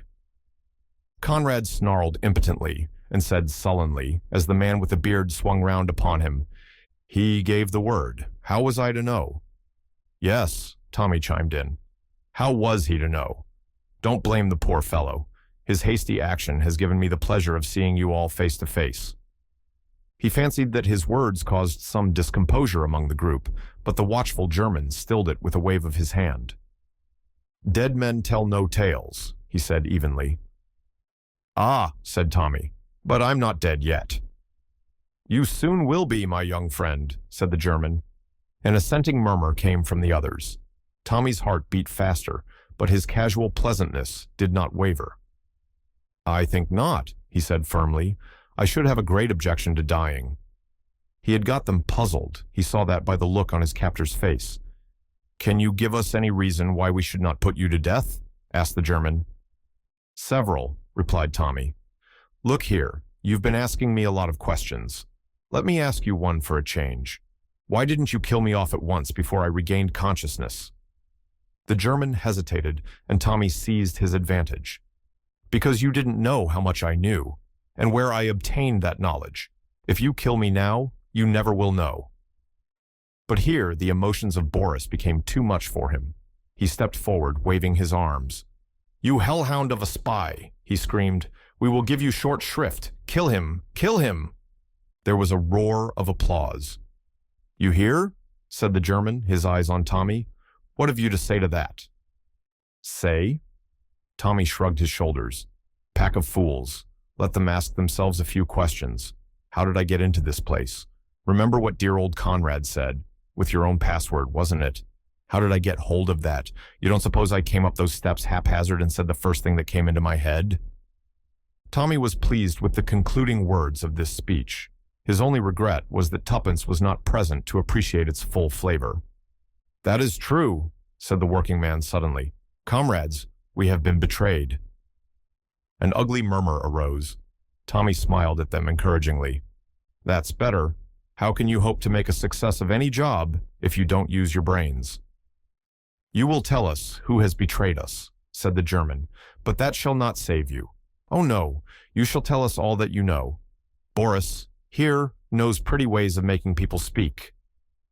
"Bah!" said Tommy scornfully, fighting down a singularly unpleasant feeling in the pit of his stomach.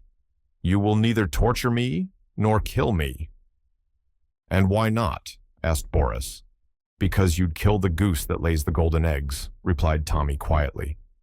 There was a momentary pause. It seemed as though Tommy's persistent assurance was at last conquering. They were no longer completely sure of themselves. The man in the shabby clothes stared at Tommy searchingly. "He's bluffing you, Boris," he said quietly. Tommy hated him. Had the man seen through him? The German, with an effort, turned roughly to Tommy. "What do you mean?" "What do you think I mean?" parried Tommy, searching desperately in his own mind. Suddenly Boris stepped forward and shook his fist in Tommy's face. "Speak, you swine of an Englishman. Speak." "Don't get so excited, my good fellow," said Tommy calmly. "That's the worst of you foreigners. You can't keep calm. Now, I ask you, do I look as though I thought there were the least chance of your killing me?" He looked confidently round, and was glad they could not hear the persistent beating of his heart, which gave the lie to his words. "No," admitted Boris at last sullenly, "you do not." "Thank God he's not a mind reader," thought Tommy. Aloud he pursued his advantage. "And why am I so confident? Because I know something that puts me in a position to propose a bargain." "A bargain?" The bearded man took him up sharply. "Yes, a bargain. My life and liberty against—" He paused. "Against what?" The group pressed forward. You could have heard a pin drop. Slowly, Tommy spoke. "The papers that Danvers brought over from America in the Lusitania." The effect of his words was electrical. Everyone was on his feet. The German waved them back. He leaned over Tommy, his face purple with excitement. "Himmel! You have got them, then!" With magnificent calm, Tommy shook his head. "You know where they are?" persisted the German. Again, Tommy shook his head. "Not in the least." Then, angry and baffled, the words failed him. Tommy looked round. He saw anger and bewilderment on every face, but his calm assurance had done its work. No one doubted but that something lay behind his words. "I don't know where the papers are, but I believe that I can find them. I have a theory." "Pah!" Tommy raised his hand and silenced the clamors of disgust. "I call it a theory, but I'm pretty sure of my facts. Facts that are known to no one but myself. In any case, what do you lose? If I can produce the papers, you give me my life and liberty in exchange. Is it a bargain?" "And if we refuse?" said the German quietly. Tommy lay back on the couch. "The 29th, he said thoughtfully, "is less than a fortnight ahead." For a moment, the German hesitated. Then he made a sign to Conrad. "Take him into the other room." For 5 minutes, Tommy sat on the bed in the dingy room next door. His heart was beating violently. He had risked all on this throw. How would they decide? And all the while that this agonized questioning went on within him, He talked flippantly to Conrad, enraging the cross-grained doorkeeper to the point of homicidal mania. At last, the door opened, and the German called imperiously to Conrad to return. "Let's hope the judge hasn't put his black cap on," remarked Tommy frivolously. "That's right, Conrad. March me in. The prisoner is at the bar, gentlemen." The German was seated once more behind the table. He motioned to Tommy to sit down opposite to him. "We accept," he said harshly, "on terms. The papers must be delivered to us before you go free." "Idiot," said Tommy amiably. "How do you think I can look for them if you keep me tied by the leg here?" "What do you expect, then? I must have liberty to go about the business in my own way."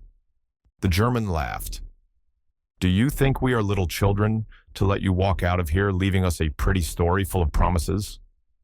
"No," said Tommy thoughtfully. "Though infinitely simpler for me, I did not really think you would agree to that plan.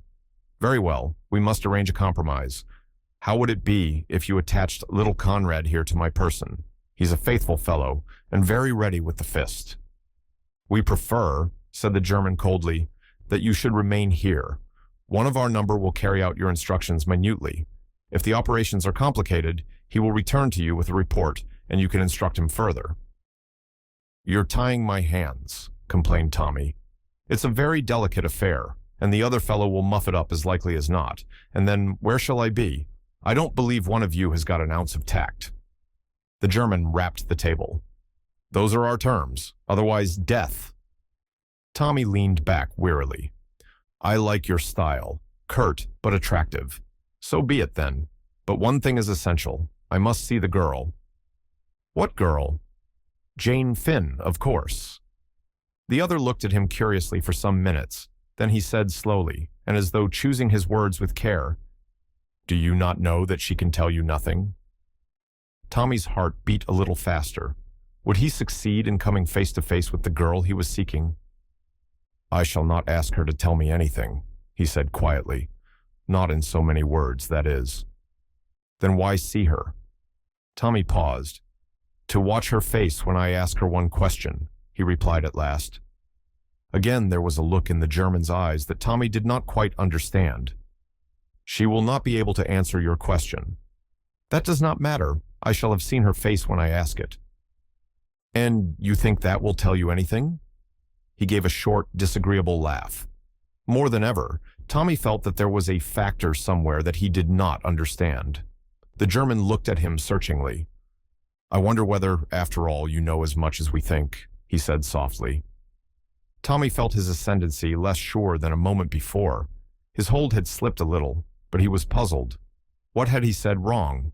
He spoke out on the impulse of the moment. "There may be things that you know which I do not. I have not pretended to be aware of all the details of your show, but equally, I've got something up my sleeve that you don't know about, and that's where I mean to score. Danvers was a damned clever fellow." He broke off as if he had said too much, but the German's face had lightened a little. "Danvers," he murmured. "I see." He paused a minute, then waved to Conrad. "Take him away, upstairs, you know." "Wait a minute," said Tommy. "What about the girl?" "That may perhaps be arranged." "It must be." "We will see about it. Only one person can decide that." "Who?" asked Tommy. But he knew the answer. "Browndash, Dash. Shall I see him?" "Perhaps." "Come," said Conrad harshly. Tommy rose obediently. Outside the door, his jailer motioned to him to mount the stairs. He himself followed close behind. On the floor above, Conrad opened a door, and Tommy passed into a small room. Conrad lit a hissing gas burner and went out. Tommy heard the sound of the key being turned in the lock. He set to work to examine his prison. It was a smaller room than the one downstairs, and there was something peculiarly airless about the atmosphere of it. Then he realized that there was no window. He walked round it. The walls were filthily dirty as everywhere else. 4 pictures hung crookedly on the wall, representing scenes from Faust. Marguerite with her box of jewels, the church scene, Sibyl and his flowers, and Faust and Mephistopheles. The latter brought Tommy's mind back to Brown again. In this sealed and closed chamber, with its close-fitting heavy door, he felt cut off from the world, and the sinister power of the arch-criminal seemed more real. Shout as he would, no one could ever hear him. The place was a living tomb. With an effort, Tommy pulled himself together. He sank onto the bed and gave himself up to reflection. His head ached badly. Also, he was hungry. The silence of the place was dispiriting. "Anyway," said Tommy, trying to cheer himself, "I shall see the chief, the mysterious Brown, and with a bit of luck and bluffing, I shall see the mysterious Jane Finn also. After that, Tommy was forced to admit the prospect looked dreary. The troubles of the future, however, soon faded before the troubles of the present, and of these, the most immediate and pressing was that of hunger. Tommy had a healthy and vigorous appetite. The steak and chips partaken of for lunch seemed now to belong to another decade. He regretfully recognized the fact that he would not make a success of a hunger strike. He prowled aimlessly about his prison. Once or twice he discarded dignity and pounded on the door, but nobody answered the summons. "Hang it all," said Tommy indignantly. "They can't mean to starve me to death." A newborn fear passed through his mind that this might, perhaps, be one of those pretty ways of making a prisoner speak, which had been attributed to Boris. But on reflection, he dismissed the idea. "It's that sour-faced brute Conrad," he decided. "That's a fellow I shall enjoy getting even with one of these days. This is just a bit of spite on his part. I'm certain of it." Further meditations induced in him the feeling that it would be extremely pleasant to bring something down with a whack on Conrad's egg-shaped head. Tommy stroked his own head tenderly and gave himself up to the pleasures of imagination. Finally, a bright idea flashed across his brain. Why not convert imagination into reality? Conrad was undoubtedly the tenant of the house. The others, with the possible exception of the bearded German, merely used it as a rendezvous.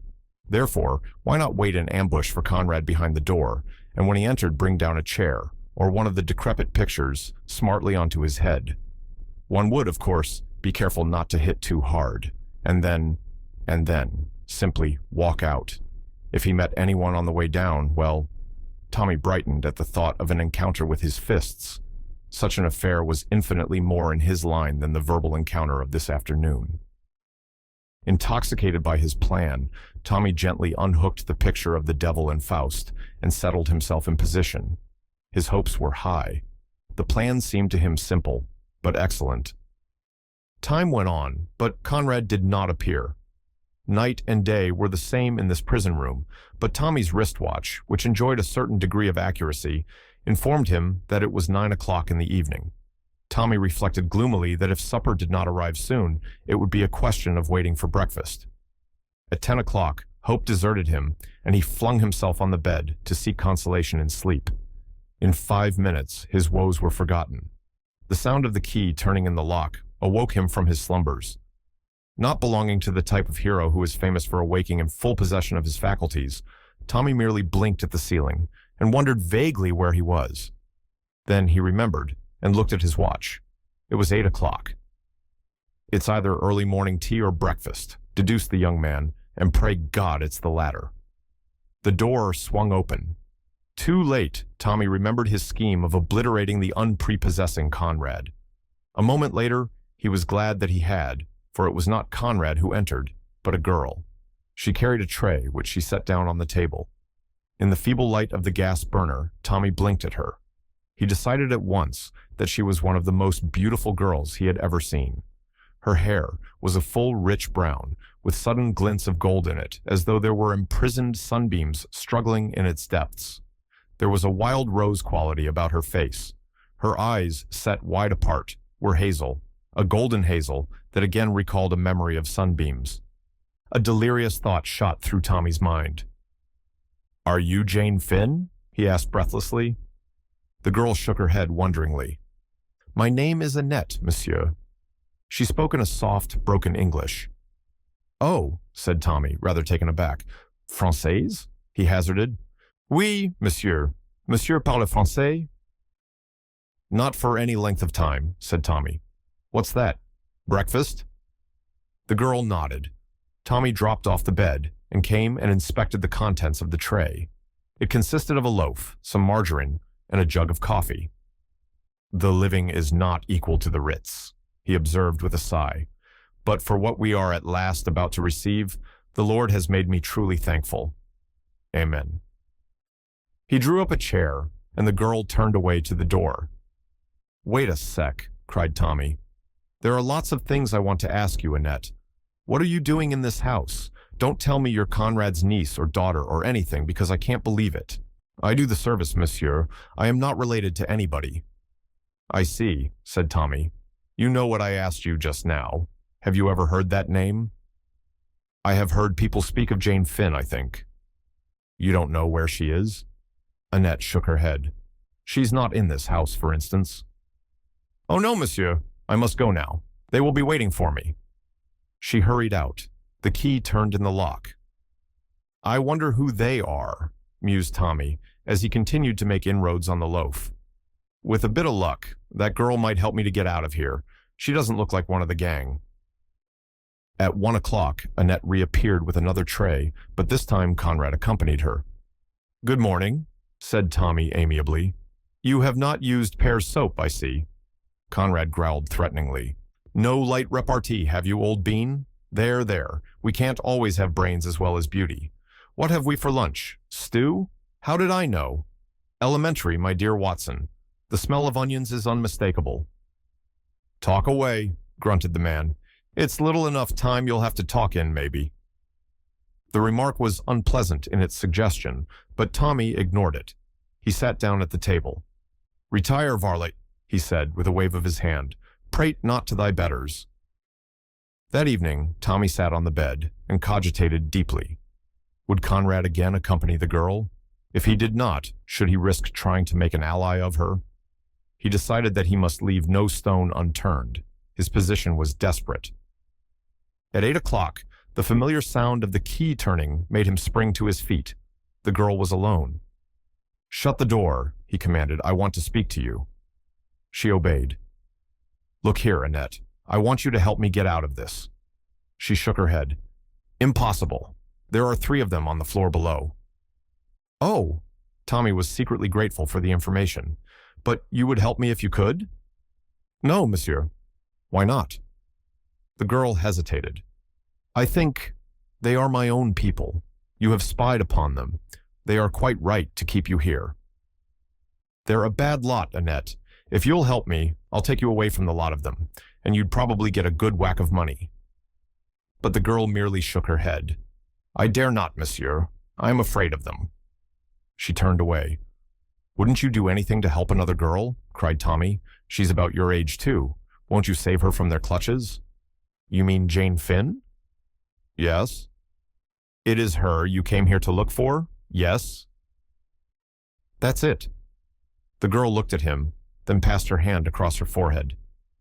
Jane Finn. Always I hear that name. It is familiar. Tommy came forward eagerly. You must know something about her? But the girl turned away abruptly. I know nothing, only the name. She walked towards the door. Suddenly she uttered a cry. Tommy stared. She had caught sight of the picture he had laid against the wall the night before. For a moment he caught a look of terror in her eyes, as inexplicably it changed to relief. Then abruptly she went out of the room. Tommy could make nothing of it. Did she fancy that he had meant to attack her with it? Surely not. He rehung the picture on the wall thoughtfully. 3 more days went by in dreary inaction. Tommy felt the strain telling on his nerves. He saw no one but Conrad and Annette, and the girl had become dumb. She spoke only in monosyllables. A kind of dark suspicion smoldered in her eyes. Tommy felt that if this solitary confinement went on much longer, he would go mad. He gathered from Conrad that they were waiting for orders from Brown. Perhaps, thought Tommy, he was abroad or away, and they were obliged to wait for his return. It was barely 7 o'clock when he heard the tramp of footsteps outside in the passage. In another minute, the door was flung open. Conrad entered. With him was the evil-looking number 14. Tommy's heart sank at the sight of them. "Evening, governor," said the man with a leer. "Got those ropes, mate." The silent Conrad produced a length of fine cord. The next minute, number 14's hands, horribly dexterous, were winding the cord round his limbs, while Conrad held him down. "What the devil?" began Tommy. But the slow, speechless grin of the silent Conrad froze the words on his lips. Number 14 proceeded deftly with his task. In another minute, Tommy was a mere helpless bundle. Then at last, Conrad spoke. "Thought you'd bluffed us, did you? With what you knew and what you didn't know, bargained with us, and all the time it was bluff. Bluff. You know less than a kitten, but your number's up now all right, you be swine." Tommy lay silent. There was nothing to say. He had failed. Somehow or other, the omnipotent Brown had seen through his pretensions. Suddenly, a thought occurred to him. "A very good speech, Conrad," he said approvingly. "But wherefore the bonds and fetters? Why not let this kind gentleman here cut my throat without delay?" "Garn," said number 14 unexpectedly. "Think we're as green as to do you in here and have the police nosing round? Not Alf. We've ordered the carriage for your lordship tomorrow morning, but in the meantime, we're not taking any chances, see?" "Nothing," said Tommy, "could be plainer than your words, unless it was your face." "Stow it," said number 14. "With pleasure," replied Tommy. "You're making a sad mistake, but yours will be the loss." "You don't kid us that way again," said number 14, "talking as though you were still at the blooming Ritz, aren't you?" Tommy made no reply. He was engaged in wondering how Brown had discovered his identity. He decided that Tuppence, in the throes of anxiety, had gone to the police, and that his disappearance having been made public, the gang had not been slow to put two and two together. The two men departed, and the door slammed. Tommy was left to his meditations. They were not pleasant ones. Already his limbs felt cramped and stiff. He was utterly helpless, and he could see no hope anywhere. About an hour had passed when he heard the key softly turned, and the door opened. It was Annette. Tommy's heart beat a little faster. He had forgotten the girl. Was it possible that she had come to his help? Suddenly he heard Conrad's voice. "Come out of it, Annette. He doesn't want any supper tonight." Oui, je sais bien, but I must take the other tray. We need the things on it." "Well, hurry up," growled Conrad. Without looking at Tommy, the girl went over to the table and picked up the tray. She raised a hand and turned out the light. "Curse you." Conrad had come to the door. "Why did you do that?" "I always turn it out. You should have told me. Shall I relight it, Monsieur Conrad?" "No, come on out of it." "Le beau petit monsieur," cried Annette, pausing by the bed in the darkness. "You have tied him up well, huh? He's like a trussed chicken."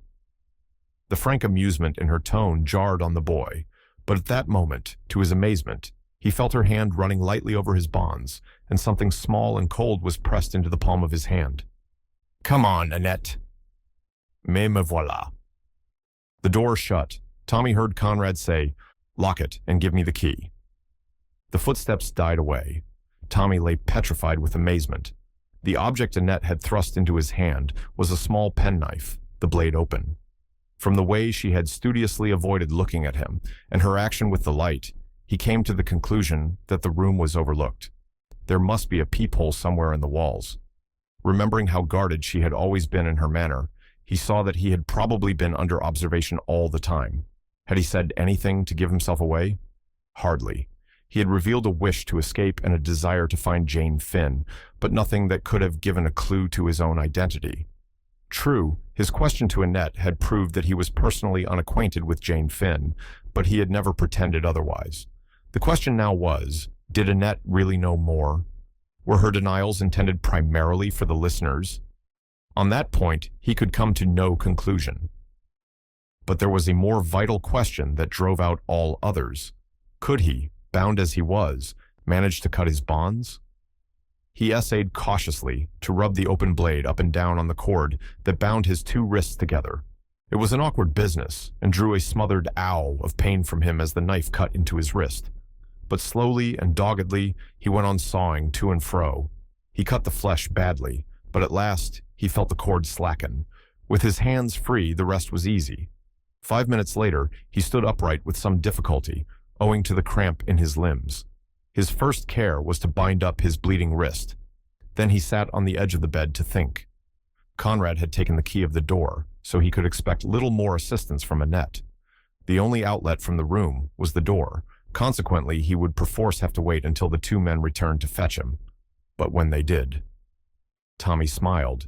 Moving with infinite caution in the dark room, he found and unhooked the famous picture. He felt an economical pleasure that his first plan would not be wasted. There was now nothing to do but to wait. He waited. The night passed slowly. Tommy lived through an eternity of hours, but at last he heard footsteps. He stood upright, drew a deep breath, and clutched the picture firmly. The door opened. A faint light streamed in from outside. Conrad went straight towards the gas to light it. Tommy deeply regretted that it was he who had entered first. It would have been pleasant to get even with Conrad. Number 14 followed. As he stepped across the threshold, Tommy brought the picture down with terrific force on his head. Number 14 went down amidst a stupendous crash of broken glass. In a minute, Tommy had slipped out and pulled to the door. The key was in the lock. He turned it and withdrew it just as Conrad hurled himself against the door from the inside with a volley of curses. For a moment, Tommy hesitated. There was the sound of someone stirring on the floor below. Then the German's voice came up the stairs. "Gott im Himmel! Conrad, what is it?" Tommy felt a small hand thrust into his. Beside him stood Annette. She pointed up a rickety ladder that apparently led to some attics. "Quick, up here!" She dragged him after her up the ladder. In another moment, they were standing in a dusty garret littered with lumber. Tommy looked round. "This won't do. It's a regular trap. There's no way out." "Hush, wait." The girl put her finger to her lips. She crept to the top of the ladder and listened. The banging and beating on the door was terrific. The German and another were trying to force the door in. Annette explained in a whisper. "They will think you are still inside. They cannot hear what Conrad says. The door is too thick." "I thought you could hear what went on in the room." "There is a peephole into the next room. It was clever of you to guess. But they will not think of that. They are only anxious to get in." "Yes. But look here." "Leave it to me." She bent down. To his amazement, Tommy saw that she was fastening the end of a long piece of string to the handle of a big, cracked jug. She arranged it carefully, then turned to Tommy. "Have you the key of the door?" "Yes." "Give it to me." He handed it to her. "I am going down. Do you think you can go halfway and then swing yourself down behind the ladder so that they will not see you?" Tommy nodded. "There's a big cupboard in the shadow of the landing. Stand behind it. Take the end of this string in your hand. When I've let the others out, pull." Before he had time to ask her anything more, she had flitted lightly down the ladder and was in the midst of the group with a loud cry. Mon Dieu! Mon Dieu! Qu'est-ce qu'il y a?" The German turned on her with an oath. "Get out of this. Go to your room." "Ah!" Annette appeared to stumble over something. She stooped. "Mon Dieu, voilà la clé." The German snatched it from her. He unlocked the door. Conrad stumbled out, swearing. "Where is he? Have you got him?" "We have seen no one," said the German sharply. His face paled. "Who do you mean?" Conrad gave vent to another oath. "He's got away." "Impossible. He would have passed us." At that moment, with an ecstatic smile, Tommy pulled the string. A crash of crockery came from the attic above. In a trice, the men were pushing each other up the rickety ladder and had disappeared into the darkness above. Quick as a flash, Tommy leapt from his hiding place and dashed down the stairs, pulling the girl with him. There was no one in the hall. He fumbled over the bolts and chain. At last, they yielded. The door swung open. He turned. Annette had disappeared. Tommy stood spellbound. Had she run upstairs again? What madness possessed her? He fumed with impatience, but he stood his ground. He would not go without her. And suddenly, there was an outcry overhead, an exclamation from the German, and then Annette's voice, clear and high. "Ma foi, he has escaped, and quickly. Who would have thought it?" Tommy still stood rooted to the ground. Was that a command to him to go? He fancied it was. And then, louder still, the words floated down to him. "This is a terrible house. I want to go back to Marguerite. To Marguerite. To Marguerite." Tommy had run back to the stairs. She wanted him to go and leave her. But why? At all costs, he must try and get her away with him. Then his heart sank. Conrad was leaping down the stairs, uttering a savage cry at the sight of him. After him came the others. Tommy stopped Conrad's rush with a straight blow with his fist. It caught the other on the point of the jaw, and he fell like a log. The second man tripped over his body and fell. From higher up the staircase, there was a flash, and a bullet grazed Tommy's ear. He realized that it would be good for his health to get out of this house as soon as possible. As regards Annette, he could do nothing. He had got even with Conrad, which was one satisfaction. The blow had been a good one. He leapt for the door, slamming it behind him. The square was deserted. In front of the house was a baker's van. Evidently, he was to have been taken out of London in that, and his body found many miles from the house in Soho. The driver jumped to the pavement and tried to bar Tommy's way. Again, Tommy's fist shot out, and the driver sprawled on the pavement. Tommy took to his heels and ran, none too soon. The front door opened, and a hail of bullets followed him. Fortunately, none of them hit him. He turned the corner of the square. There's one thing, he thought to himself. They can't go on shooting. They'll have the police after them if they do. I wonder they dared to there. He heard the footsteps of his pursuers behind him and redoubled his own pace. Once he got out of these byways, he would be safe. There would be a policeman about somewhere. Not that he really wanted to invoke the aid of the police if he could possibly do without it. It meant explanations and general awkwardness. In another moment, he had reason to bless his luck. He stumbled over a prostrate figure, which started up with a yell of alarm and dashed off down the street. Tommy drew back into a doorway. In a minute, he had the pleasure of seeing his two pursuers, of whom the German was one, industriously tracking down the red herring. Tommy sat down quietly on the doorstep and allowed a few moments to elapse while he recovered his breath. Then he strolled gently in the opposite direction. He glanced at his watch. It was a little after 5:30. It was rapidly growing light. At the next corner, he passed a policeman. The policeman cast a suspicious eye on him. Tommy felt slightly offended. Then, passing his hand over his face, he laughed. He had not shaved or washed for 3 days. What a guy he must look. He betook himself without more ado to a Turkish bath establishment, which he knew to be open all night. He emerged into the busy daylight, feeling himself once more and able to make plans. First of all, he must have a square meal. He had eaten nothing since midday yesterday. He turned into a shop and ordered eggs and bacon and coffee. Whilst he ate, he read a morning paper propped up in front of him. Suddenly, he stiffened. There was a long article on Kraminin, who was described as the man behind Bolshevism in Russia, and who had just arrived in London, some thought as an unofficial envoy. His career was sketched lightly, and it was firmly asserted that he, and not the figurehead leaders, had been the author of the Russian Revolution. In the center of the page was his portrait. "So that's who number one is," said Tommy, with his mouth full of eggs and bacon. "Not a doubt about it, I must push on." He paid for his breakfast and betook himself to Whitehall. There he sent up his name and the message that it was urgent. A few minutes later, he was in the presence of the man who did not here go by the name of Carter.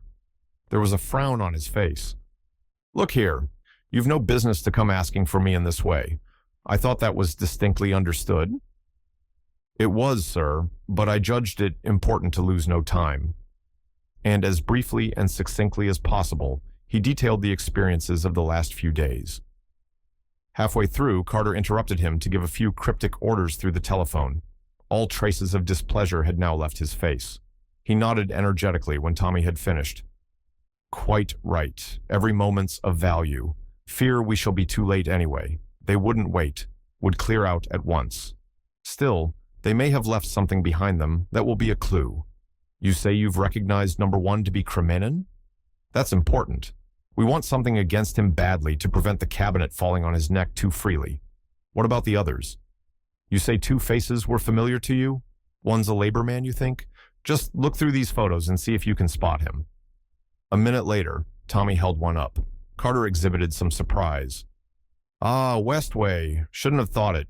Poses as being moderate. As for the other fellow, I think I can give a good guess." He handed another photograph to Tommy and smiled at the other's exclamation. "I'm right, then. Who is he?" "Irishman. Prominent unionist. All a blind, of course. We've suspected it, but couldn't get any proof. Yes, you've done very well, young man. The 29th, you say, is the date. That gives us very little time indeed." But, Tommy hesitated. Carter read his thoughts. We can deal with the general strike menace, I think. It's a toss-up, but we've got a sporting chance. But if that draft treaty turns up, we're done.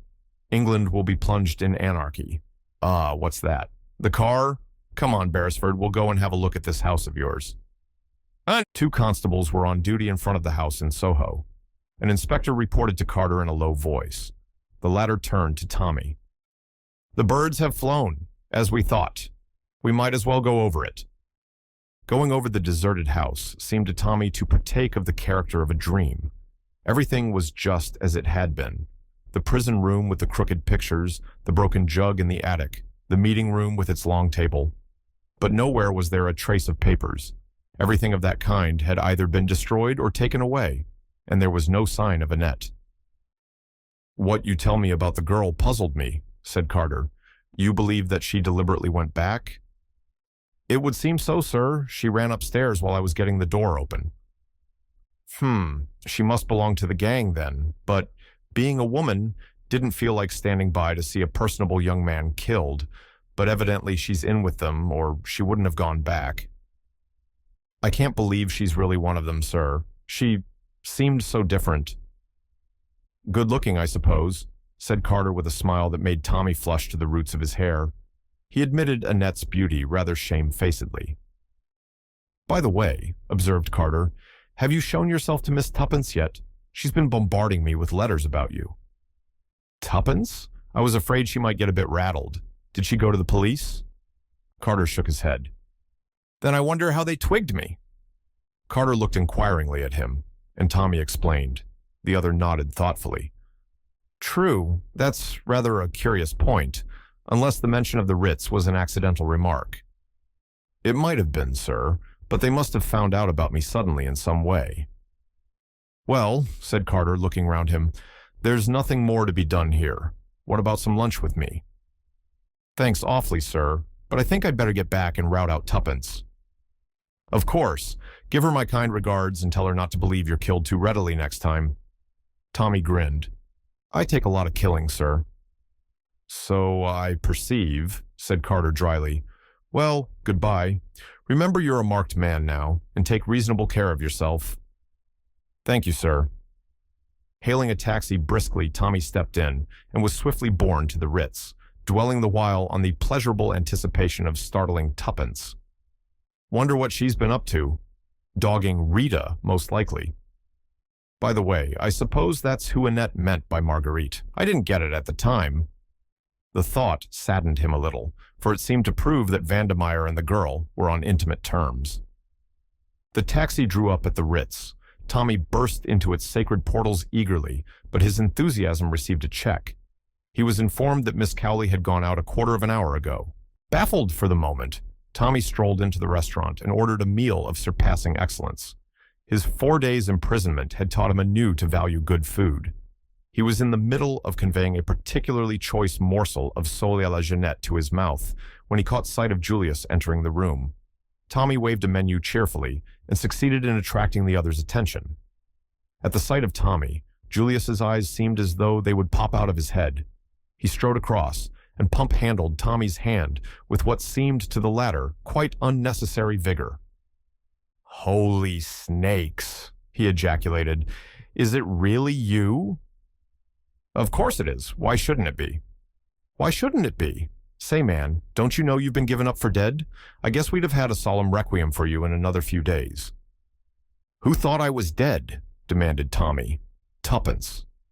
She remembered the proverb about the good dying young, I suppose.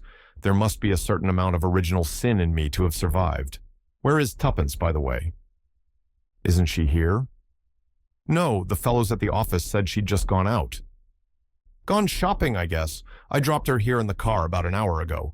But, say, can't you shed that British calm of yours and get down to it? What on God's earth have you been doing all this time? If you're feeding here, replied Tommy, order now. It's going to be a long story. Julius drew up a chair to the opposite side of the table, summoned a hovering waiter, and dictated his wishes. Then he turned to Tommy. Fire ahead. I guess you've had some few adventures. One or two, replied Tommy modestly, and plunged into his recital. Julius listened, spellbound. Half the dishes that were placed before him he forgot to eat. At the end, he heaved a long sigh. "Bully for you. Reads like a dime novel." "And now for the home front," said Tommy, stretching out his hand for a peach. "Well," drawled Julius, "I don't mind admitting we've had some adventures too." He, in his turn, assumed the role of narrator. Beginning with his unsuccessful reconnoitering at Bournemouth, he passed on to his return to London, the buying of the car, the growing anxieties of Tuppence, the call upon Sir James, and the sensational occurrences of the previous night. "But who killed her?" asked Tommy. "I don't quite understand." "The doctor kidded himself she took it herself," replied Julius dryly. "And Sir James? What did he think?" "Being a legal luminary, he is likewise a human oyster," replied Julius. "I should say he reserved judgment." He went on to detail the events of the morning. "Lost her memory, eh?" said Tommy with interest. "By Jove, that explains why they looked at me so queerly when I spoke of questioning her. Bit of a slip on my part, that. But it wasn't the sort of thing a fellow would be likely to guess." "They didn't give you any sort of hint as to where Jane was?" Tommy shook his head regretfully. "Not a word. I'm a bit of an ass, as you know. I ought to have got more out of them somehow." "I guess you're lucky to be here at all. That bluff of yours was the goods all right. How you ever came to think of it all so pat beats me to a frazzle." "I was in such a funk I had to think of something," said Tommy simply. There was a moment's pause, and then Tommy reverted to Vandemeyer's death. "There's no doubt it was chloral." "I believe not. At least they call it heart failure induced by an overdose or some such claptrap. It's all right. We don't want to be worried with an inquest. But I guess Tuppence and I and even the highbrow Sir James have all got the same idea." "Brown?" hazarded Tommy. "Sure thing." Tommy nodded. "All the same," he said thoughtfully, "Brown hasn't got wings. I don't see how he got in and out. How about some high-class thought transference stunt? Some magnetic influence that irresistibly impelled Vandemeyer to commit suicide?" Tommy looked at him with respect. "Good, Julius. Distinctly good. Especially the phraseology. But it leaves me cold. I yearn for a real Brown of flesh and blood. I think the gifted young detectives must get to work, study the entrances and exits, and tap the bumps on their foreheads until the solution of the mystery dawns on them. Let's go round to the scene of the crime. I wish we could get hold of Tuppence. The Ritz would enjoy the spectacle of the glad reunion." Inquiry at the office revealed the fact that Tuppence had not yet returned. "All the same, I guess I'll have a look round upstairs," said Julius. "She might be in my sitting room." He disappeared. Suddenly a diminutive boy spoke at Tommy's elbow. "The young lady. She's gone away by train, I think, sir," he murmured shyly. "What?" Tommy wheeled round upon him. The small boy became pinker than before. "The taxi, sir. I heard her tell the driver Charing Cross and to look sharp." Tommy stared at him, his eyes opening wide in surprise. Emboldened, the small boy proceeded. "So I thought, having asked for an and a Bradshaw." Tommy interrupted him. "When did she ask for an and a Bradshaw?" "When I took her the telegram, sir." "A telegram?" "Yes, sir." "When was that?" "About 12:30, sir." "Tell me exactly what happened." The small boy drew a long breath. "I took up a telegram to 891. The lady was there. She opened it and gave a gasp, and then she said, very jolly like, 'Bring me up a Bradshaw and look sharp, Henry.' My name isn't Henry, but—" "Never mind your name," said Tommy impatiently. "Go on." "Yes, sir. I brought them, and she told me to wait, and looked up something. And then she looks up at the clock, and, 'Hurry up,' she says. 'Tell them to get me a taxi.' And she begins a shoving on of her hat in front of the glass, and she was down in 2 ticks, almost as quick as I was, and I seed her going down the steps and into the taxi, and I heard her call out, 'What I told you.'" The small boy stopped and replenished his lungs. Tommy continued to stare at him. At that moment, Julius rejoined him. He held an open letter in his hand. "I say, Hersheimer," Tommy turned to him, "Tuppence has gone off sleuthing on her own." "Shucks." "Yes, she has. She went off in a taxi to Charing Cross in the deuce of a hurry after getting a telegram." His eye fell on the letter in Julius's hand. Oh, she left a note for you. That's all right. Where's she off to? Almost unconsciously, he held out his hand for the letter, but Julius folded it up and placed it in his pocket. He seemed a trifle embarrassed. I guess this has nothing to do with it. It's about something else. Something I asked her that she was to let me know about. Oh. Tommy looked puzzled and seemed waiting for more. See here, said Julius suddenly, I'd better put you wise. I asked Miss Tuppence to marry me this morning. Oh, said Tommy mechanically. He felt dazed. Julius's words were totally unexpected. For the moment, they benumbed his brain. I'd like to tell you, continued Julius, that before I suggested anything of the kind to Miss Tuppence, I made it clear that I didn't want to butt in any way between her and you. Tommy roused himself. That's all right, he said quickly. Tuppence and I have been pals for years. Nothing more. He lit a cigarette with a hand that shook ever so little. That's quite all right. Tuppence always said that she was looking out for... He stopped abruptly, his face crimsoning, but Julius was in no way discomposed. Oh, I guess it'll be the dollars that'll do the trick. Miss Tuppence put me wise to that right away. There's no humbug about her. We ought to get along together very well. Tommy looked at him curiously for a minute, as though he were about to speak, then changed his mind and said nothing. Tuppence and Julius. Well, why not? Had she not lamented the fact that she knew no rich men? Had she not openly avowed her intention of marrying for money, if she ever had the chance? Her meeting with the young American millionaire had given her the chance, and it was unlikely she would be slow to avail herself of it. She was out for money. She had always said so. Why blame her because she had been true to her creed? Nevertheless, Tommy did blame her. He was filled with a passionate and utterly illogical resentment. It was all very well to say things like that, but a real girl would never marry for money. Tuppence was utterly cold-blooded and selfish, and he would be delighted if he never saw her again. And it was a rotten world. Julius's voice broke in on these meditations. Yes, we ought to gee along together very well. I've heard that a girl always refuses you once, a sort of convention. Tommy caught his arm. Refuses? Did you say refuses? Sure thing. Didn't I tell you that? She just rapped out a no without any kind of reason to it.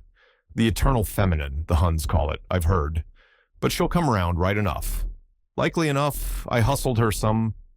But Tommy interrupted regardless of decorum. What did she say in that note? He demanded fiercely. The obliging Julius handed it to him. There's no earthly clue in it as to where she's gone, he assured Tommy, but you might as well see for yourself if you don't believe me. The note, in Tuppence's well-known schoolboy writing, ran as follows. Dear Julius, it's always better to have things in black and white. I don't feel I can be bothered to think of marriage until Tommy is found. Let's leave it till then. Yours affectionately, Tuppence. Tommy handed it back, his eyes shining. His feelings had undergone a sharp reaction. He now felt that Tuppence was all that was noble and disinterested. Had she not refused Julius without hesitation? True, the note betokened signs of weakening, but he could excuse that. It read almost like a bribe to Julius to spur him on in his efforts to find Tommy, but he supposed she had not really meant it that way. Darling Tuppence, there was not a girl in the world to touch her. When he saw her, his thoughts were brought up with a sudden jerk. As you say, he remarked, pulling himself together, there's not a hint here as to what she's up to. Hi, Henry. The small boy came obediently. Tommy produced 5 shillings. One thing more. Do you remember what the young lady did with the telegram? Henry gasped and spoke. She crumpled it up into a ball and threw it into the grate, and made a sort of noise like, whoop, sir. Very graphic, Henry, said Tommy. Here's your 5 shillings. Come on, Julius. We must find that telegram. They hurried upstairs. Tuppence had left the key in her door. The room was as she had left it. In the fireplace was a crumpled ball of orange and white. Tommy disentangled it and smoothed out the telegram. Come at once. Moat House, Ebury, Yorkshire. Great developments. Tommy. They looked at each other in stupefaction. Julius spoke first. You didn't send it? Of course not. What does it mean? I guess it means the worst, said Julius quietly. They've got her. What? Sure thing. They signed your name, and she fell into the trap like a lamb. My God, what shall we do? Get busy and go after her. Right now. There's no time to waste. It's almighty luck that she didn't take the wire with her.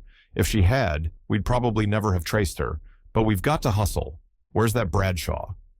The energy of Julius was infectious. Left to himself, Tommy would probably have sat down to think things out for a good half hour before he decided on a plan of action. But with Julius Hersheimer about, hustling was inevitable. After a few muttered imprecations, he handed the Bradshaw to Tommy as being more conversant with its mysteries. Tommy abandoned it in favor of an, "Here we are. Ebury, Yorks, from King's Cross. Or Pancras. Boy must have made a mistake. It was King's Cross, not Charing Cross. 12:50, that's the train she went by. 2:10, that's gone. 3:20 is the next. And a damned slow train, too. What about the car? Send it up if you like, but we'd better stick to the train. The great thing is to keep calm." Julius groaned. That's so. But it gets my goat to think of that innocent young girl in danger. Tommy nodded abstractedly. He was thinking. In a moment or two, he said, "I say, Julius, what do they want her for anyway?" "Eh? I don't get you." "What I mean is that I don't think it's their game to do her any harm," explained Tommy, puckering his brow with the strain of his mental processes. "She's a hostage, that's what she is. She's in no immediate danger, because if we tumble onto anything, she'd be damned useful to them. As long as they've got her, they've got the whip hand of us. See?" "Sure thing," said Julius thoughtfully. "That's so. Besides," added Tommy as an afterthought, "I've great faith in Tuppence." The journey was wearisome, with many stops and crowded carriages. They had to change twice, once at Doncaster, once at a small junction. Ebury was a deserted station with a solitary porter to whom Tommy addressed himself. "Can you tell me the way to the Moat House?" "The Moat House. It's a tidy step from here. The big house near the sea, you mean?" Tommy assented brazenly. After listening to the porter's meticulous but perplexing directions, they prepared to leave the station. It was beginning to rain, and they turned up the collars of their coats as they trudged through the slush of the road. Suddenly, Tommy halted. "Wait a moment." He ran back to the station and tackled the porter anew. "Look here. Do you remember a young lady who arrived by an earlier train, the 12:50 from London? She'd probably ask you the way to the Moat House."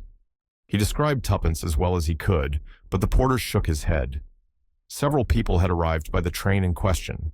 He could not call to mind one young lady in particular, but he was quite certain that no one had asked him the way to the Moat House. Tommy rejoined Julius and explained. Depression was settling on him like a leaden weight. He felt convinced that their quest was going to be unsuccessful. The enemy had over 3 hours' start. 3 hours was more than enough for Brown. He would not ignore the possibility of the telegram having been found. The way seemed endless. Once they took the wrong turning and went nearly half a mile out of their direction. It was past 7 o'clock when a small boy told them that to Moat House was just past the next corner. A rusty iron gate swinging dismally on its hinges. An overgrown drive, thick with leaves. There was something about the place that struck a chill to both their hearts. They went up the deserted drive. The leaves deadened their footsteps. The daylight was almost gone. It was like walking in a world of ghosts. Overhead, the branches flapped and creaked with a mournful note. Occasionally, a sodden leaf drifted silently down, startling them with its cold touch on their cheek. A turn of the drive brought them in sight of the house. That, too, seemed empty and deserted. The shutters were closed, the steps up to the door overgrown with moss. Was it indeed to this desolate spot that Tuppence had been decoyed? It seemed hard to believe that a human footstep had passed this way for months. Julius jerked the rusty bell handle. A jangling peal rang discordantly, echoing through the emptiness within. No one came. They rang again and again, but there was no sign of life. Then they walked completely round the house. Everywhere silence and shuttered windows. If they could believe the evidence of their eyes, the place was empty. "Nothing doing," said Julius. They retraced their steps slowly to the gate. "There must be a village handy," continued the young American. "We'd better make inquiries there. They'll know something about the place and whether there's been anyone there lately." Yes, that's not a bad idea. Proceeding up the road, they soon came to a little hamlet. On the outskirts of it, they met a workman swinging his bag of tools, and Tommy stopped him with a question. The moat house? It's empty. Been empty for years. Sweeney's got the key if you want to go over it, next to the post office. Tommy thanked him. They soon found the post office, which was also a sweet and general fancy shop, and knocked at the door of the cottage next to it. A clean, wholesome-looking woman opened it. She readily produced the key of the moat house. Though I doubt if it's the kind of place to suit you, sir. In a terrible state of repair, ceilings leaking and all. 'Twould need a lot of money spent on it. Thanks, said Tommy cheerily. I dare say it'll be a washout, but houses are scarce nowadays. That they are, declared the woman heartily. My daughter and son-in-law have been looking for a decent cottage for I don't know how long. It's all the war. Upset things terribly, it has. But excuse me, sir, it'll be too dark for you to see much of the house. Hadn't you better wait until tomorrow? That's all right. We'll have a look around this evening anyway. We'd have been here before, only we lost our way. What's the best place to stay at for the night round here? Sweeney looked doubtful. There's the Yorkshire Arms, but it's not much of a place for gentlemen like you. Oh, it will do very well, thanks. By the way, you've not had a young lady here asking for this key today? The woman shook her head. No one's been over the place for a long time. Thanks very much. They retraced their steps to the moat house. As the front door swung back on its hinges, protesting loudly, Julius struck a match and examined the floor carefully. Then he shook his head. I'd swear no one's passed this way. Look at the dust. Thick. Not a sign of a footmark. They wandered round the deserted house. Everywhere the same tale. Thick layers of dust apparently undisturbed. This gets me, said Julius. I don't believe Tuppence was ever in this house. She must have been. Julius shook his head without replying. We'll go over it again tomorrow, said Tommy. Perhaps we'll see more in the daylight. On the morrow, they took up the search once more, and were reluctantly forced to the conclusion that the house had not been invaded for some considerable time. They might have left the village altogether, but for a fortunate discovery of Tommy's. As they were retracing their steps to the gate, he gave a sudden cry, and stooping, picked something up from among the leaves and held it out to Julius. It was a small gold brooch. That's Tuppence's. Are you sure? Absolutely. I've often seen her wear it. Julius drew a deep breath. I guess that settles it. She came as far as here anyway. We'll make that pub our headquarters and raise hell round here until we find her. Somebody must have seen her. Forthwith the campaign began. Tommy and Julius worked separately and together, but the result was the same. Nobody answering to Tuppence's description had been seen in the vicinity. They were baffled, but not discouraged. Finally, they altered their tactics. Tuppence had certainly not remained long in the neighborhood of the moat house. That pointed to her having been overcome and carried away in a car. They renewed inquiries. Had anyone seen a car standing somewhere near the moat house that day? Again, they met with no success. Julius wired to town for his own car, and they scoured the neighborhood daily with unflagging zeal. A gray limousine on which they had set high hopes was traced to Harrogate, and turned out to be the property of a highly respectable maiden lady. Each day saw them set out on a new quest. Julius was like a hound on the leash. He followed up the slenderest clue. Every car that had passed through the village on the fateful day was tracked down. He forced his way into country properties and submitted the owners of the motors to a searching cross-examination. His apologies were as thorough as his methods and seldom failed in disarming the indignation of his victims, but as day succeeded day, they were no nearer to discovering Tuppence's whereabouts. So well had the abduction been planned that the girl seemed literally to have vanished into thin air. And another preoccupation was weighing on Tommy's mind. Do you know how long we've been here? He asked one morning, as they sat facing each other at breakfast. A week. We're no nearer to finding Tuppence, and next Sunday is the 29th. Shucks, said Julius thoughtfully. I'd almost forgotten about the 29th. I've been thinking of nothing but Tuppence. So have I. At least, I hadn't forgotten about the 29th, but it didn't seem to matter a damn in comparison to finding Tuppence. But today's the 23rd, and time's getting short. If we're ever going to get hold of her at all, we must do it before the 29th, Her life won't be worth an hour's purchase afterwards. The hostage game will be played out by then. I'm beginning to feel that we've made a big mistake in the way we've set about this.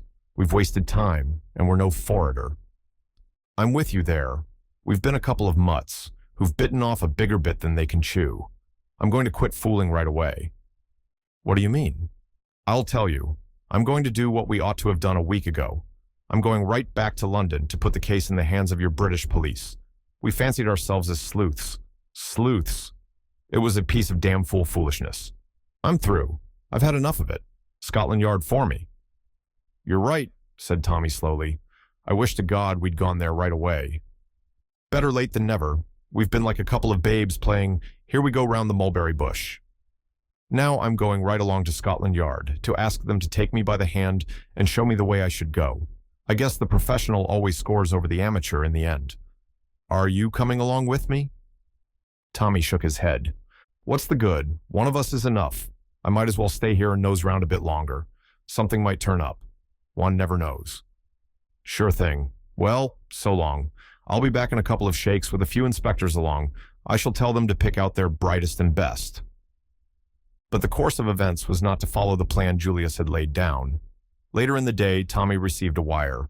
Join me, Manchester Midland Hotel. Important news. Julius. At 7:30 that night, Tommy alighted from a slow cross-country train. Julius was on the platform.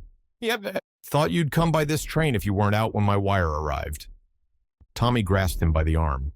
What is it? Is Tuppence found? Julius shook his head. No, but I found this waiting in London. Just arrived. He handed the telegraph form to the other. Tommy's eyes opened as he read, Jane Finn found.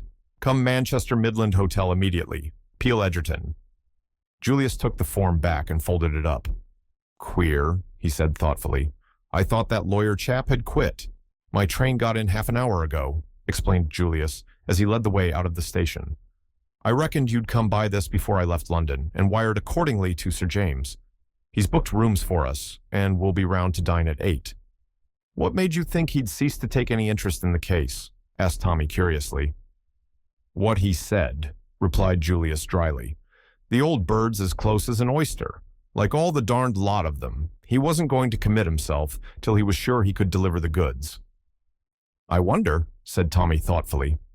Julius turned on him. You wonder what? Whether that was his real reason? Sure, you bet your life it was. Tommy shook his head unconvinced. Sir James arrived punctually at 8 o'clock, and Julius introduced Tommy. Sir James shook hands with him warmly. I am delighted to make your acquaintance, Beresford. I have heard so much about you from Miss Tuppence. He smiled involuntarily. That it really seems as though I already know you quite well. Thank you, sir, said Tommy with his cheerful grin. He scanned the great lawyer eagerly. Like Tuppence, he felt the magnetism of the other's personality. He was reminded of Carter. The two men, totally unlike so far as physical resemblance went, produced a similar effect. Beneath the weary manner of the one and the professional reserve of the other lay the same quality of mind, keen-edged like a rapier. In the meantime, he was conscious of Sir James's close scrutiny. When the lawyer dropped his eyes, the young man had the feeling that the other had read him through and through like an open book. He could not but wonder what the final judgment was, but there was little chance of learning that. Sir James took in everything, but gave out only what he chose. A proof of that occurred almost at once. Immediately the first greetings were over, Julius broke out into a flood of eager questions. How had Sir James managed to track the girl? Why had he not let them know that he was still working on the case? And so on. Sir James stroked his chin and smiled. At last he said, just so, just so. Well, she's found, and that's the great thing, isn't it? Eh, come now, that's the great thing. Sure it is, but just how did you strike her trail? Miss Tuppence and I thought you'd quit for good and all. Ah! The lawyer shot a lightning glance at him, then resumed operations on his chin. You thought that, did you? Did you really? Dear me. But I guess I can take it we were wrong, pursued Julius. Well, I don't know that I should go so far as to say that, but it's certainly fortunate for all parties that we've managed to find the young lady. But where is she? demanded Julius, his thoughts flying off on another tack. "I thought you'd be sure to bring her along." "That would hardly be possible," said Sir James gravely. "Why?" "Because the young lady was knocked down in a street accident and has sustained slight injuries to the head. She was taken to the infirmary, and on recovering consciousness gave her name as Jane Finn. When, I heard that, I arranged for her to be removed to the house of a doctor, a friend of mine, and wired at once for you. She relapsed into unconsciousness and has not spoken since." "She's not seriously hurt?" "Oh, a bruise and a cut or two. Really, from a medical point of view, absurdly slight injuries to have produced such a condition. Her state is probably to be attributed to the mental shock consequent on recovering her memory." "It's come back?" cried Julius excitedly. Sir James tapped the table rather impatiently. "Undoubtedly, Hersheimer, since she was able to give her real name. I thought you had appreciated that point." "And you just happened to be on the spot," said Tommy. "Seems quite like a fairy tale." But Sir James was far too wary to be drawn. "Coincidences are curious things," he said dryly. Nevertheless, Tommy was now certain of what he had before only suspected. Sir James's presence in Manchester was not accidental. Far from abandoning the case, as Julius supposed, he had by some means of his own successfully run the missing girl to earth. The only thing that puzzled Tommy was the reason for all this secrecy. He concluded that it was a foible of the legal mind. Julius was speaking. "After dinner," he announced, "I shall go right away and see Jane." "That will be impossible, I fear," said Sir James. "It is very unlikely they would allow her to see visitors at this time of night. I should suggest tomorrow morning about 10 o'clock. Julius flushed. There was something in Sir James which always stirred him to antagonism. It was a conflict of two masterful personalities. "All the same, I reckon I'll go round there tonight and see if I can't ginger them up to break through their silly rules." "It will be quite useless, Hersheimer." The words came out like the crack of a pistol, and Tommy looked up with a start. Julius was nervous and excited. The hand with which he raised his glass to his lips shook slightly, but his eyes held Sir James's defiantly. For a moment, the hostility between the two seemed likely to burst into flame, but in the end, Julius lowered his eyes, defeated. "For the moment, I reckon you're the boss." "Thank you," said the other. "We will say 10 o'clock then." With consummate ease of manner, he turned to Tommy. "I must confess, Beresford, that it was something of a surprise to me to see you here this evening. The last I heard of you was that your friends were in grave anxiety on your behalf. Nothing had been heard of you for some days, and Miss Tuppence was inclined to think you had got into difficulties." "I had, sir," Tommy grinned reminiscently. "I was never in a tighter place in my life." Helped out by questions from Sir James, he gave an abbreviated account of his adventures. The lawyer looked at him with renewed interest as he brought the tale to a close. "You got yourself out of a tight place very well," he said gravely. "I congratulate you. You displayed a great deal of ingenuity and carried your part through well." Tommy blushed, his face assuming a prawn-like hue at the praise. "I couldn't have got away but for the girl, sir." "No." Sir James smiled a little. "It was lucky for you she happened to, take a fancy to you." Tommy appeared about to protest, but Sir James went on. "There's no doubt about her being one of the gang, I suppose?" "I'm afraid not, sir. I thought perhaps they were keeping her there by force, but the way she acted didn't fit in with that. You see, she went back to them when she could have got away." Sir James nodded thoughtfully. "What did she say? Something about wanting to be taken to Marguerite?" "Yes, sir. I suppose she meant Vandemeyer." "She always signed herself Rita Vandemeyer. All her friends spoke of her as Rita. Still, I suppose the girl must have been in the habit of calling her by her full name, and at the moment she was crying out to her, Vandemeyer was either dead or dying. Curious. There are one or two points that strike me as being obscure. Their sudden change of attitude towards yourself, for instance. By the way, the house was raided, of course." "Yes, sir, but they'd all cleared out." "Naturally," said Sir James dryly, "and not a clue left behind. I wonder—" The lawyer tapped the table thoughtfully. Something in his voice made Tommy look up. Would this man's eyes have seen something where theirs had been blind? He spoke impulsively. I wish you'd been there, sir, to go over the house. I wish I had, said Sir James quietly. He sat for a moment in silence. Then he looked up. And since then, what have you been doing? For a moment, Tommy stared at him. Then it dawned on him that of course the lawyer did not know. I forgot that you didn't know about Tuppence, he said slowly.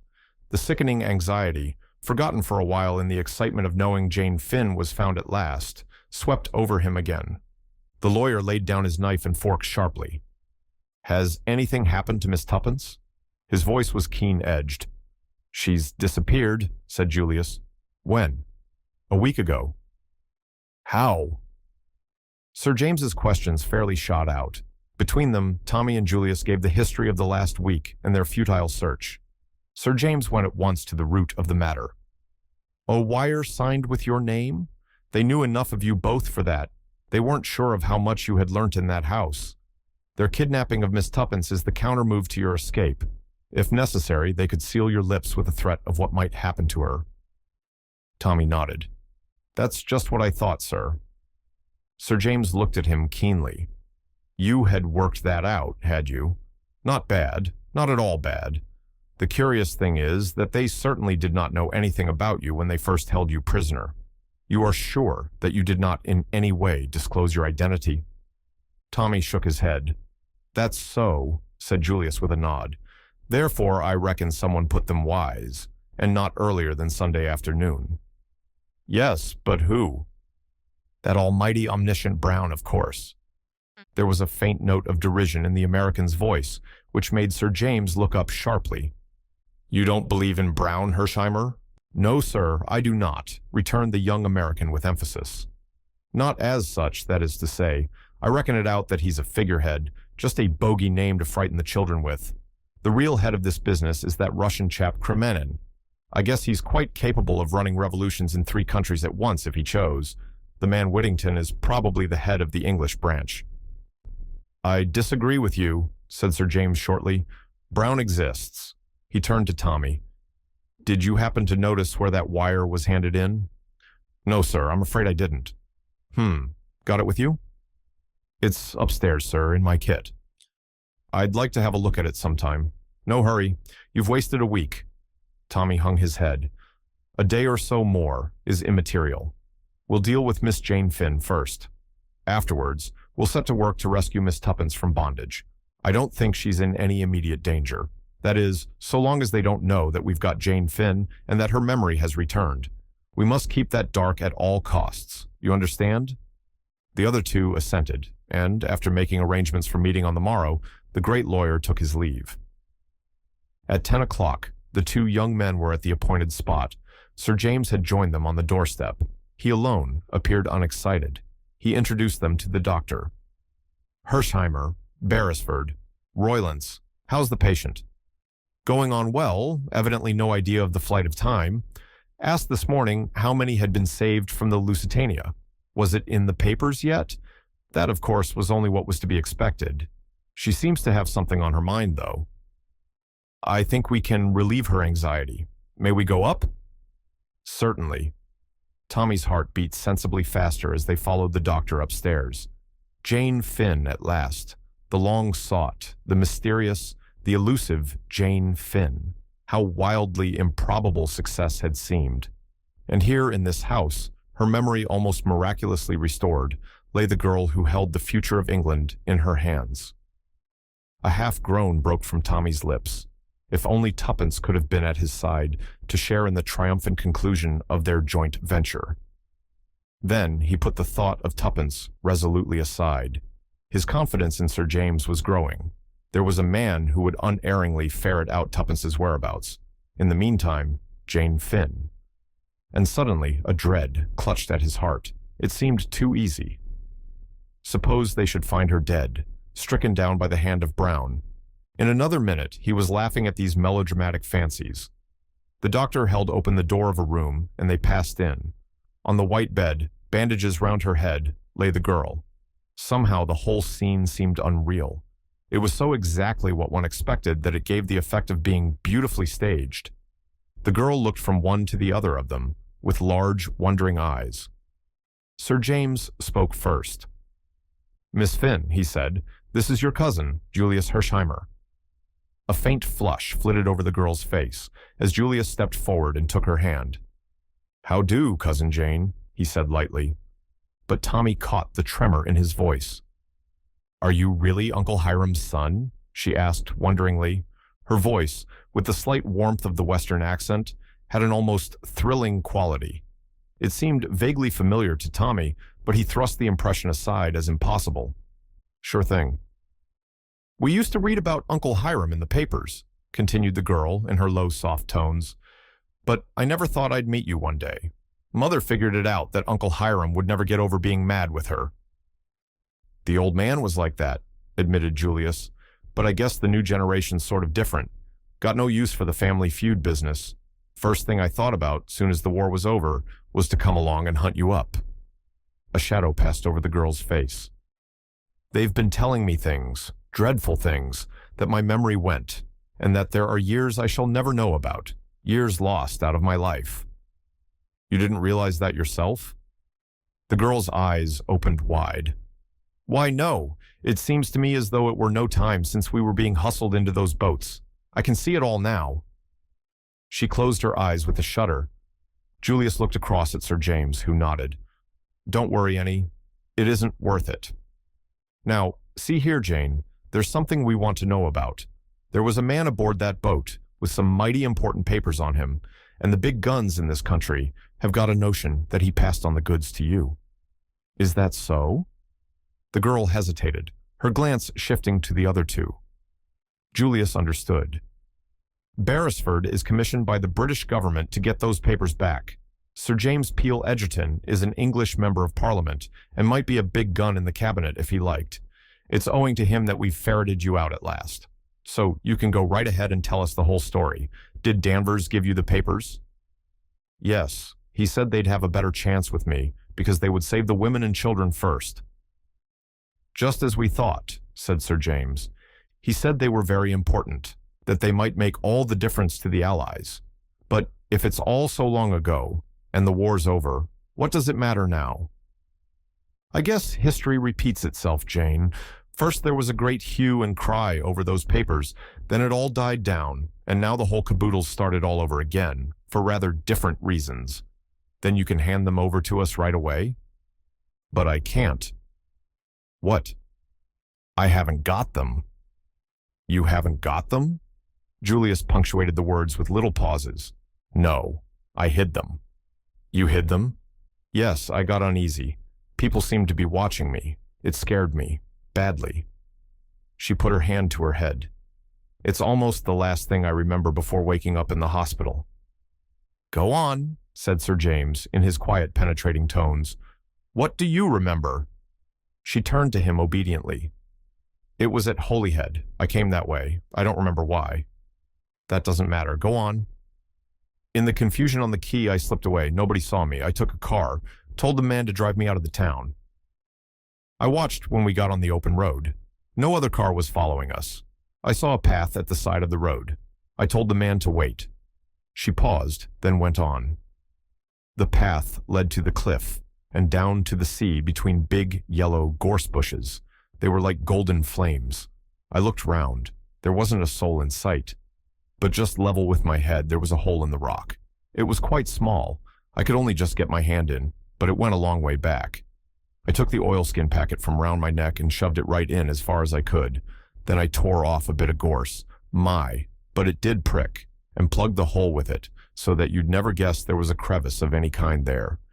Then I marked the place carefully in my own mind, so that I'd find it again. There was a queer boulder in the path just there, for all the world like a dog, sitting up begging. Then I went back to the road. The car was waiting, and I drove back. I just caught the train.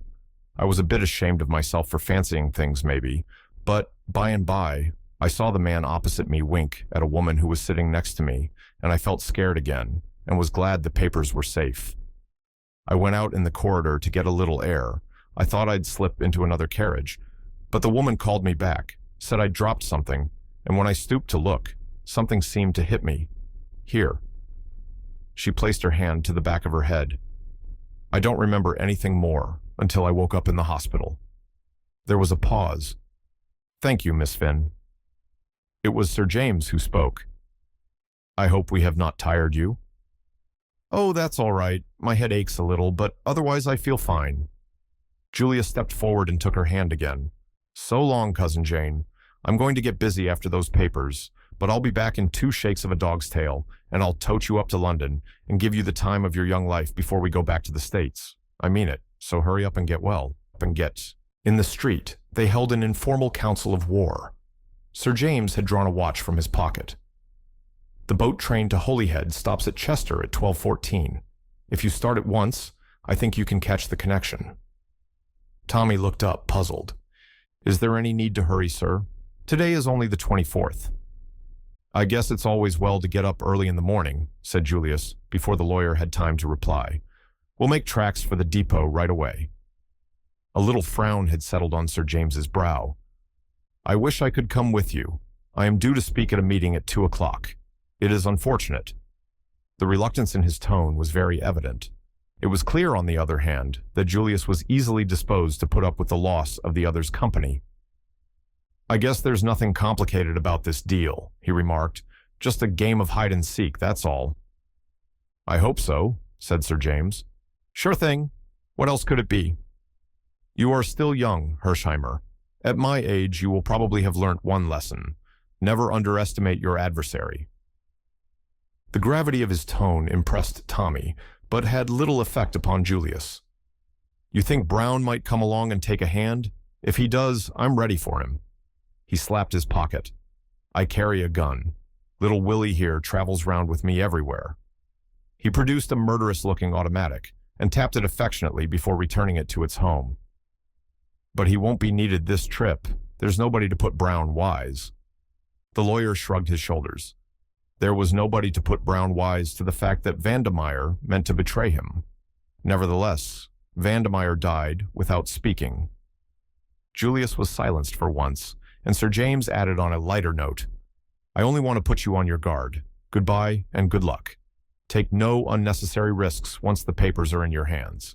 If there is any reason to believe that you have been shadowed, destroy them at once. Good luck to you. The game is in your hands now." He shook hands with them both. 10 minutes later, the 2 young men were seated in a first-class carriage en route for Chester. For a long time, neither of them spoke. When at length Julius broke the silence, it was with a totally unexpected remark. "Say," he observed thoughtfully, "did you ever make a darned fool of yourself over a girl's face?" Tommy, after a moment's astonishment, searched his mind. "Can't say I have," he replied at last. "Not that I can recollect, anyhow. Why?" "Because for the last 2 months I've been making a sentimental idiot of myself over Jane. First moment I clapped eyes on her photograph, my heart did all the usual stunts you read about in novels. I guess I'm ashamed to admit it, but I came over here determined to find her and fix it all up, and take her back as Julius Hersheimer." "Oh!" said Tommy, amazed. Julius uncrossed his legs brusquely and continued, "Just shows what an almighty fool a man can make of himself.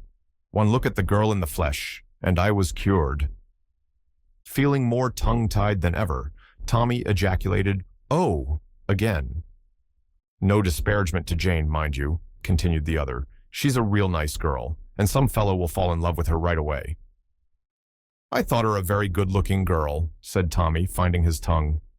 "Sure she is, but she's not like her photo one bit. At least I suppose she is in a way. Must be, because I recognized her right off. If I'd seen her in a crowd, I'd have said, 'There's a girl whose face I know,' right away without any hesitation. But there was something about that photo." Julius shook his head and heaved a sigh. "I guess romance is a mighty queer thing." "It must be," said Tommy coldly, "if you can come over here in love with one girl and propose to another within a fortnight." Julius had the grace to look discomposed. "Well, you see, I'd got a sort of tired feeling that I'd never find Jane, and that it was all plumb foolishness anyway. And then, oh, well, the French, for instance, are much more sensible in the way they look at things. They keep romance and marriage apart." Tommy flushed. "Well, I'm damned if that's—" Julius hastened to interrupt. "Say now, don't be hasty. I don't mean what you mean. I take it Americans have a higher opinion of morality than you have even. What I meant was that the French set about marriage in a businesslike way. Find two people who are suited to one another, look after the money affairs, and see the whole thing practically and in a businesslike spirit. If you ask me, said Tommy, we're all too damn businesslike nowadays. We're always saying, will it pay? The men are bad enough, and the girls are worse. Cool down, son. Don't get so heated. I feel heated, said Tommy. Julius looked at him and judged it wise to say no more. However, Tommy had plenty of time to cool down before they reached Holyhead, and the cheerful grin had returned to his countenance as they alighted at their destination. After consultation, and with the aid of a road map, they were fairly well agreed as to direction, so were able to hire a taxi without more ado and drive out on the road leading to Trader Bay. They instructed the man to go slowly and watched narrowly so as not to miss the path. They came to it not long after leaving the town, and Tommy stopped the car promptly, asked in a casual tone whether the path led down to the sea, and hearing it did, paid off the man in handsome style. A moment later, the taxi was slowly chugging back to Holyhead. Tommy and Julius watched it out of sight, and then turned to the narrow path. It's the right one, I suppose? Asked Tommy doubtfully. There must be simply heaps along here. Sure it is. Look at the gorse. Remember what Jane said? Tommy looked at the swelling hedges of golden blossom, which bordered the path on either side, and was convinced. They went down in single file, Julius leading. Twice, Tommy turned his head uneasily. Julius looked back. What is it? I don't know. I've got the wind up somehow. Keep fancying there's someone following us. Can't be, said Julius positively. We'd see him. Tommy had to admit that this was true. Nevertheless, his sense of uneasiness deepened. In spite of himself, he believed in the omniscience of the enemy. I rather wish that fellow would come along, said Julius. He patted his pocket. Little William here is just aching for exercise. Do you always carry him, with you? Inquired Tommy with burning curiosity. Most always. I guess you never know what might turn up. Tommy kept a respectful silence. He was impressed by little William. It seemed to remove the menace of Brown farther away. The path was now running along the side of the cliff, parallel to the sea. Suddenly, Julius came to such an abrupt halt that Tommy cannoned into him. What's up? He inquired. Look there. If that doesn't beat the band. Tommy looked. Standing out half obstructing the path was a huge boulder, which certainly bore a fanciful resemblance to a begging terrier. Well, said Tommy, refusing to share Julius's emotion, it's what we expected to see, isn't it? Julius looked at him sadly and shook his head. British phlegm. Sure, we expected it, but it kind of rattles me all the same to see it sitting there just where we expected to find it. Tommy, whose calm was perhaps more assumed than natural, moved his feet impatiently. Push on. What about the hole? They scanned the cliffside narrowly. Tommy heard himself saying idiotically, the gorse won't be there after all these years. And Julius replied solemnly, I guess you're right. Tommy suddenly pointed with a shaking hand. What about that crevice there? Julius replied in an awe-stricken voice, That's it, for sure. They looked at each other. When I was in France, said Tommy reminiscently, whenever my Batman failed to call me, he always said that he had come over queer. I never believed it. But whether he felt it or not, there is such a sensation. I've got it now, badly. He looked at the rock with a kind of agonized passion. Damn it, he cried. It's impossible. 5 years. Think of it. Birds nesting boys, picnic parties, thousands of people passing. It can't be there. It's 100 to 1 against its being there. It's against all reason. Indeed, he felt it to be impossible. More, perhaps, because he could not believe in his own success, where so many others had failed. The thing was too easy, therefore it could not be. The hole would be empty. Julius looked at him with a widening smile. I guess you're rattled now, all right, he drawled with some enjoyment. Well, here goes. He thrust his hand into the crevice and made a slight grimace. It's a tight fit. Jane's hand must be a few sizes smaller than mine. I don't feel anything. No, say, what's this? Gee whiz. And with a flourish, he waved aloft a small discolored packet. It's the goods all right, sewn up in oilskin. Hold it while I get my penknife. The unbelievable had happened. Tommy held the precious packet tenderly between his hands. They had succeeded. It's queer, he murmured idly. You'd think the stitches would have rotted. They look just as good as new.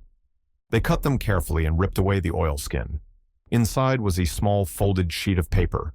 With trembling fingers, they unfolded it. The sheet was blank. They stared at each other, puzzled. A dummy? Hazarded Julius. Was Danvers just a decoy? Tommy shook his head. That solution did not satisfy him. Suddenly his face cleared. I've got it. Sympathetic ink. You think so? Worth trying anyhow. Heat usually does the trick.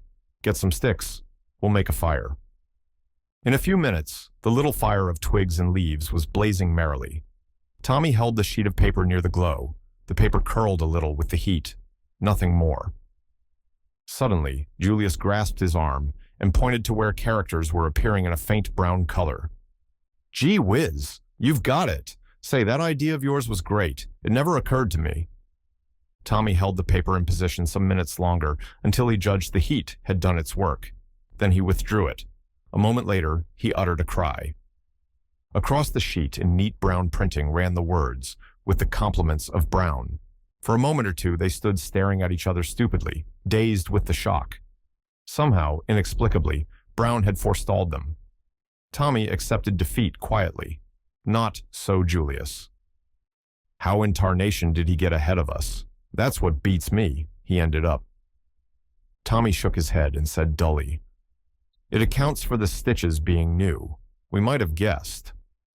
Never mind the darned stitches. How did he get ahead of us? We hustled all we knew.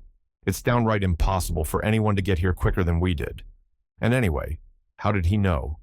Do you reckon there was a dictaphone in Jane's room? I guess there must have been.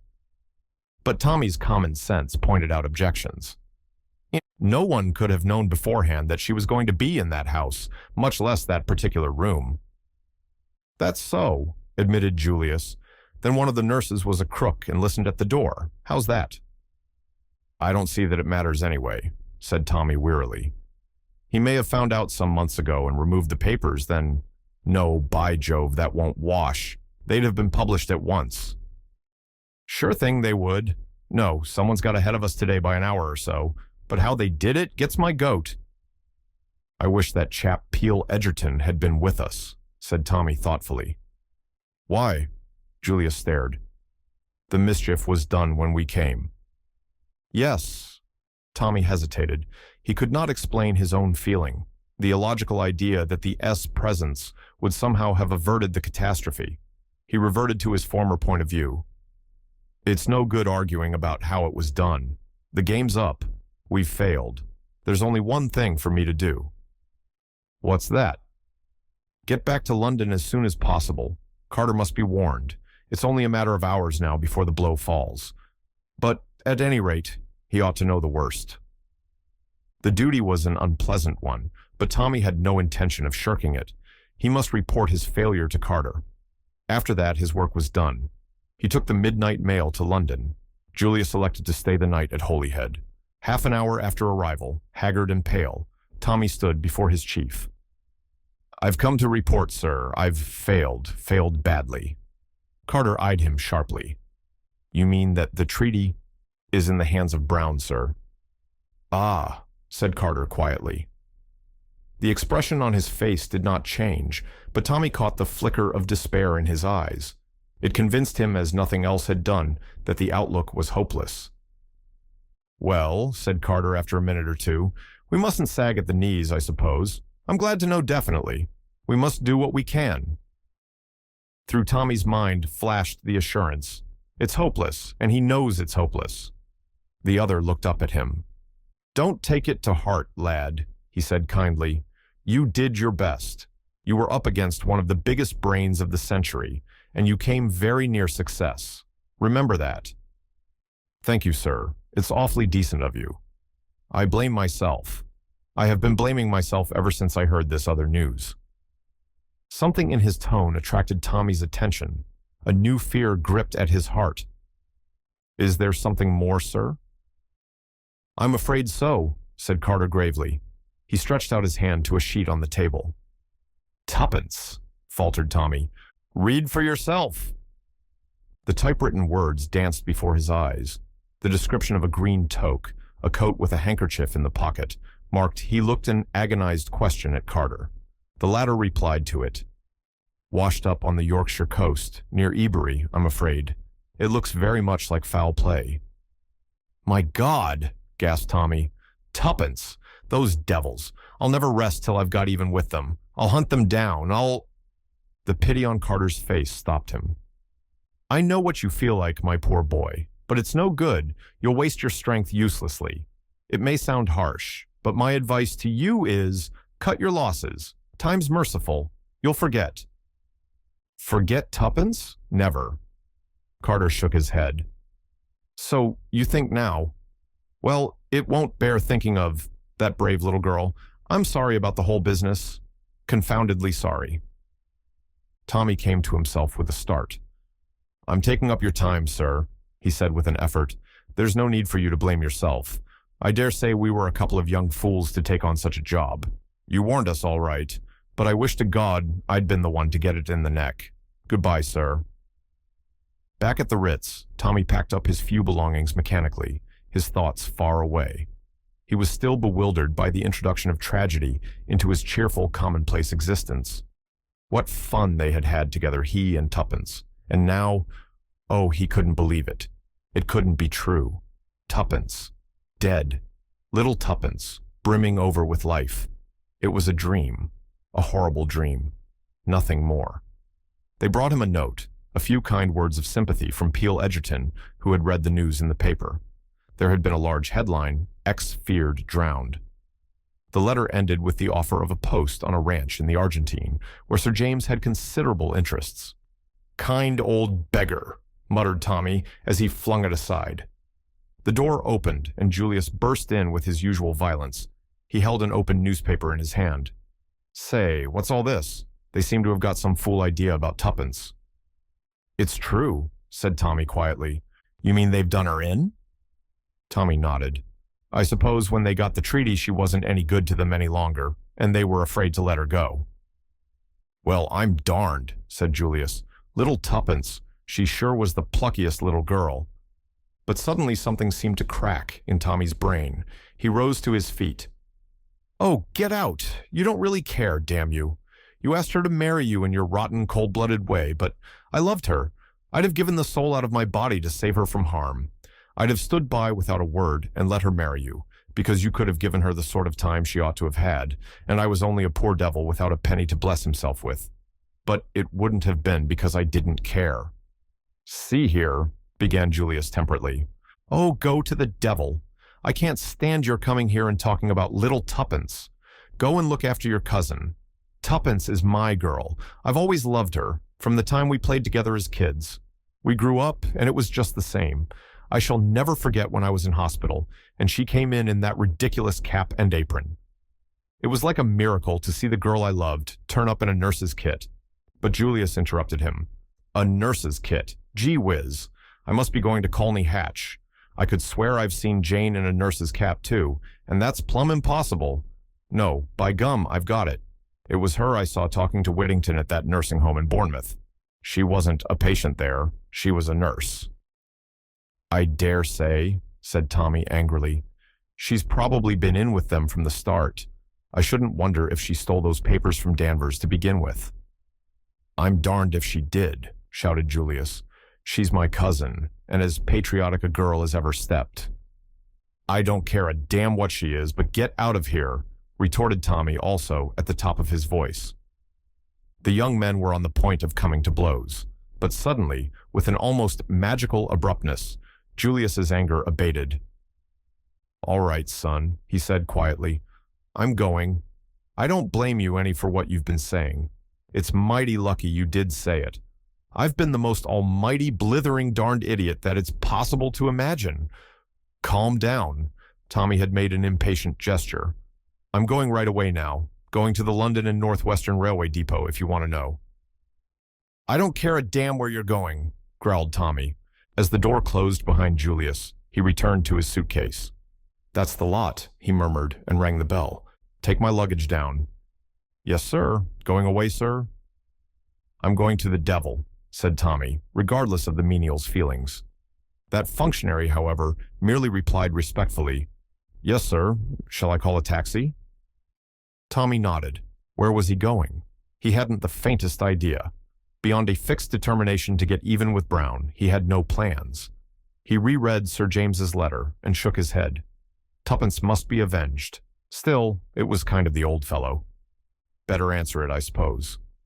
He went across to the writing table. With the usual perversity of bedroom stationery, there were innumerable envelopes and no paper. He rang. No one came. Tommy fumed at the delay. Then he remembered that there was a good supply in Julius's sitting room. The American had announced his immediate departure. There would be no fear of running up against him. Besides, he wouldn't mind if he did. He was beginning to be rather ashamed of the things he had said. Old Julius had taken them jolly well. He'd apologize if he found him there. But the room was deserted. Tommy walked across to the writing table and opened the middle drawer. A photograph, carelessly thrust in face upwards, caught his eye. For a moment he stood rooted to the ground. Then he took it out, shut the drawer, walked slowly over to an armchair, and sat down, still staring at the photograph in his hand. What on earth was a photograph of the French girl Annette doing in Julius Hirschheimer's writing table? The Prime Minister tapped the desk in front of him with nervous fingers. His face was worn and harassed. He took up his conversation with Carter at the point it had broken off. I don't understand, he said. Do you really mean that things are not so desperate after all? So, this lad seems to think. Let's have a look at his letter again. Carter handed it over. It was written in a sprawling, boyish hand. Dear Carter, something's turned up that has given me a jar. Of course, I may be simply making an awful ass of myself, but I don't think so. If my conclusions are right, that girl at Manchester was just a plant. The whole thing was prearranged, sham packet and all, with the object of making us think the game was up. Therefore, I fancy that we must have been pretty hot on the scent. I think I know who the real Jane Finn is, and I've even got an idea where the papers are. That last's only a guess, of course, but I've a sort of feeling it'll turn out right. Anyhow, I enclose it in a sealed envelope for what it's worth. I'm going to ask you not to open it until the very last moment, midnight on the 28th, in fact. You'll understand why in a minute. You see, I've figured it out that those things of Tuppence's are a plant too, and she's no more drowned than I am. The way I reason is this. As a last chance, they'll let Jane Finn escape in the hope that she's been shamming this memory stunt, and that once she thinks she's free, she'll go right away to the cache. Of course, it's an awful risk for them to take because she knows all about them, but they're pretty desperate to get hold of that treaty. But if they know that the papers have been recovered by us, neither of those two girls' lives will be worth an hour's purchase. I must try and get hold of Tuppence before Jane escapes. I want a repeat of that telegram that was sent to Tuppence at the Ritz. Sir James Peel Egerton said you would be able to manage that for me. He's frightfully clever. One last thing. Please have that house in Soho watched day and night. Yours, Thomas Beresford. The Prime Minister looked up. The enclosure? Carter smiled dryly. In the vaults of the bank. I am taking no chances. You don't think, the Prime Minister hesitated a minute, that it would be better to open it now? Surely we ought to secure the document, that is, provided the young man's guess turns out to be correct at once. We can keep the fact of having done so quite secret. Can we? I'm not so sure. There are spies all round us. Once it's known, I wouldn't give that... He snapped his fingers. For the life of those two girls. No, the boy trusted me, and I shan't let him down. Well, we must leave it at that then. What's he like, this lad? Outwardly, he's an ordinary, clean-limbed, rather block-headed young Englishman, slow in his mental processes. On the other hand, it's quite impossible to lead him astray through his imagination. He hasn't got any, so he's difficult to deceive. He worries things out slowly, and once he's got hold of anything, he doesn't let go. The little lady's quite different, more intuition and less common sense. They make a pretty pair working together, pace and stamina. He seems confident, mused the Prime Minister. Yes, and that's what gives me hope. He's the kind of diffident youth who would have to be very sure before he ventured an opinion at all. A half-smile came to the other's lips. "And it is this boy who will defeat the master criminal of our time?" "This boy, as you say, but I sometimes fancy I see a shadow behind." "You mean Peel Edgerton?" "Peel Edgerton?" said the Prime Minister in astonishment. "Yes, I see his hand in this." He struck the open letter. "He's there, working in the dark, silently, unobtrusively. I've always felt that if anyone was to run Brown to earth, Peel Edgerton would be the man. I tell you, he's on the case now, but doesn't want it known.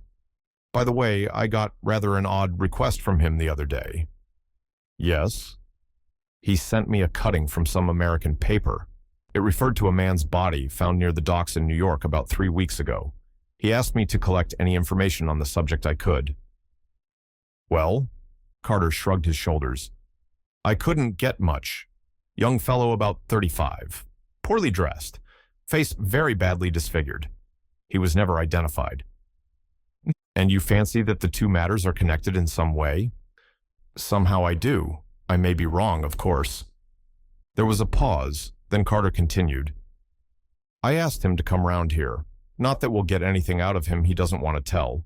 His legal instincts are too strong, but there's no doubt he can throw light on one or two obscure points in young Beresford's letter. Ah, here he is." The two men rose to greet the newcomer. A half-whimsical thought flashed across the Premier's mind. "My successor, perhaps." "We've had a letter from young Beresford," said Carter, coming to the point at once. "You've seen him, I suppose?" "You suppose wrong," said the lawyer. "Oh!" Carter was a little nonplussed. Sir James smiled and stroked his chin. "He rang me up," he volunteered. "Would you have any objection to telling us exactly what passed between you?" "Not at all. He thanked me for a certain letter which I had written to him. As a matter of fact, I had offered him a job. Then he reminded me of something I had said to him at Manchester, respecting that bogus telegram which lured Miss Cowley away. I asked him if anything untoward had occurred. He said it had, that in a drawer in Hersheimer's room he had discovered a photograph." The lawyer paused, then continued. "I asked him if the photograph bore the name and address of a Californian photographer. He replied, 'You're onto it, sir, it had.' Then he went on to tell me something I didn't know. The original of that photograph was the French girl, Annette, who saved his life." "What?" "Exactly. I asked the young man with some curiosity what he had done with the photograph. He replied that he had put it back where he found it." The lawyer paused again. "That was good, you know, distinctly good. He can use his brains, that young fellow." I congratulated him. The discovery was a providential one. Of course, from the moment that the girl in Manchester was proved to be a plant, everything was altered. Young Beresford saw that for himself, without my having to tell it him. But he felt he couldn't trust his judgment on the subject of Miss Cowley. Did I think she was alive? I told him, duly weighing the evidence, that there was a very decided chance in favor of it. That brought us back to the telegram. "Yes?" "I advised him to apply to you for a copy of the original wire. It had occurred to me as probable that after Miss Cowley flung it on the floor, certain words might have been erased and altered, with the express intention of setting searchers on a false trail." Carter nodded. He took a sheet from his pocket and read aloud. "Come at once, Astley Priors, Gatehouse, Kent. Great developments, Tommy." "Very simple," said Sir James, "and very ingenious. Just a few words to alter, and the thing was done, and the one important clue they overlooked." "What was that?" "The page boy's statement that Miss Cowley drove to Charing Cross. They were so sure of themselves that they took it for granted he had made a mistake." "Then young Beresford is now?" "At Gatehouse, Kent, unless I am much mistaken." Carter looked at him curiously. "I rather wonder you're not there too, Peel Edgerton." "Ah, I'm busy on a case." "I thought you were on your holiday?" "Oh, I've not been briefed. Perhaps it would be more correct to say I'm preparing a case. Any more facts about that American chap for me?" "I'm afraid not. Is it important to find out who he was?" "Oh, I know who he was," said Sir James easily. "I can't prove it yet, but I know." The other two asked no questions. They had an instinct that it would be mere waste of breath. "But what I don't understand," said the Prime Minister suddenly, is how that photograph came to be in Hersheimer's drawer. Perhaps it never left it, suggested the lawyer gently. But the bogus inspector? Inspector Brown? Ah, said Sir James thoughtfully. He rose to his feet. I mustn't keep you. Go on with the affairs of the nation. I must get back to my case. 2 days later, Julius Hersheimer returned from Manchester. A note from Tommy lay on his table. Dear Hersheimer, sorry I lost my temper. In case I don't see you again, goodbye. I've been offered a job in the Argentine and might as well take it. Yours, Tommy Beresford.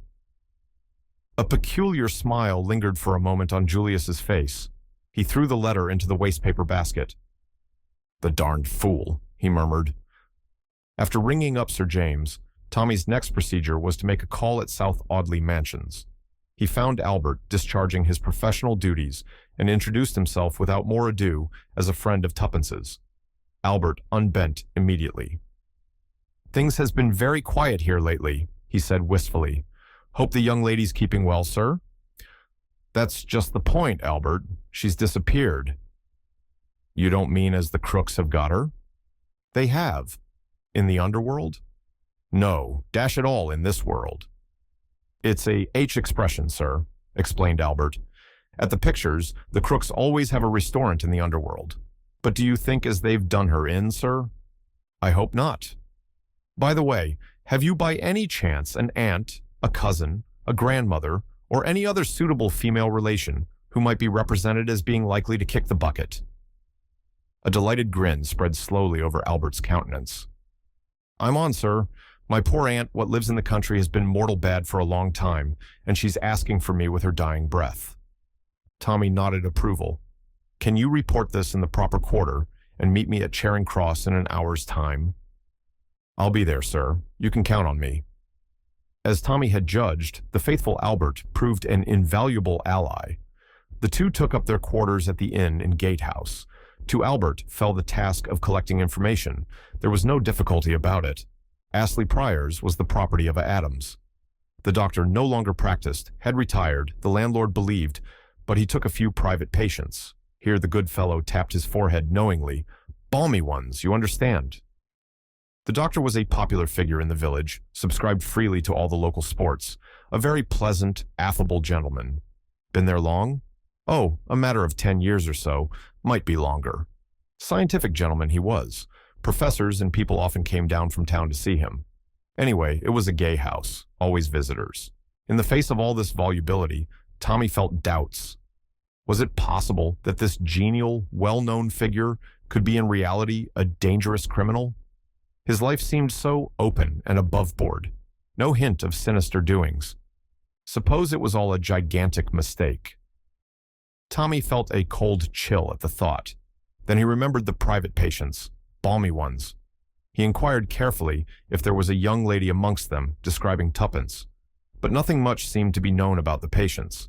They were seldom seen outside the grounds. A guarded description of Annette also failed to provoke recognition.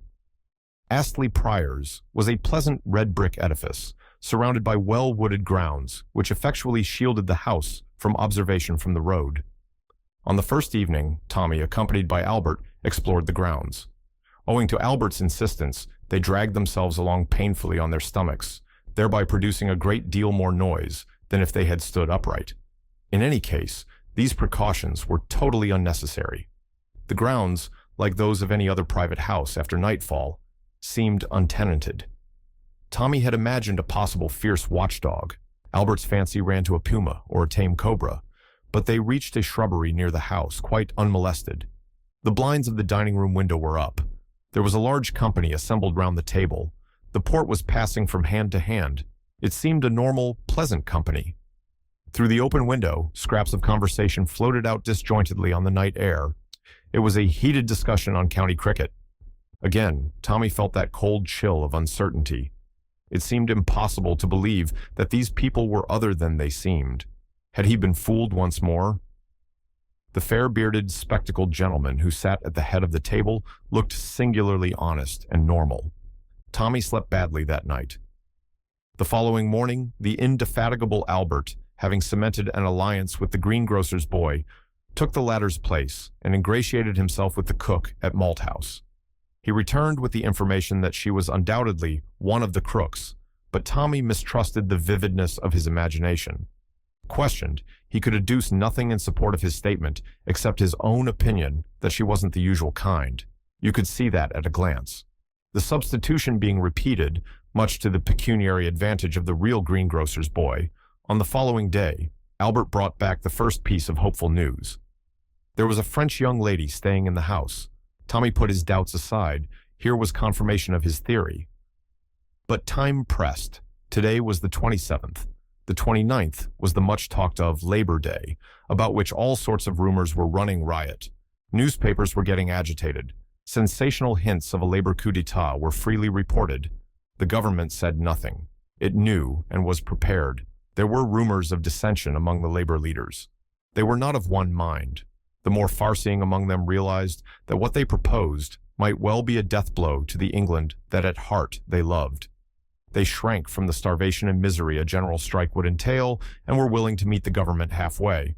But behind them were subtle, insistent forces at work, urging the memories of old wrongs, deprecating the weakness of half-and-half measures, fomenting misunderstandings.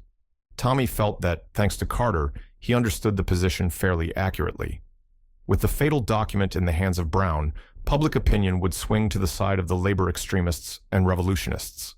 Failing that, the battle was an even chance. The government, with a loyal army and police force behind them, might win, but at a cost of great suffering. But Tommy nourished another and a preposterous dream. With Brown unmasked and captured, he believed, rightly or wrongly, that the whole organization would crumble ignominiously and instantaneously. The strange, permeating influence of the unseen chief held it together. Without him, Tommy believed an instant panic would set in, and, the honest men left to themselves, an 11th-hour reconciliation would be possible. "This is a one-man show," said Tommy to himself. "The thing to do is to get hold of the man." It was partly in furtherance of this ambitious design that he had requested Carter not to open the sealed envelope.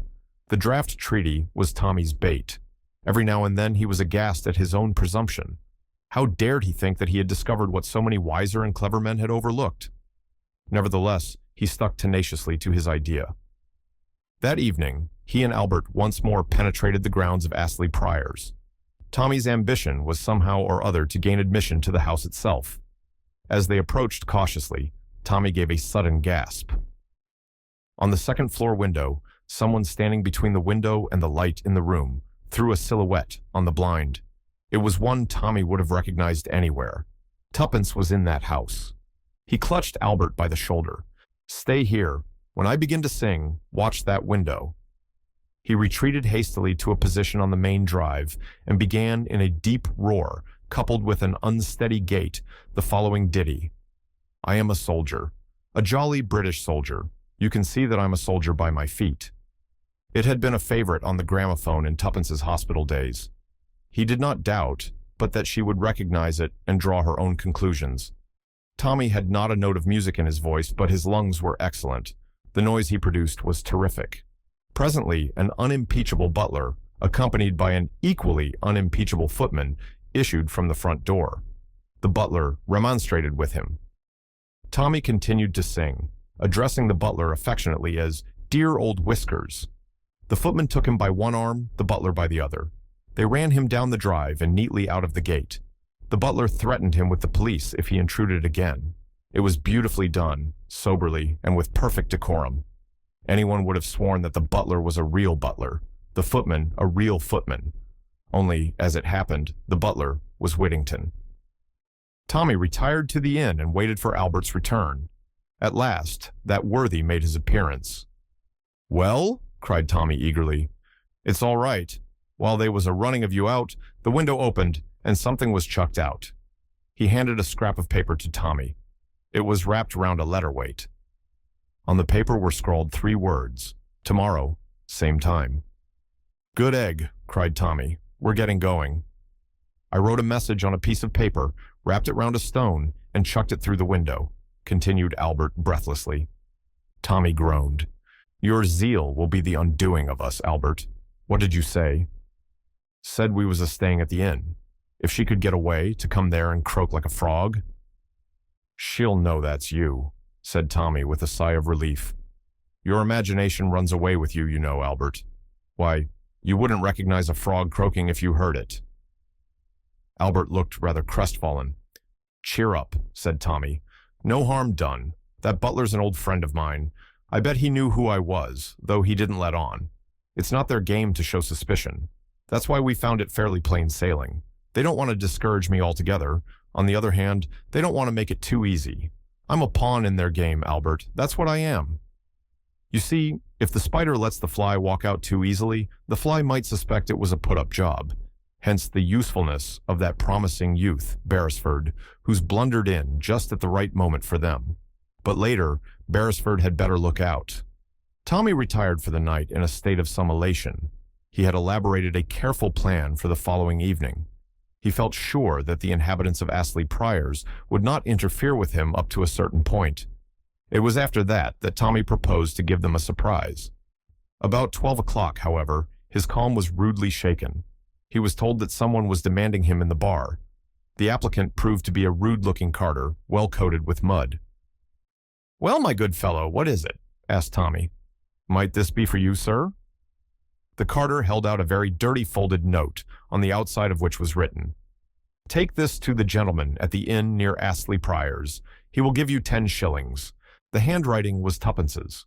Tommy appreciated her quick-wittedness in realizing that he might be staying at the inn under an assumed name. He snatched at it. "That's all right." The man withheld it. "What about my 10 shillings? Tommy hastily produced a 10-shilling note, and the man relinquished his find. Tommy unfastened it. "Dear Tommy, I knew it was you last night. Don't go this evening. They'll be lying in wait for you. They're taking us away this morning. I heard something about Wales. Holyhead, I think. I'll drop this on the road if I get a chance. Annette told me how you'd escaped. Buck up. Yours, Tuppence." Tommy raised a shout for Albert before he had even finished perusing this characteristic epistle. "Pack my bag. We're off." "Yes, sir." The boots of Albert could be heard racing upstairs. Holyhead. Did that mean that, after all? Tommy was puzzled. He read on slowly. The boots of Albert continued to be active on the floor above. Suddenly, a second shout came from below. "Albert, I'm a damned fool. Unpack that bag." "Yes, sir." Tommy smoothed out the note thoughtfully. "Yes, a damned fool," he said softly. "But so's someone else, and at last I know who it is." In his suite at Claridge's, Kremenin reclined on a couch and dictated to his secretary in sibilant Russian. Presently, the telephone at the secretary's elbow purred, and he took up the receiver, spoke for a minute or two, then turned to his employer. "Someone below is asking for you." "Who is it?" "He gives the name of Julius Hersheimer." "Hersheimer," repeated Kremenin thoughtfully. "I have heard that name before." "His father was one of the Steel Kings of America," explained the secretary, whose business it was to know everything. "This young man must be a millionaire several times over." The other's eyes narrowed appreciatively. "You had better go down and see him, Ivan. Find out what he wants." The secretary obeyed, closing the door noiselessly behind him. In a few minutes he returned. "He declines to state his business, says it is entirely private and personal, and that he must see you." "A millionaire several times over," murmured Kremenin. "Bring him up, my dear Ivan." The secretary left the room once more, and returned escorting Julius. "Monsieur Kremenin?" said the latter abruptly. The Russian, studying him attentively with his pale, venomous eyes, bowed. "Pleased to meet you," said the American. "I've got some very important business I'd like to talk over with you, if I can see you alone." He looked pointedly at the other. "My secretary, Monsieur Grieber, from whom I have no secrets." "That may be so, but I have," said Julius dryly. "So I'd be obliged if you'd tell him to scoot." "Ivan," said the Russian softly, "perhaps you would not mind retiring into the next room." "The next room won't do," interrupted Julius. "I know these ducal suites, and I want this one plumb empty except for you and me. Send him round to a store to buy a pennorth of peanuts." Though not particularly enjoying the American's free and easy manner of speech, Kremenin was devoured by curiosity. Will your business take long to state? Might be an all-night job if you caught on. Very good, Ivan. I shall not require you again this evening. Go to the theater. Take a night off. Thank you, Your Excellency. The secretary bowed and departed. Julius stood at the door watching his retreat. Finally, with a satisfied sigh, he closed it and came back to his position in the center of the room. Now, Hersheimer, perhaps you will be so kind as to come to the point?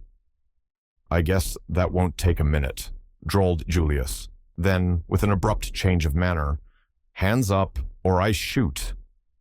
For a moment, Kremenin stared blindly into the big automatic. Then, with almost comical haste, he flung up his hands above his head. In that instant, Julius had taken his measure. The man he had to deal with was an abject physical coward. The rest would be easy. This is an outrage, cried the Russian, in a high, hysterical voice. An outrage. Do you mean to kill me? Not if you keep your voice down. Don't go edging sideways towards that bell. That's better. What do you want? Do nothing rashly. Remember, my life is of the utmost value to my country. I may have been maligned. I reckon, said Julius, that the man who let daylight into you would be doing humanity a good turn. But you needn't worry any. I'm not proposing to kill you this trip. That is, if you're reasonable. The Russian quailed before the stern menace in the other's eyes. He passed his tongue over his dry lips. What do you want? Money? No, I want Jane Finn. Jane Finn? I never heard of her. You're a darned liar. You know perfectly who I mean. I tell you, I've never heard of the girl. And I tell you, retorted Julius, that little Willie here is just hopping mad to go off. The Russian wilted visibly. You wouldn't dare. Oh, yes, I would, son. Kremenin must have recognized something in the voice that carried conviction, for he said sullenly, Well, granted, I do know who you mean. What of it? You will tell me now, right here, where she is to be found. Kremenin shook his head. I daren't. Why not? I daren't. You ask an impossibility. Afraid, eh? Of whom? Brown? Ah, that tickles you up. There is such a person, then. I doubted it, and the mere mention of him scares you stiff. I have seen him, said the Russian slowly, spoken to him face to face. I did not know it until afterwards. He was one of a crowd. I should not know him again. Who is he really? I do not know, but I know this. He is a man to fear. He'll never know, said Julius. He knows everything, and his vengeance is swift. Even I, Kremenin, would not be exempt. Then you won't do as I ask you? You ask an impossibility. Sure, that's a pity for you, said Julius cheerfully, but the world in general will benefit. He raised the revolver. Stop, shrieked the Russian. You cannot mean to shoot me. Of course I do. I've always heard you revolutionists held life cheap, but it seems there's a difference when it's your own life in question. I gave you just one chance of saving your dirty skin, and that you wouldn't take. They would kill me. Well, said Julius pleasantly, it's up to you, but I'll just say this. Little Willie here is a dead cert, and if I was you, I'd take a sporting chance with Brown. You will hang if you shoot me, muttered the Russian irresolutely. No, stranger, that's where you're wrong. You forget the dollars. A big crowd of solicitors will get busy, and they'll get some highbrow doctors on the job, and the end of it all will be that they'll say my brain was unhinged. I shall spend a few months in a quiet sanatorium. My mental health will improve. The doctors will declare me sane again, and all will end happily for little Julius. I guess I can bear a few months' retirement in order to rid the world of you, but don't you kid yourself, I'll hang for it. The Russian believed him. Corrupt himself, he believed implicitly in the power of money. He had read of American murder trials running much on the lines indicated by Julius. He had bought and sold justice himself. This virile young American, with the significant drawling voice, had the whip hand of him. I'm going to count 5, continued Julius, and I guess, if you let me get past 4, you needn't worry any about Brown. Maybe he'll send some flowers to the funeral, but you won't smell them. Are you ready? I'll begin. 1, 2, 3, 4. The Russian interrupted with a shriek. Do not shoot. I will do all you wish. Julius lowered the revolver. I thought you'd hear sense. Where is the girl? At Gatehouse in Kent. Astley Priors. The place is called. Is she a prisoner there? She's not allowed to leave the house, though it's safe enough really. The little fool has lost her memory, curse her. That's been annoying for you and your friends, I reckon. What about the other girl, the one you decoyed away over a week ago? She's there too, said the Russian sullenly. That's good, said Julius. Isn't it all panning out beautifully? And a lovely night for the run. What run? Demanded Kremenin with a stare. Down to Gatehouse, sure. I hope you're fond of motoring. What do you mean? I refuse to go. Now don't get mad. You must see I'm not such a kid as to leave you here. You'd ring up your friends on that telephone first thing. Ah! He observed the fall on the other's face. You see, you'd got it all fixed. No, sir, you're coming along with me. This your bedroom next door here? Walk right in. Little Willie and I will come behind. Put on a thick coat, that's right. Fur-lined, and you a socialist. Now we're ready. We walked downstairs and out through the hall to where my car's waiting. And don't you forget I've got you covered every inch of the way. I can shoot just as well through my coat pocket. One word, or a glance even, at one of those liveried menials, and there'll sure be a strange face in the sulfur and brimstone works. Together they descended the stairs and passed out to the waiting car. The Russian was shaking with rage. The hotel servants surrounded them. A cry hovered on his lips, but at the last minute, his nerve failed him. The American was a man of his word. When they reached the car, Julius breathed a sigh of relief. The danger zone was past. Fear had successfully hypnotized the man by his side. Get in, he ordered. Then as he caught the other's sidelong glance, no, the chauffeur won't help you any. Naval man. Was on a submarine in Russia when the revolution broke out. A brother of his was murdered by your people. George. Yes, sir? The chauffeur turned his head. This gentleman is a Russian Bolshevik. We don't want to shoot him, but it may be necessary. You understand? Perfectly, sir. I want to go to Gatehouse in Kent. Know the road at all? Yes, sir. It will be about an hour and a half's run. Make it an hour. I'm in a hurry. I'll do my best, sir. The car shot forward through the traffic. Julius ensconced himself comfortably by the side of his victim. He kept his hand in the pocket of his coat, but his manner was urbane to the last degree. There was a man I shot once in Arizona, he began cheerfully. At the end of the hour's run, the unfortunate Kremenin was more dead than alive. In succession to the anecdote of the Arizona man, there had been a tough from Frisco and an episode in the Rockies. Julius's narrative style, if not strictly accurate, was picturesque. Slowing down, the chauffeur called over his shoulder that they were just coming into Gatehouse. Julius bade the Russian direct them. His plan was to drive straight up to the house. There, Kremenin was to ask for the two girls. Julius explained to him that little Willie would not be tolerant of failure. Kremenin, by this time, was as putty in the other's hands. The terrific pace they had come had still further unmanned him. He had given himself up for dead at every corner. The car swept up the drive and stopped before the porch. The chauffeur looked round for orders. Turn the car first, George, then ring the bell and get back to your place. Keep the engine going and be ready to scoot like hell when I give the word. Very good, sir. The front door was opened by the butler. Kremenin felt the muzzle of the revolver pressed against his ribs. Now, hissed Julius, and be careful. The Russian beckoned.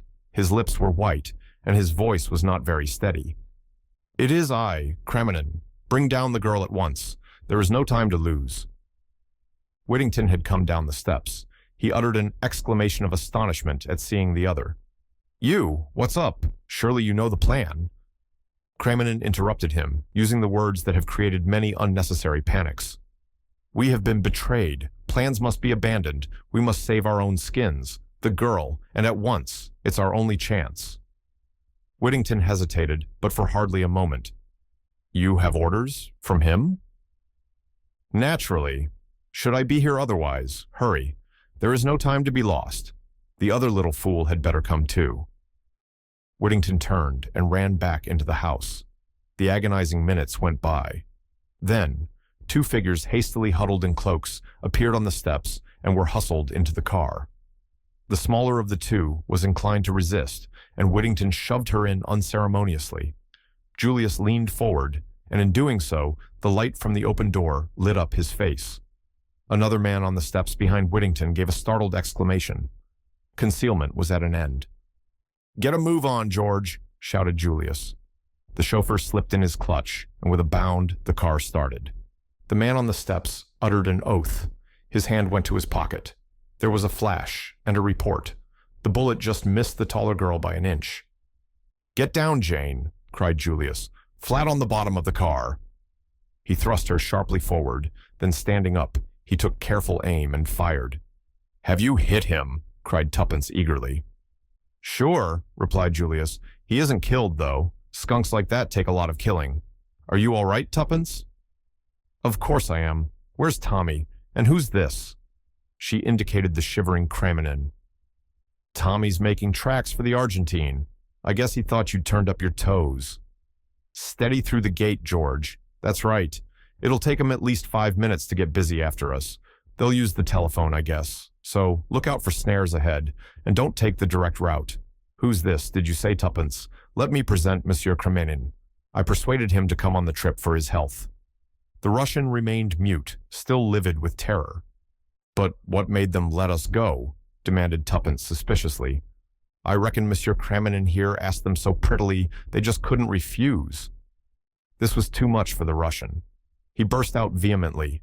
"Curse you! Curse you! They know now that I betrayed them. My life won't be safe for an hour in this country." "That's so," assented Julius.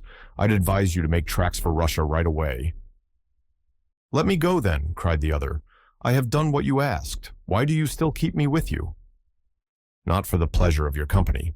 I guess you can get right off now if you want to. I thought you'd rather I tooled you back to London." "You may never reach London," snarled the other. "Let me go here and now." "Sure thing. Pull up, George. The gentleman's not making the return trip.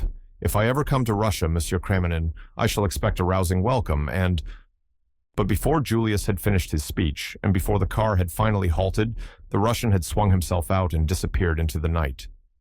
"Just a mite impatient to leave us," commented Julius as the car gathered way again. "And no idea of saying goodbye politely to the ladies. Say, Jane, you can get up on the seat now." For the first time, the girl spoke. "How did you persuade him?" she asked. Julius tapped his revolver.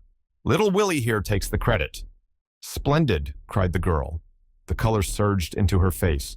Her eyes looked admiringly at Julius. "Annette and I didn't know what was going to happen to us," said Tuppence. "Old Whittington hurried us off. We thought it was lambs to the slaughter." "Annette," said Julius. "Is that what you call her?" His mind seemed to be trying to adjust itself to a new idea. "It's her name," said Tuppence, opening her eyes very wide. "Shucks," retorted Julius. "She may think it's her name because her memory's gone, poor kid, but it's the one real and original Jane Finn we've got here." "What?" cried Tuppence, but she was interrupted. With an angry spurt, a bullet embedded itself in the upholstery of the car, just behind her head. "Down with you," cried Julius. "It's an ambush. These guys have got busy pretty quickly. Push her a bit, George." The car fairly leapt forward. 3 more shots rang out, but went happily wide. Julius, upright, leant over the back of the car. "Nothing to shoot at," he announced gloomily. "But I guess there'll be another little picnic soon. Ah." He raised his hand to his cheek. "You are hurt?" said Annette quickly. "Only a scratch." The girl sprang to her feet. "Let me out! Let me out! I say, stop the car. It is me they're after. I'm the one they want. You shall not lose your lives because of me. Let me go." She was fumbling with the fastenings of the door. Julius took her by both arms and looked at her. She had spoken with no trace of foreign accent. "Sit down, kid," he said gently. "I guess there's nothing wrong with your memory. Been fooling them all the time, eh?" The girl looked at him, nodded, and then suddenly burst into tears. Julius patted her on the shoulder. There. Just you sit tight. We're not going to let you quit." Through her sobs, the girl said indistinctly, "You're from home. I can tell by your voice. It makes me homesick." "Sure I'm from home. I'm your cousin, Julius Hersheimer. I came over to Europe on purpose to find you, and a pretty dance you've led me." The car slackened speed. George spoke over his shoulder. "Crossroads here, sir. I'm not sure of the way." The car slowed down till it hardly moved. As it did so, a figure climbed suddenly over the back and plunged head first into the midst of them. "Sorry," said Tommy, extricating himself. A mass of confused exclamations greeted him. He replied to them severally. "Was in the bushes by the drive, hung on behind. Couldn't let you know before at the pace you were going. It was all I could do to hang on. Now then, you girls, get out." "Get out?" "Yes, there's a station just up that road. Train due in 3 minutes. You'll catch it if you hurry." "What the devil are you driving at?" demanded Julius. "Do you think you can fool them by leaving the car?" "You and I aren't going to leave the car, only the girls." "You're crazed, Beresford. Stark staring mad. You can't let those girls go off alone. It'll be the end of it if you do." Tommy turned to Tuppence. "Get out at once, Tuppence. Take her with you, and do just as I say. No one will do you any harm. You're safe. Take the train to London. Go straight to Sir James Peel Edgerton. Carter lives out of town, but you'll be safe with him." "Darn you!" cried Julius. "You're mad. Jane, you stay where you are." With a sudden, swift movement, Tommy snatched the revolver from Julius's hand and leveled it at him. "Now will you believe I'm in earnest? Get out, both of you, and do as I say, or I'll shoot." Tuppence sprang out, dragging the unwilling Jane after her. "Come on, it's all right. If Tommy's sure, he's sure. Be quick. We'll miss the train." They started running. Julius's pent-up rage burst forth. "What the hell?" Tommy interrupted him. "Dry up. I want a few words with you, Julius Hersheimer." Her arm through Jane's, dragging her along, Tuppence reached the station. Her quick ears caught the sound of the approaching train. "Hurry up," she panted, "or we'll miss it." They arrived on the platform just as the train came to a standstill. Tuppence opened the door of an empty first-class compartment, and the two girls sank down breathless on the padded seats. A man looked in, then passed on to the next carriage. Jane started nervously, her eyes dilated with terror. She looked questioningly at Tuppence. "Is he one of them, do you think?" she breathed. Tuppence shook her head. No, it's all right." She took Jane's hand in hers. "Tommy wouldn't have told us to do this unless he was sure we'd be all right. But he doesn't know them as I do." The girl shivered. "You can't understand. 5 years, 5 long years. Sometimes I thought I should go mad." "Never mind. It's all over." "Is it?" The train was moving now, speeding through the night at a gradually increasing rate. Suddenly Jane Finn started up.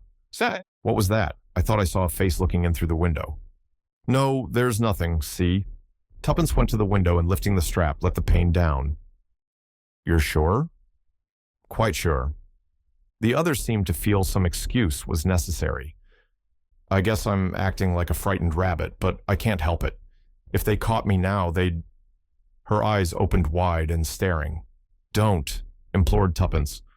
"Lie back and don't think. You can be quite sure that Tommy wouldn't have said it was safe if it wasn't." "My cousin didn't think so. He didn't want us to do this." "No," said Tuppence, rather embarrassed. "What are you thinking of?" said Jane sharply. "Why? Your voice was so queer." "I was thinking of something," confessed Tuppence. "But I don't want to tell you, not now. I may be wrong, but I don't think so. It's just an idea that came into my head a long time ago. Tommy's got it too. I'm almost sure he has. But don't you worry.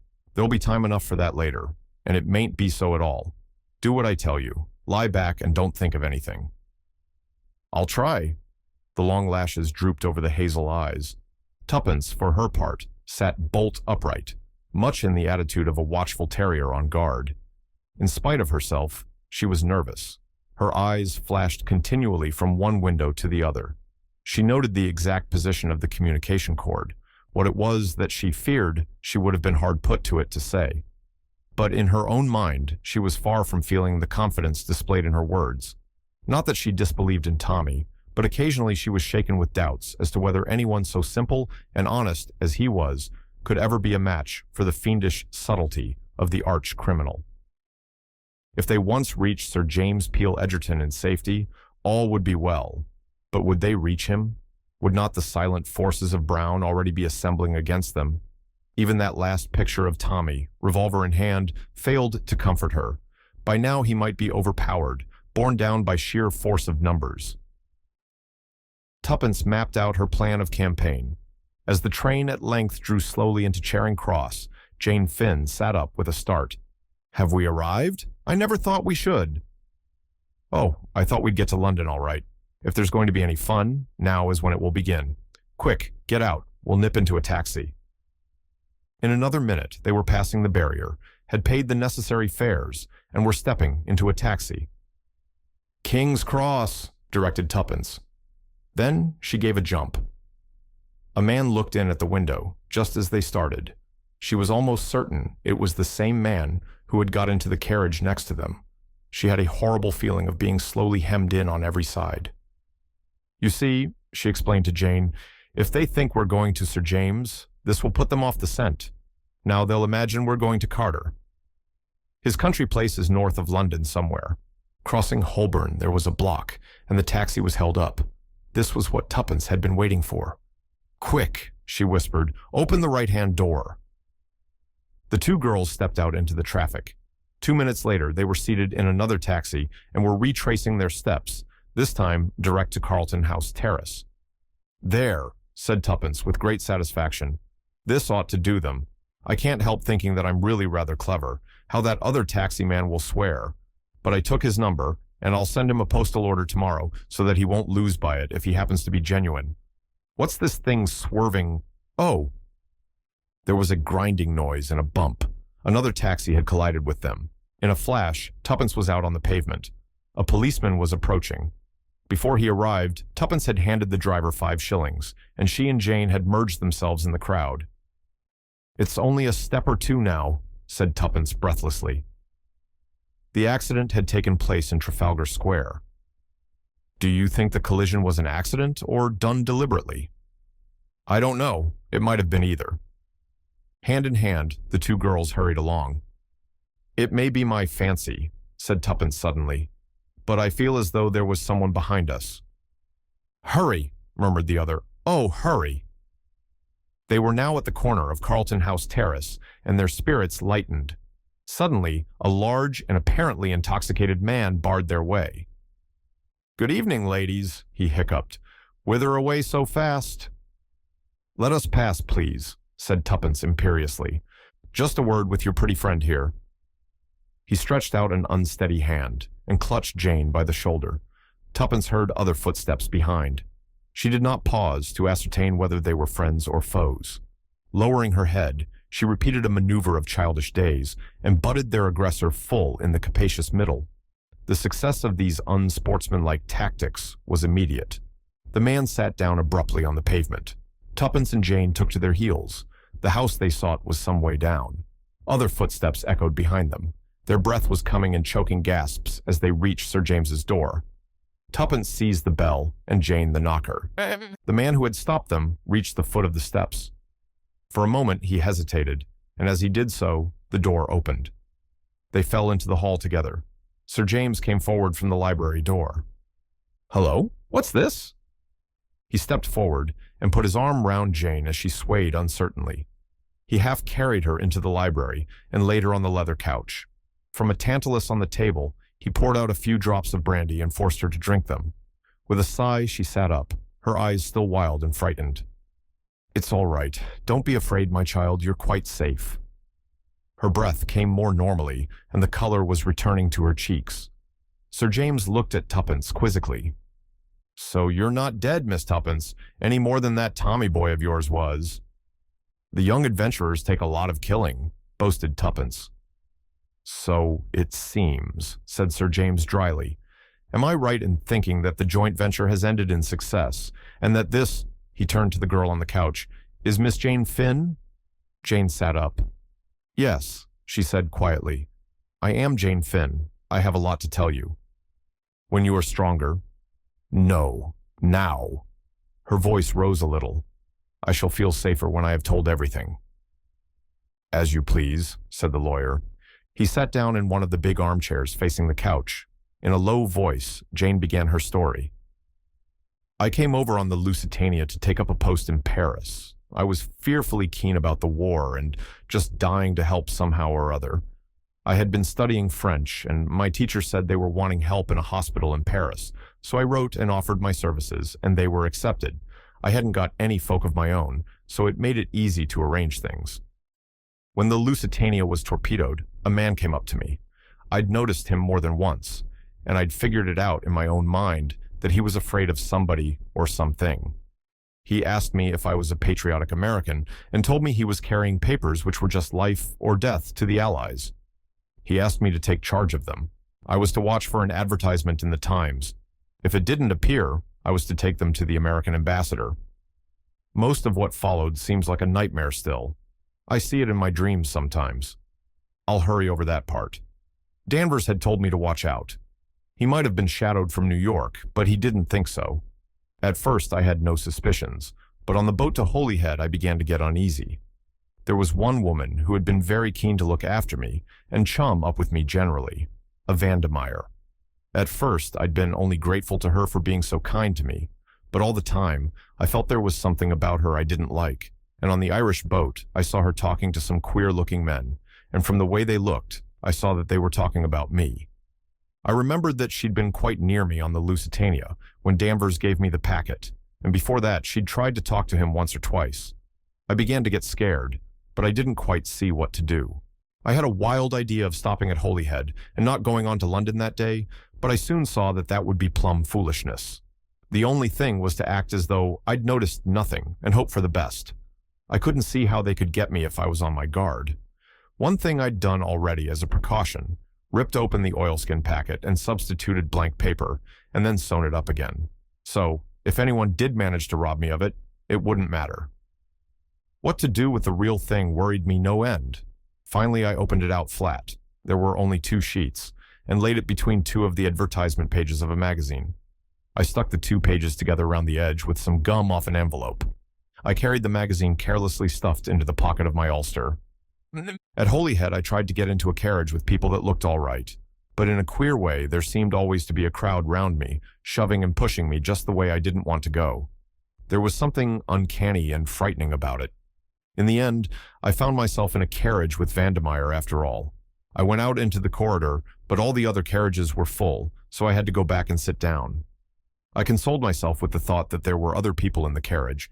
There was quite a nice-looking man, and his wife sitting just opposite. So I felt almost happy about it until just outside London. I had leaned back and closed my eyes. I guess they thought I was asleep, but my eyes weren't quite shut, and suddenly I saw the nice-looking man get something out of his bag and hand it to Vandemeyer, and as he did so, he winked. I can't tell you how that wink sort of froze me through and through. My only thought was to get out in the corridor as quick as ever I could. I got up, trying to look natural and easy. Perhaps they saw something. I don't know. But suddenly Vandemeyer said, "Now," and flung something over my nose and mouth as I tried to scream. At the same moment, I felt a terrific blow on the back of my head. She shuddered. Sir James murmured something sympathetically. In a minute, she resumed. I don't know how long it was before I came back to consciousness. I felt very ill and sick. I was lying on a dirty bed. There was a screen round it, but I could hear 2 people talking in the room. Vandemeyer was one of them. I tried to listen, but at first I couldn't take much in. When at last I did begin to grasp what was going on, I was just terrified. I wonder I didn't scream right out there and then. They hadn't found the papers. They'd got the oilskin packet with the blanks, and they were just mad. They didn't know whether I'd changed the papers or whether Danvers had been carrying a dummy message, while the real one was sent another way. They spoke of, she closed her eyes, torturing me to find out. I'd never known what fear, really sickening fear, was before. Once they came to look at me. I shut my eyes and pretended to be still unconscious, but I was afraid they'd hear the beating of my heart. However, they went away again. I began thinking madly. What could I do? I knew I wouldn't be able to stand up against torture very long. Suddenly, something put the thought of loss of memory into my head. The subject had always interested me, and I'd read an awful lot about it. I had the whole thing at my fingertips. If only I could succeed in carrying the bluff through, it might save me. I said a prayer and drew a long breath. Then I opened my eyes and started babbling in French. Vandermeyer came round the screen at once. Her face was so wicked I nearly died, but I smiled up at her doubtfully and asked her in French where I was. It puzzled her, I could see. She called the man she had been talking to. He stood by the screen with his face in shadow. He spoke to me in French. His voice was very ordinary and quiet, but somehow, I don't know why, he scared me worse than the woman. I felt he'd seen right through me, but I went on playing my part. I asked again where I was, and then went on that there was something I must remember. Must remember. Only for the moment, it was all gone. I worked myself up to be more and more distressed. He asked me my name. I said I didn't know, that I couldn't remember anything at all. Suddenly he caught my wrist and began twisting it. The pain was awful. I screamed. He went on. I screamed and screamed, but I managed to shriek out things in French. I don't know how long I could have gone on, but luckily I fainted. The last thing I heard was his voice saying, "That's not bluff." Anyway, a kid of her age wouldn't know enough. I guess he forgot American girls are older for their age than English ones and take more interest in scientific subjects. When I came to, Vandermeyer was sweet as honey to me. She'd had her orders, I guess. She spoke to me in French, told me I'd had a shock and been very ill. I should be better soon. I pretended to be rather dazed, murmured something about the doctor having hurt my wrist. She looked relieved when I said that. By and by, she went out of the room altogether. I was suspicious still and lay quite quiet for some time. In the end, however, I got up and walked around the room, examining it. I thought that even if anyone was watching me from somewhere, it would seem natural enough under the circumstances. It was a squalid, dirty place. There were no windows, which seemed queer. I guessed the door would be locked, but I didn't try it. There were some battered old pictures on the walls representing scenes from Faust. Jane's two listeners gave a simultaneous, "Ah!" The girl nodded. Yes, it was the place in Soho where Beresford was imprisoned. Of course, at the time, I didn't even know if I was in London. One thing was worrying me dreadfully, but my heart gave a great throb of relief when I saw my ulster lying carelessly over the back of a chair, and the magazine was still rolled up in the pocket. If only I could be certain that I was not being overlooked. I looked carefully round the walls. There didn't seem to be a peephole of any kind. Nevertheless, I felt kind of sure there must be. All of a sudden, I sat down on the edge of the table and put my face in my hands, sobbing out a mon Dieu, I've got very sharp ears. I distinctly heard the rustle of a dress and slight creak. That was enough for me. I was being watched. I lay down on the bed again, and by, Vandermeyer brought me some supper. She was still sweet as they make them. I guess she'd been told to win my confidence. Presently, she produced the oilskin packet and asked me if I recognized it, watching me like a lynx all the time. I took it and turned it over in a puzzled sort of way. Then I shook my head. I said that I felt I ought to remember something about it, that it was just as though it was all coming back. And then, before I could get hold of it, it went again. Then she told me that I was her niece, and that I was to call her Aunt Rita. I did obediently, and she told me not to worry. My memory would soon come back. That was an awful night. I'd made my plan whilst I was waiting for her. The papers were safe so far, but I couldn't take the risk of leaving them there any longer.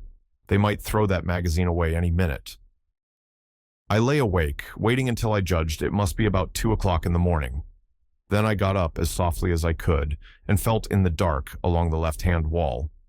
Very gently, I unhooked one of the pictures from its nail, Marguerite with her casket of jewels.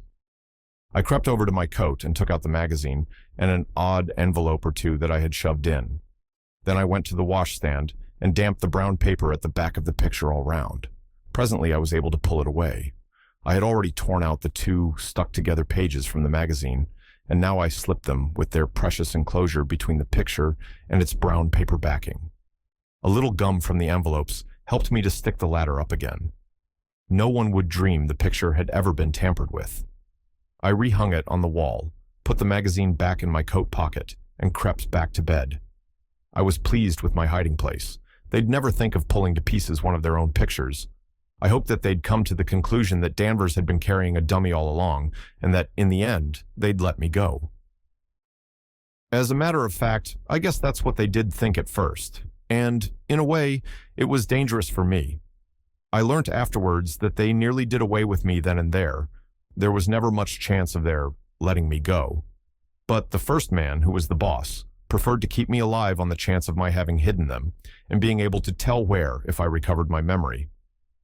They watched me constantly for weeks. Sometimes they'd ask me questions by the hour. I guess there was nothing they didn't know about the third degree. But somehow, I managed to hold my own. The strain of it was awful, though. They took me back to Ireland and over every step of the journey again, in case I'd hidden it somewhere en route. Vandemeyer and another woman never left me for a moment. They spoke of me as a young relative of Vandemeyer's, whose mind was affected by the shock of the Lusitania. There was no one I could appeal to for help without giving myself away to them. And if I risked it and failed, and Vandemeyer looked so rich and so beautifully dressed that I felt convinced they'd take her word against mine and think it was part of my mental trouble to think myself persecuted. I felt that the horrors in store for me would be too awful once they knew I'd been only shamming. Sir James nodded comprehendingly. Bah. Vandemeyer was a woman of great personality. With that and her social position, she would have had little difficulty in imposing her point of view in preference to yours. Your sensational accusations against her would not easily have found credence. That's what I thought. It ended in my being sent to a sanatorium at Bournemouth. I couldn't make up my mind at first whether it was a sham affair or genuine. A hospital nurse had charge of me. I was a special patient.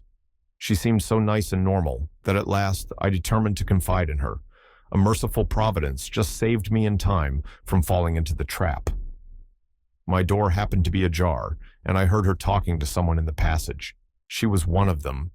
They still fancied it might be a bluff on my part, and she was put in charge of me to make sure. After that, my nerve went completely. I dared trust nobody. I think I almost hypnotized myself. After a while, I almost forgot that I was really Jane Finn. I was so bent on playing the part of Janet Vandemeyer that my nerves began to play me tricks. I became really ill. For months, I sank into a sort of stupor. I felt sure I should die soon, and that nothing really mattered. A sane person shut up in a lunatic asylum often ends by becoming insane, they say. I guess I was like that. Playing my part had become second nature to me. I wasn't even unhappy in the end, just apathetic. Nothing seemed to matter, and the years went on. And then suddenly things seemed to change. Vandemeyer came down from London. She and the doctor asked me questions, experimented with various treatments. There was some talk of sending me to a specialist in Paris. In the end, they did not dare risk it. I overheard something that seemed to show that other people, friends, were looking for me. I learnt later that the nurse who had looked after me went to Paris and consulted a specialist, representing herself to be me. He put her through some searching tests and exposed her loss of memory to be fraudulent, but she had taken a note of his methods and reproduced them on me. I dare say I couldn't have deceived the specialist for a minute. A man who has made a lifelong study of a thing is unique, but I managed once again to hold my own with them. The fact that I'd not thought of myself as Jane Finn for so long made it easier. One night, I was whisked off to London at a moment's notice. They took me back to the house in Soho. Once I got away from the sanatorium, I felt different, as though something in me that had been buried for a long time was waking up again. They sent me in to wait on Beresford. Of course, I didn't know his name then. I was suspicious. I thought it was another trap. But he looked so honest, I could hardly believe it. However, I was careful in all I said, for I knew we could be overheard. There's a small hole, high up in the wall. But on the Sunday afternoon, a message was brought to the house. They were all very disturbed. Without their knowing, I listened. Word had come that he was to be killed.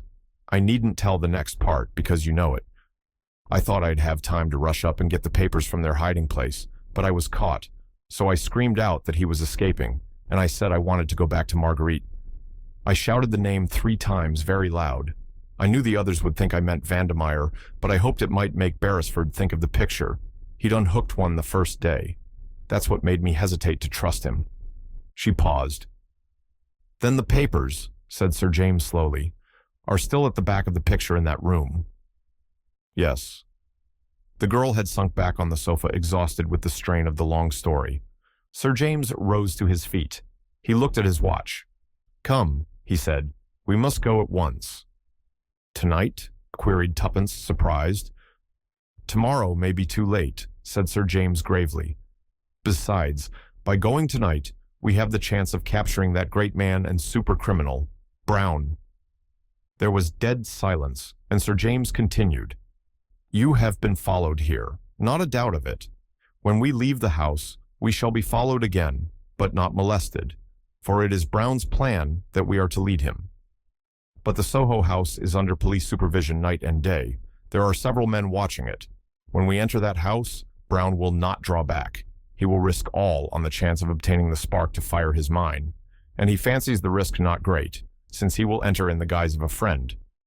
Tuppence flushed, then opened her mouth impulsively. But there's something you don't know, that we haven't told you. Her eyes dwelt on Jane in perplexity. What is that? Asked the other sharply. No hesitations, Miss Tuppence. We need to be sure of our going. But Tuppence, for once, seemed tongue-tied. It's so difficult. You see, if I'm wrong, oh, it would be dreadful. She made a grimace at the unconscious Jane. Never forgive me, she observed cryptically. You want me to help you out, eh? Yes, please. You know who Brown is, don't you? Yes, said Sir James gravely. At last I do. At last? Queried Tuppence doubtfully. Oh, but I thought— She paused. You thought correctly, Miss Tuppence. I have been morally certain of his identity for some time, ever since the night of Vandemeyer's mysterious death. Ah, breathed Tuppence. For there we are, up against the logic of facts. There are only two solutions. Either the chloral was administered by her own hand, which theory I reject utterly, or else— Yes? Or else it was administered in the brandy you gave her. Only 3 people touched that brandy. You, Miss Tuppence, I myself, and one other, Julius Hersheimer. Jane Finn stirred and sat up, regarding the speaker with wide, astonished eyes. At first, the thing seemed utterly impossible. Hersheimer, as the son of a prominent millionaire, was a well-known figure in America. It seemed utterly impossible that he and Brown could be one and the same. But you cannot escape from the logic of facts. Since the thing was so, it must be accepted. Remember Vandemeyer's sudden and inexplicable agitation. Another proof, if proof was needed. I took an early opportunity of giving you a hint. From some words of Hersheimer's at Manchester, I gathered that you had understood and acted on that hint. Then I set to work to prove the impossible possible. Beresford rang me up and told me, what I had already suspected, that the photograph of Miss Jane Finn had never really been out of Hersheimer's possession. But the girl interrupted. Springing to her feet, she cried out angrily, What do you mean? What are you trying to suggest? That Brown is Julius? Julius, my own cousin. No, Miss Finn, said Sir James unexpectedly. Not your cousin. The man who calls himself Julius Hersheimer is no relation to you whatsoever. Sir James's words came like a bombshell. Both girls looked equally puzzled.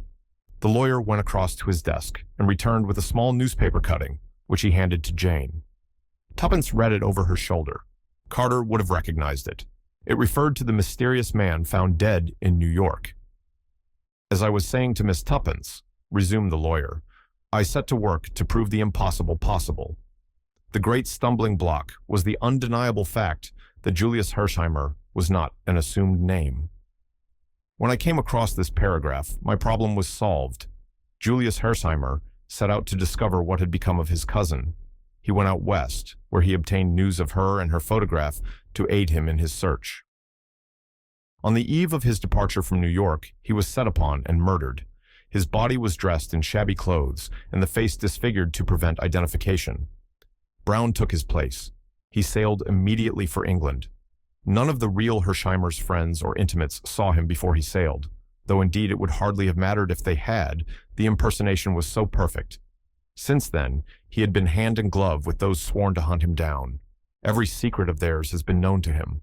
Only once did he come near disaster. Vandemeyer knew his secret. It was no part of his plan that that huge bribe should ever be offered to her. But for Miss Tuppence's fortunate change of plan, she would have been far away from the flat when we arrived there. Exposure stared him in the face. He took a desperate step, trusting in his assumed character to avert suspicion. He nearly succeeded, but not quite. I can't believe it, murmured Jane. He seemed so splendid. The real Julius Hersheimer was a splendid fellow, and Brown is a consummate actor, but ask Miss Tuppence if she also has not had her suspicions.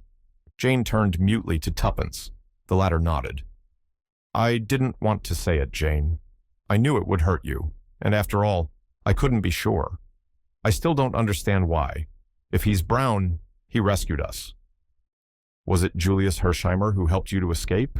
Tuppence recounted to Sir James the exciting events of the evening, ending up, but I can't see why. Can't you? I can. So can young Beresford by his actions. As a last hope, Jane Finn was to be allowed to escape, and the escape must be managed so that she harbors no suspicions of its being a put-up job. They're not averse to young Beresfords being in the neighborhood and, if necessary, communicating with you. They'll take care to get him out of the way at the right minute. Then Julius Hersheimer dashes up and rescues you in true melodramatic style. Bullets fly, but don't hit anybody. What would have happened next? You would have driven straight to the house in Soho and secured the document which Miss Finn would probably have entrusted to her cousin's keeping. Or, if he conducted the search, he would have pretended to find the hiding place already rifled. He would have had a dozen ways of dealing with this situation, but the result would have been the same. And I rather fancy some accident would have happened to both of you. You see, you know rather an inconvenient amount. That's a rough outline. I admit I was caught napping, but somebody else wasn't. Tommy, said Tuppence softly. Yes. Evidently, when the right moment came to get rid of him, he was too sharp for them. All the same, I'm not too easy in my mind about him. Why? Because Julius Hersheimer is Brown, said Sir James dryly, and it takes more than one man and a revolver to hold up Brown. Tuppence paled a little. What can we do? Nothing until we've been to the house in Soho. If Beresford has still got the upper hand, there's nothing to fear. If otherwise, our enemy will come to find us, and he will not find us unprepared. From a drawer in the desk, he took a service revolver and placed it in his coat pocket. Now we're ready. I know better than even to suggest going without you, Miss Tuppence. I should think so indeed. But I do suggest that Miss Finn should remain here. She will be perfectly safe, and I am afraid she is absolutely worn out with all she has been through. But to Tuppence's surprise, Jane shook her head. No, I guess I'm going too. Those papers were my trust. I must go through with this business to the end. I'm heaps better now anyway. Sir James's car was ordered round. During the short drive, Tuppence's heart beat tumultuously. In spite of momentary qualms of uneasiness respecting Tommy, she could not but feel exultation. They were going to win. The car drew up at the corner of the square and they got out. Sir James went up to a plainclothes man who was on duty with several others and spoke to him. Then he rejoined the girls. No one has gone into the house so far. It is being watched at the back as well, so they are quite sure of that. Anyone who attempts to enter after we have done so will be arrested immediately. Shall we go in? A policeman produced a key. They all knew Sir James well. They had also had orders respecting Tuppence. Only the third member of the party was unknown to them. The three entered the house, pulling the door to behind them. Slowly, they mounted the rickety stairs. At the top was the ragged curtain hiding the recess where Tommy had hidden that day. Tuppence had heard the story from Jane in her character of Annette. She looked at the tattered velvet with interest. Even now she could almost swear it moved, as though someone was behind it. So strong was the illusion that she almost fancied she could make out the outline of a form. Supposing Brown, Julius, was there waiting. Impossible, of course. Yet she almost went back to put the curtain aside and make sure. Now they were entering the prison room. No place for anyone to hide here, thought Tuppence with a sigh of relief, then chided herself indignantly. She must not give way to this foolish fancying, this curious insistent feeling that Brown was in the house. Hark, what was that? A stealthy footstep on the stairs? There was someone in the house. Absurd. She was becoming hysterical. Jane had gone straight to the picture of Marguerite. She unhooked it with a steady hand. The dust lay thick upon it, and festoons of cobwebs lay between it and the wall. Sir James handed her a pocket knife, and she ripped away the brown paper from the back. The advertisement page of a magazine fell out. Jane picked it up. Holding apart the frayed inner edges, she extracted 2 thin sheets covered with writing. No dummy this time. The real thing. "We've got it," said Tuppence. "At last." The moment was almost breathless in its emotion, forgotten the faint creakings, the imagined noises of a minute ago. None of them had eyes for anything but what Jane held in her hand. Sir James took it and scrutinized it attentively. "Yes," he said quietly, "this is the ill-fated draft treaty." "We've succeeded," said Tuppence. There was awe and an almost wondering unbelief in her voice. Sir James echoed her words as he folded the paper carefully and put it away in his pocketbook. Then he looked curiously round the dingy room. "It was here that our young friend was confined for so long, was it not?" he said. "A truly sinister room. You notice the absence of windows and the thickness of the close-fitting door. Whatever took place here would never be heard by the outside world." Tuppence shivered. His words woke a vague alarm in her. What if there was someone concealed in the house, someone who might bar that door on them and leave them to die like rats in a trap? Then she realized the absurdity of her thought. The house was surrounded by police who, if they failed to reappear, would not hesitate to break in and make a thorough search. She smiled at her own foolishness, then looked up with a start to find Sir James watching her. He gave her an emphatic little nod. "Quite right, Miss Tuppence. You scent danger. So do I. So does Miss Finn." "Yes," admitted Jane. "It's absurd, but I can't help it." Sir James nodded again. "You feel, as we all feel, the presence of Brown." "Yes," as Tuppence made a movement. "Not a doubt of it. Brown is here." "In this house?" "In this room. You don't understand. I am Brown." Stupefied, unbelieving, they stared at him. The very lines of his face had changed. It was a different man who stood before them. He smiled a slow, cruel smile. "Neither of you will leave this room alive. You said just now we had succeeded. I have succeeded. The draft treaty is mine." His smile grew wider as he looked at Tuppence. "Shall I tell you how it will be? Sooner or later the police will break in, and they will find 3 victims of Brown. 3, not 2, you understand. But fortunately, the third will not be dead, only wounded, and will be able to describe the attack with a wealth of detail. The treaty? It is in the hands of Brown, so no one will think of searching the pockets of Sir James Peel Egerton." He turned to Jane. "You outwitted me. I make my acknowledgments, but you will not do it again." There was a faint sound behind him, but, intoxicated with success, he did not turn his head. He slipped his hand into his pocket. "Checkmate to the young adventurers," he said, and slowly raised the big automatic. But even as he did so, he felt himself seized from behind in a grip of iron. The revolver was wrenched from his hand, and the voice of Julius Hersheimer said drawlingly, "I guess you're caught red-handed with the goods upon you." The blood rushed to the S face, but his self-control was marvelous as he looked from one to the other of his 2 captors. He looked longest at Tommy. "You," he said beneath his breath. "You. I might have known." Seeing that he was disposed to offer no resistance, their grip slackened. Quick as a flash, his left hand, the hand which bore the big signet ring, was raised to his lips. "Ave, Caesar, te morituri salutant," he said, still looking at Tommy. Then his face changed, and with a long convulsive shudder, he fell forward in a crumpled heap, whilst an odor of bitter almonds filled the air. The supper party given by Julius Hersheimer to a few friends on the evening of the 30th will long be remembered in catering circles. It took place in a private room, and Hersheimer's orders were brief and forcible. He gave carte blanche, and when a millionaire gives carte blanche, he usually gets it. Every delicacy out of season was duly provided. Waiters carried bottles of ancient and royal vintage with loving care. The floral decorations defied the seasons, and fruits of the earth as far apart as May and November found themselves miraculously side by side. The list of guests was small and select. The American ambassador, Carter, who had taken the liberty, he said, of bringing an old friend, Sir William Beresford, with him, Archdeacon Cowley, Hall, those 2 youthful adventurers, Miss Prudence Cowley and Thomas Beresford, and last, but not least, as guest of honor, Miss Jane Finn. Julius had spared no pains to make Jane's appearance a success. A mysterious knock had brought Tuppence to the door of the apartment she was sharing with the American girl. It was Julius. In his hand, he held a check. "Say, Tuppence," he began, "will you do me a good turn? Take this and get Jane regularly togged up for this evening. You're all coming to supper with me at the Savoy. See? Spare no expense. You get me?" "Sure thing," mimicked Tuppence. "We shall enjoy ourselves. It will be a pleasure dressing Jane. She's the loveliest thing I've ever seen."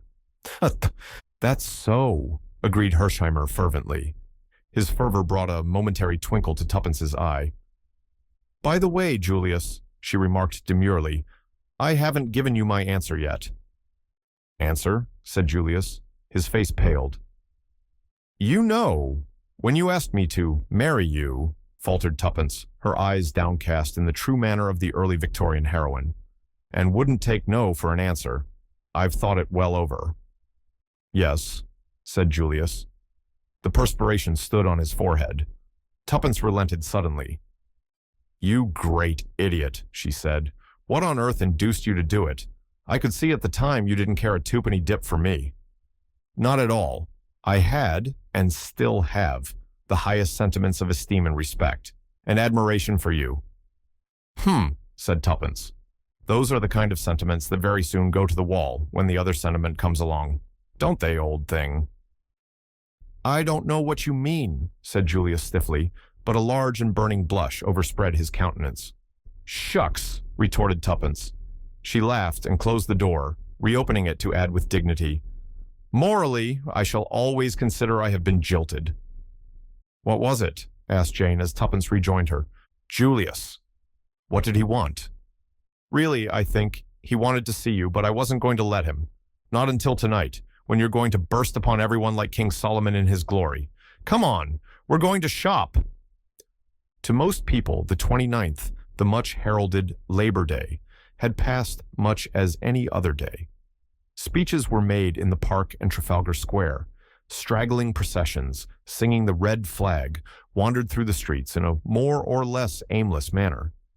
Newspapers, which had hinted at a general strike and the inauguration of a reign of terror, were forced to hide their diminished heads. The bolder and more astute among them sought to prove that peace had been effected by following their counsels.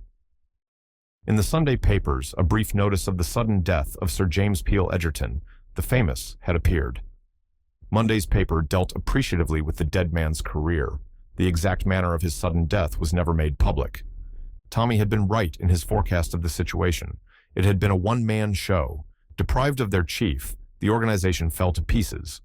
Kremenin had made a precipitate return to Russia, leaving England early on Sunday morning. The gang had fled from Astley Priors in a panic, leaving behind in their haste various damaging documents which compromised them hopelessly.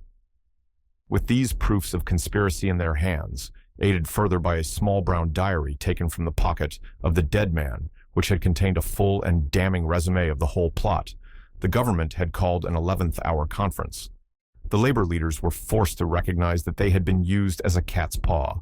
Certain concessions were made by the government and were eagerly accepted. It was to be peace, not war. But the cabinet knew by how narrow a margin they had escaped utter disaster. And burnt in on Carter's brain was the strange scene which had taken place in the house in Soho the night before. He had entered the squalid room to find that great man, the friend of a lifetime, dead, betrayed out of his own mouth. From the dead man's pocketbook, he had retrieved the ill-omened draft treaty, and then and there, in the presence of the other three, it had been reduced to ashes. England was saved. And now, on the evening of the 30th, in a private room at the Savoy, Julius Hersheimer was receiving his guests. Carter was the first to arrive. With him was a choleric-looking old gentleman, at sight of whom Tommy flushed up to the roots of his hair. He came forward. "Ha!" said the old gentleman, surveying him apoplectically. "So you're my nephew, are you? Not much to look at, but you've done good work, it seems. Your mother must have brought you up well after all. Shall we let bygones be bygones, eh? You're my heir, you know, and in future I propose to make you an allowance, and you can look upon Chalmers Park as your home." "Thank you, sir. It's awfully decent of you." "Yep. Where's this young lady I've been hearing such a lot about?" Tommy introduced Tuppence. "Ha!" said Sir William, eyeing her. Girls aren't what they used to be in my young days. Yes, they are, said Tuppence. Their clothes are different, perhaps, but they themselves are just the same. Well, perhaps you're right. Minxes, then. Minxes now.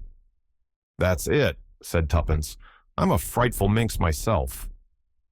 I believe you, said the old gentleman, chuckling, and pinched her ear in high good humor. Most young women were terrified of the old bear, as they termed him.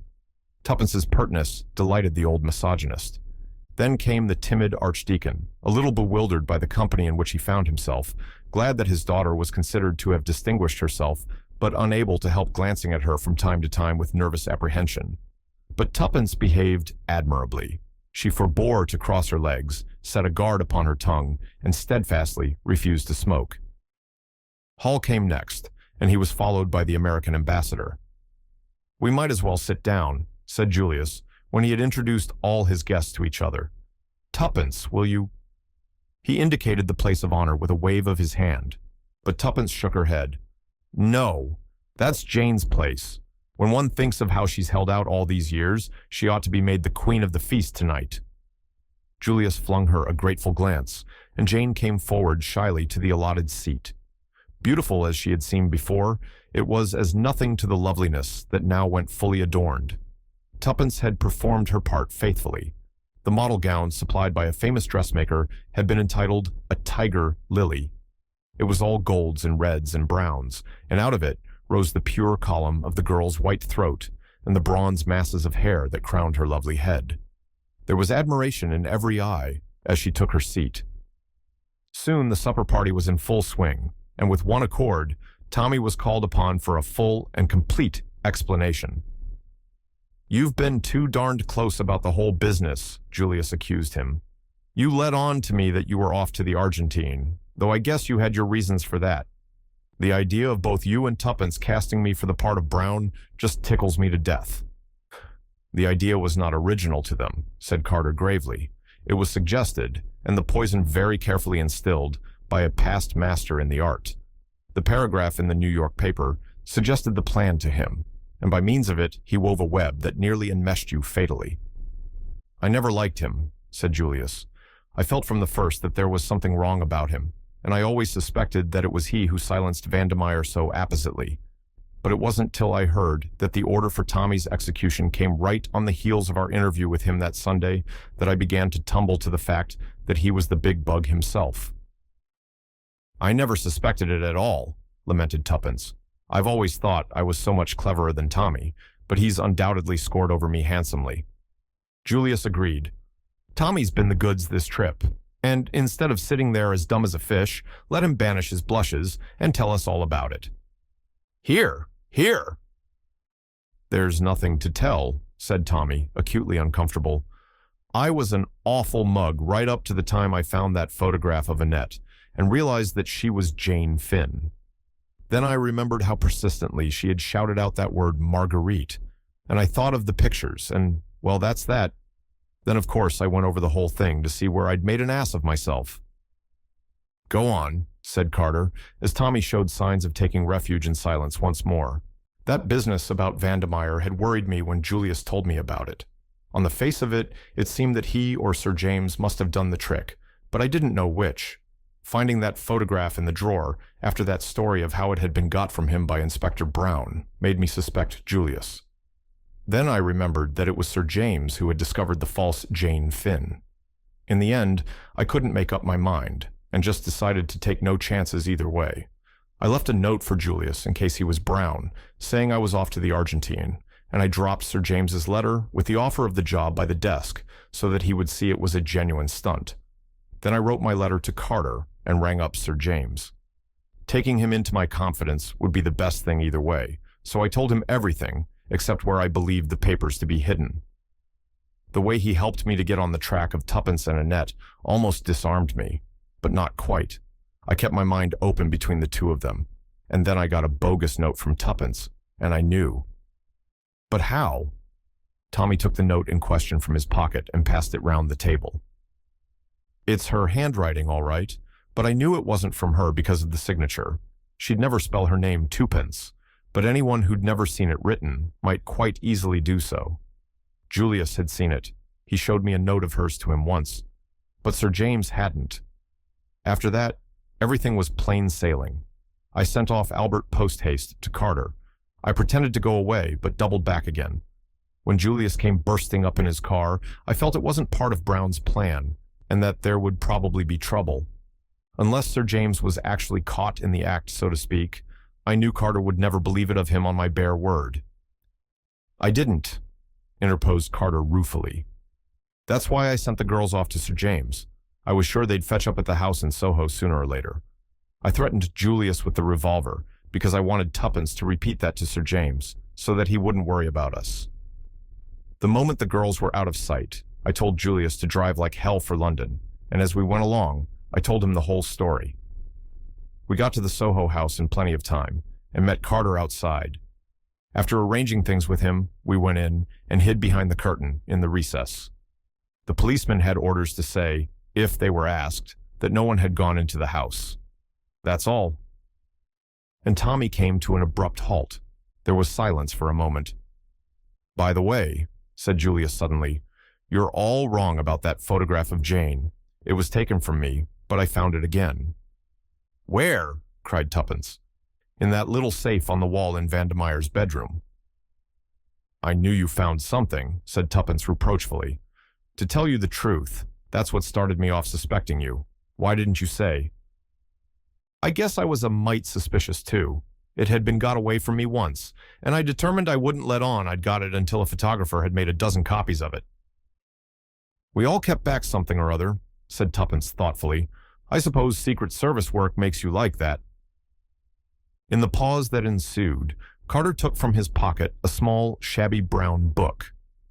Beresford has just said that I would not have believed Sir James Peel Egerton to be guilty, unless, so to speak, he was caught in the act. That is so. Indeed, not until I read the entries in this little book could I bring myself fully to credit the amazing truth. This book will pass into the possession of Scotland Yard, but it will never be publicly exhibited. Sir James's long association with the law would make it undesirable. But to you, who know the truth, I propose to read certain passages which will throw some light on the extraordinary mentality of this great man. He opened the book and turned the thin pages. It is madness to keep this book. I know that. It is documentary evidence against me, but I have never shrunk from taking risks, and I feel an urgent need for self-expression. The book will only be taken from my dead body. From an early age, I realized that I had exceptional abilities. Only a fool underestimates his capabilities. My brain power was greatly above the average. I know that I was born to succeed. My appearance was the only thing against me. I was quiet and insignificant, utterly nondescript. When I was a boy, I heard a famous murder trial. I was deeply impressed by the power and eloquence of the counsel for the defense. For the first time, I entertained the idea of taking my talents to that particular market. Then I studied the criminal in the dock. The man was a fool. He had been incredibly, unbelievably stupid. Even the eloquence of his counsel was hardly likely to save him. I felt an immeasurable contempt for him. Then it occurred to me that the criminal standard was a low one. It was the wastrels, the failures, the general riffraff of civilization who drifted into crime. Strange that men of brains had never realized its extraordinary opportunities. I played with the idea. What a magnificent field. What unlimited possibilities. It made my brain reel. I read standard works on crime and criminals. They all confirmed my opinion. Degeneracy, disease, never the deliberate embracing of a career by a far-seeing man. Then I considered, supposing my utmost ambitions were realized, that I was called to the bar and rose to the height of my profession, that I entered politics, say even that I became Prime Minister of England, what then? Was that power? Hampered at every turn by my colleagues, fettered by the democratic system of which I should be the mere figurehead. No, the power I dreamed of was absolute, an autocrat, a dictator, and such power could only be obtained by working outside the law, to play on the weaknesses of human nature, then on the weaknesses of nations, to get together and control a vast organization, and finally to overthrow the existing order and rule. The thought intoxicated me. I saw that I must lead two lives. A man like myself is bound to attract notice. I must have a successful career which would mask my true activities. Also, I must cultivate a personality. I modeled myself upon famous AS. I reproduced their mannerisms, their magnetism. If I had chosen to be an actor, I should have been the greatest actor living. No disguises, no grease paint, no false beards. Personality. I put it on like a glove. When I shed it, I was myself. Quiet, unobtrusive. A man like every other man. I called myself Brown. There are hundreds of men called Brown. There are hundreds of men looking just like me. I succeeded in my false career. I was bound to succeed. I shall succeed in the other. A man like me cannot fail. I have been reading A Life of Napoleon. He and I have much in common. I make a practice of defending criminals. A man should look after his own people. Once or twice I have felt afraid. The first time was in Italy. There was a dinner given. Professor D-, the great alienist, was present. The talk fell on insanity. He said, "A great many men are mad, and no one knows it. They do not know it themselves." I do not understand why he looked at me when he said that. His glance was strange. I did not like it. The war has disturbed me. I thought it would further my plans. The Germans are so efficient. Their spy system, too, was excellent. The streets are full of these boys in khaki, all empty-headed young fools. Yet I do not know. They won the war. It disturbs me. My plans are going well. A girl butted in. I do not think she really knew anything. But we must give up the Estonia. No risks now. All goes well. The loss of memory is vexing. It cannot be a fake. No girl could deceive me. The 29th. That is very soon. Carter paused. I will not read the details of the coup that was planned, but there are just two small entries that refer to the three of you. In the light of what happened, they are interesting. By inducing the girl to come to me of her own accord, I have succeeded in disarming her, but she has intuitive flashes that might be dangerous. She must be got out of the way. I can do nothing with the American. He suspects and dislikes me, but he cannot know. I fancy my armor is impregnable. Sometimes I fear I have underestimated the other boy. He is not clever, but it is hard to blind his eyes to facts. Carter shut the book. A great man, he said. Genius or insanity, who can say? There was silence. Then Carter rose to his feet. I will give you a toast. The joint venture, which has so amply justified itself by success. It was drunk with acclamation. There's something more we want to hear, continued Carter. He looked at the American ambassador. I speak for you also, I know. We'll ask Miss Jane Finn to tell us the story that only Miss Tuppence has heard so far. But before we do so, we'll drink her health.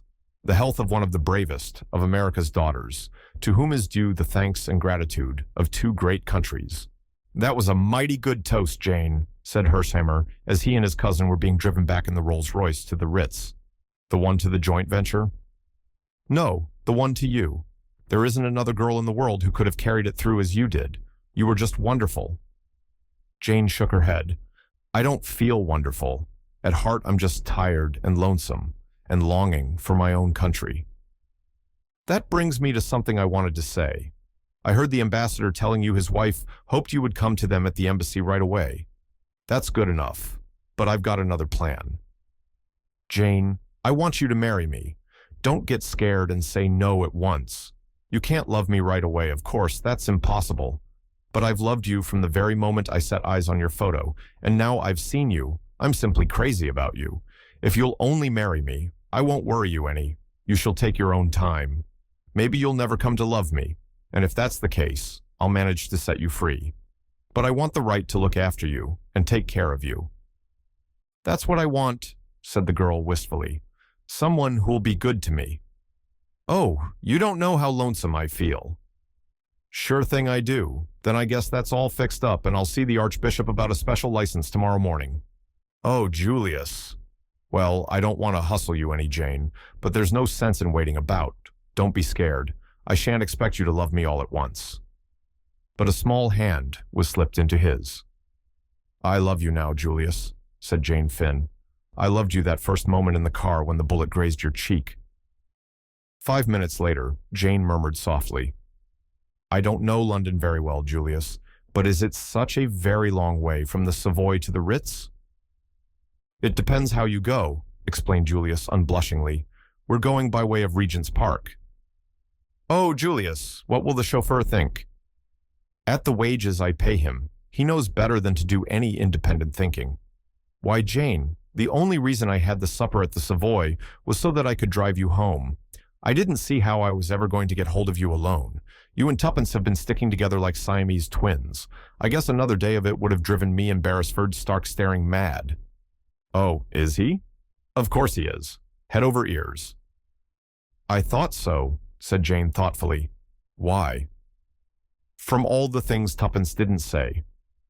There you have me beat, said Hersheimer, but Jane only laughed. In the meantime, the young adventurers were sitting bolt upright, very stiff and ill at ease, in a taxi which, with a singular lack of originality, was also returning to the Ritz via Regent's Park. A terrible constraint seemed to have settled down between them. Without quite knowing what had happened, everything seemed changed. They were tongue-tied, paralyzed. All the old camaraderie was gone. Tuppence could think of nothing to say. Tommy was equally afflicted. They sat very straight and forbore to look at each other. At last, Tuppence made a desperate effort. Rather fun, wasn't it? Rather. Another silence. I like Julius, essayed Tuppence again. Tommy was suddenly galvanized into life. You're not going to marry him, do you hear? He said dictatorially. I forbid it. Oh, said Tuppence meekly. Absolutely, you understand. He doesn't want to marry me.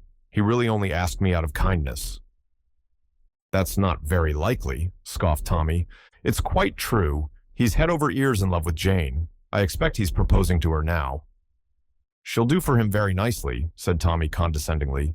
Don't you think she's the most lovely creature you've ever seen? Oh, I dare say. But I suppose you prefer sterling worth, said Tuppence demurely. Oh, dash it all, Tuppence, you know. I like your uncle, Tommy, said Tuppence, hastily creating a diversion. By the way, what are you going to do? Accept Carter's offer of a government job, or accept Julius's invitation and take a richly remunerated post in America on his ranch? I shall stick to the old ship, I think, though it's awfully good of Hersheimer, but I feel you'd be more at home in London. I don't see where I come in. I do, said Tommy positively. Tuppence stole a glance at him sideways.